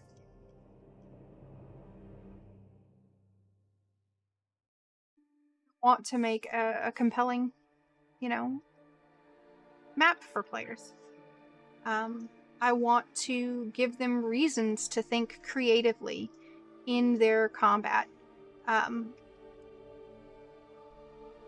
I want them to feel like they need to make strategic choices.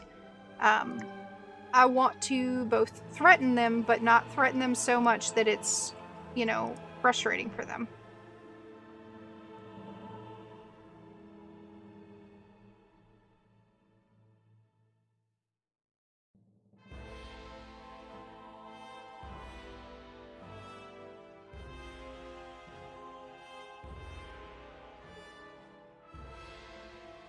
Now I need to rebuild this wall.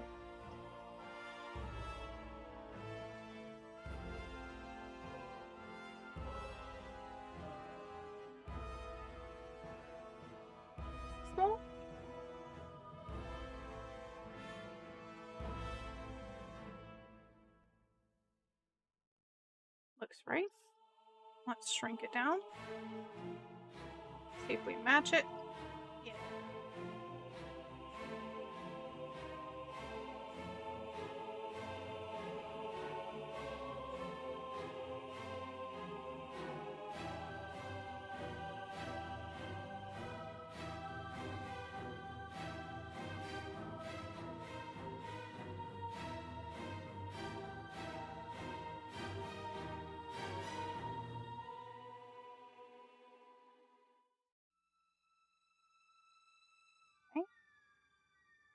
Now we're going to look at doors. And again, I like this doorway, I think. Love that one. It's not bad, but I'm not quite.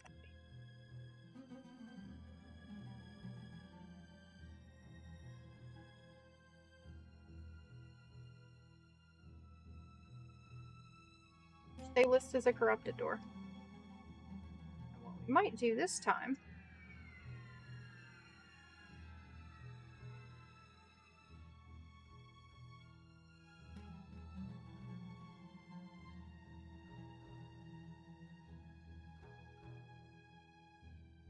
see that's about a 15-foot doorway. That's a little too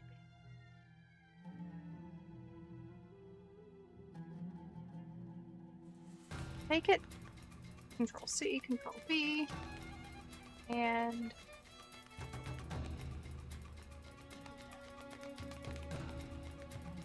doorway.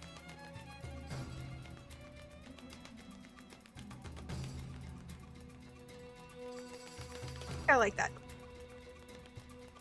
All right, so if we kind of come over here and look at what it says in the exercise room. Battered wooden mannequins, weapon racks, indigo tinted light streaming through a window. Floor is stained and scorched. So, let's see if we can find some scorch marks.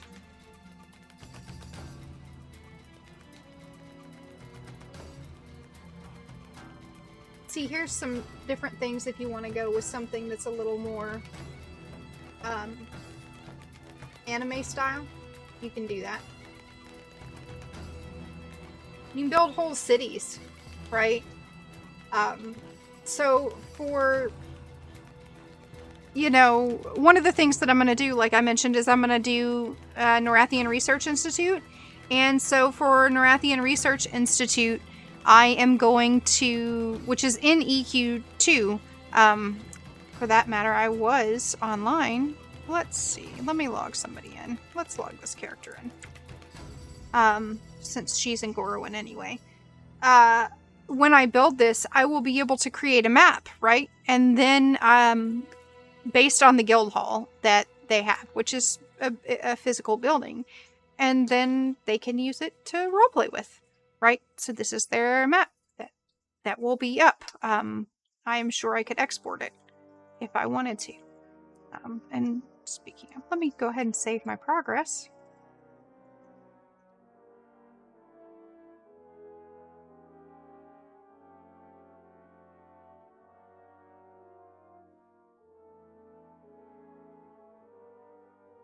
And what was I looking for? I was looking for scorch marks. Let's do oil.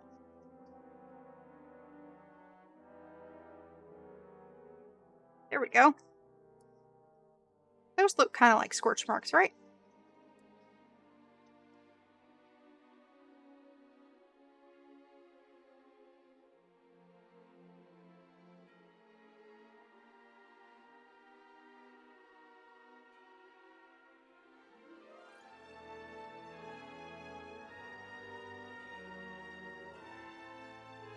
Oh, and so one of the things that I've done this, but so in this room there are no surprise encounters, right? This room, you know, it would make sense. So I want to add a quick creature. So we're gonna see animated. They've got animated armor. Let's see if they have broom. Nope.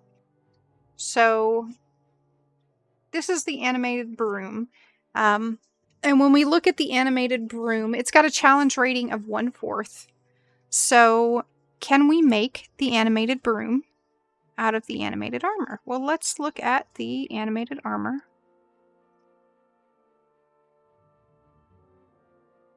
Wait, that's characters. Yeah, this is quick creatures. Animated.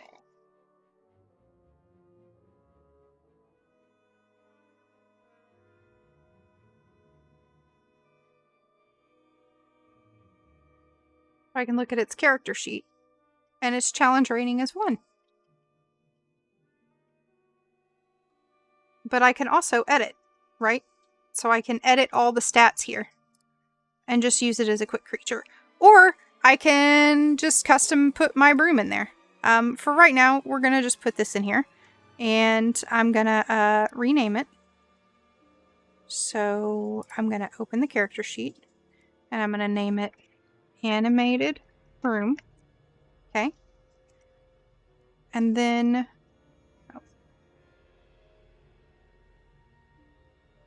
Oh, and this is what I was talking about. So see here, there's the different abilities that this NPC has.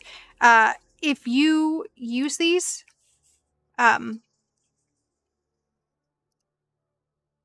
see how it rolls it over there? So if you were just wanting to use this and not wanting to use D&D Beyond, you could, you know, do this in here and do everything through the app, and it gives you this little hotbar that you can put your different abilities on, right? So if you wanted to put, you know, this character doesn't have a ton on it, but if you wanted to put more stuff on it, you know, you could put all those special abilities in there. It's just kind of an example template, but that obviously doesn't look like an animated broom. So, and if I come over here, oh no, they don't have animated broom as a thing. So I can come in here and go animated broom and images. I can use something like that, or I could come back over here to Astral Tabletop and I can go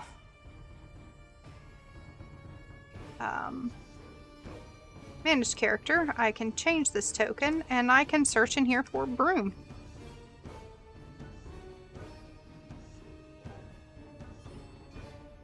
See if they have a broom in here for me to use. And they do not. So they've got mops, but no brooms. So what I can do is I can take this and I can grab, you know, some example of an animated broom. Maybe this, because I kind of like this image. That's Hearthstone. But I can find an image that I like. Or there's, you know, this broom. But I can find some broom image that I like and turn it around and make it into... I could even use, let's see, broom EQ2.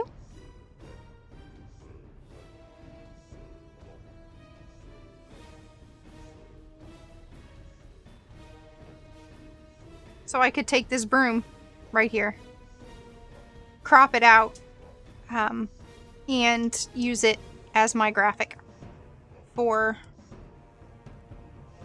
my animated broom in-game. And it is 5:15, 30 minutes after I said I was going to stop. So I'm going to go ahead and stop here. I want to say thank you very, very much to everybody who tuned in. I will try to, you know, be more active and provide updates. I will probably show these maps on the lore Discord. If you're in that, give me a second and I will link that.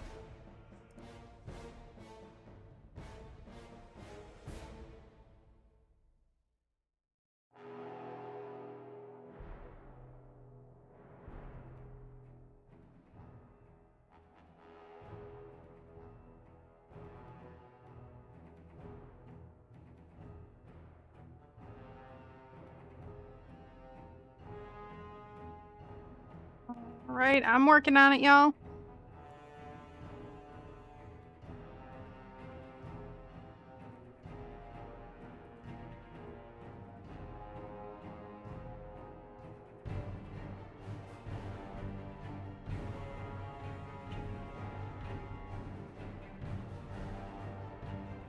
Alright, so if you are not in the lore Discord, the Ascuris Discord, this is for EQ and EQ2. Feel free to join that. I do not have a Lore Warned Discord set up yet, specifically for me, for all the different stuff that I stream.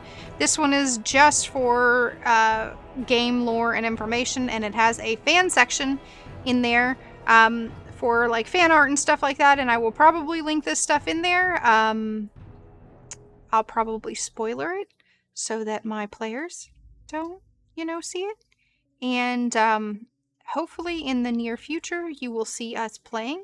I do not have dates or times yet, but if you keep an eye on my stream, my Twitch page, and I will try to put it in the lore Discord. If you look between those two places, I'm going to try to put a schedule up. You're actually going to see me, if you pay attention, start to play games like Red Dead Redemption 2. That's on my list to play. I've got to keep going with Sinking City because that's a lot of fun. I play Phasmophobia with friends. I love horror games. So I'll be doing some other games as well, but my lore focus is going to be heavily focused on the world of Norath. But I like talking about the lore of games in general. So, you know, I did Sinking City this past, I guess it was a week and a half ago or something like that, where I played Sinking City and did, you know, discussed some of the lore and information there. I'm going to do that with Red Dead as I play it. I've never played it, so it will be me kind of discussing it as I go along. Thank you guys for very, very much for supporting me, for showing up and being here, for engaging with me and talking with me. I hope you had fun, or you enjoyed it, or you learned something. And I hope outside of that, that you guys are all taking care of yourself. And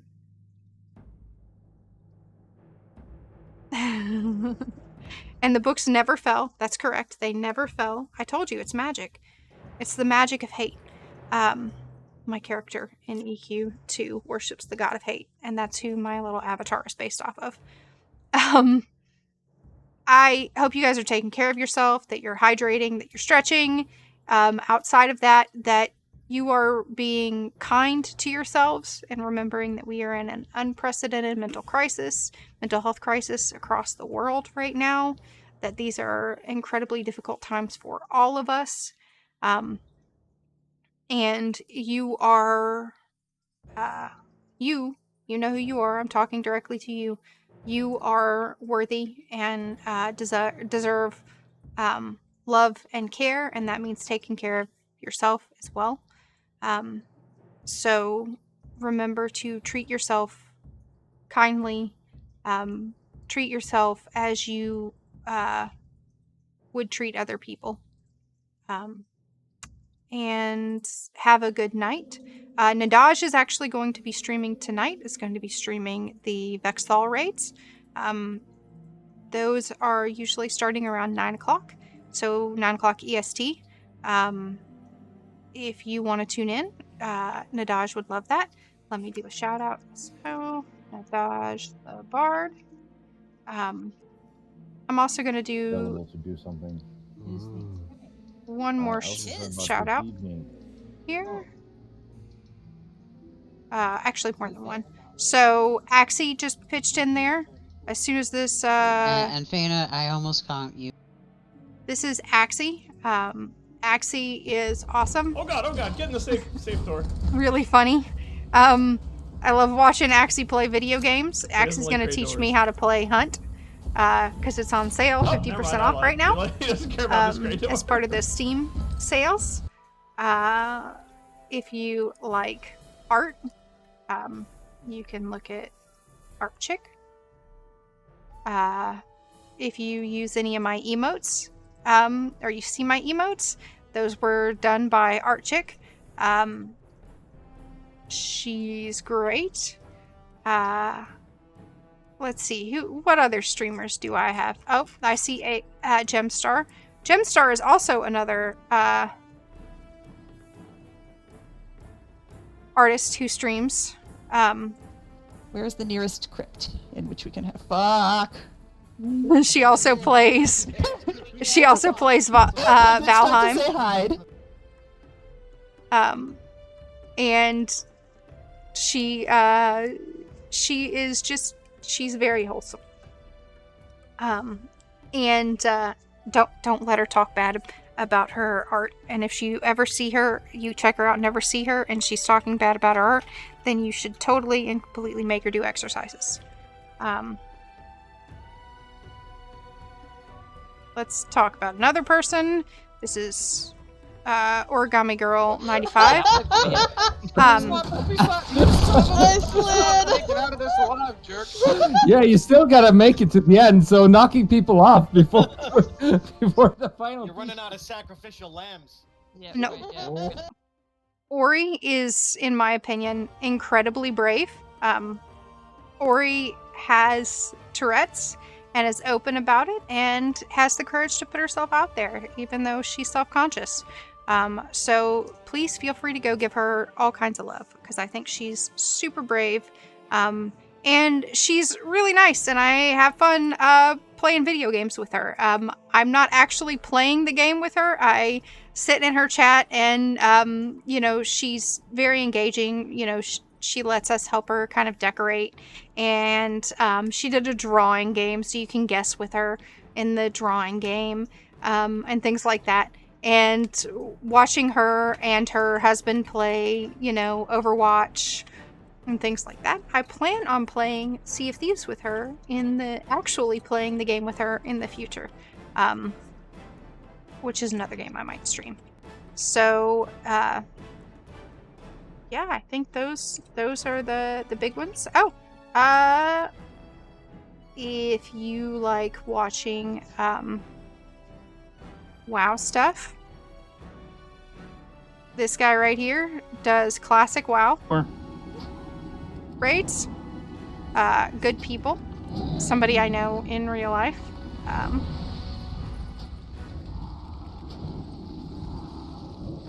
15 on 4. Knockback. And this is Grim, and Grim is just really fun to scare. He's part of a streaming group that I'm part of, and he's going to be in the other D&D game that I'm running. Did that work? Oh, There it so goes.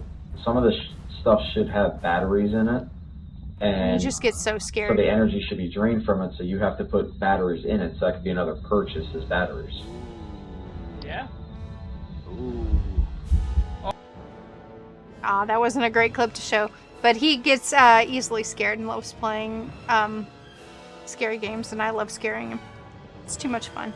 Again, thank you guys very, very, very, very, very much. I hope you all have a wonderful evening and a fantastic weekend.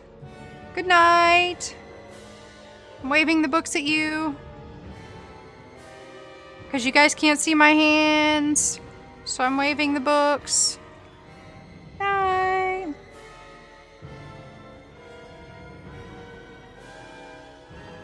Oh, we're gonna raid. I've got people on. I lied. We're gonna raid somebody. Who are we gonna raid? We're gonna raid.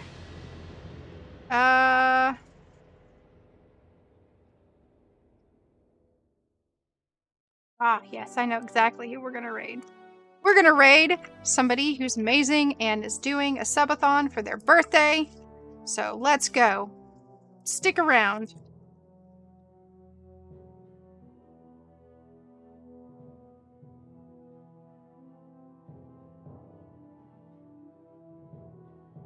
He's good people.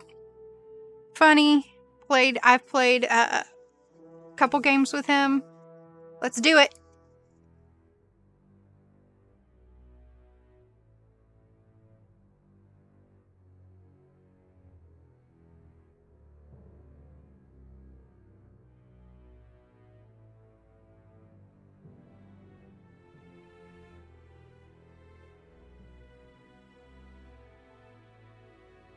Streaming?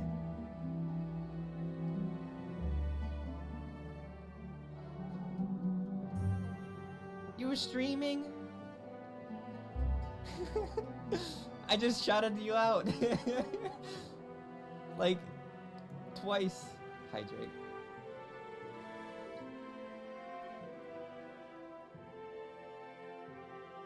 That one doesn't count. Writing all these raids in. I didn't even know you were streaming, Obsidian. I was like, when are you streaming next? I gotta make it to one of your streams because I don't know when you're streaming. And then you just raided me. Girl.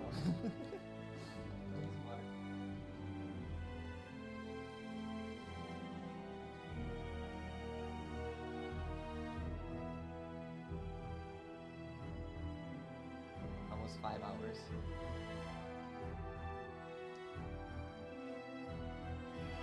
You were streaming before I was.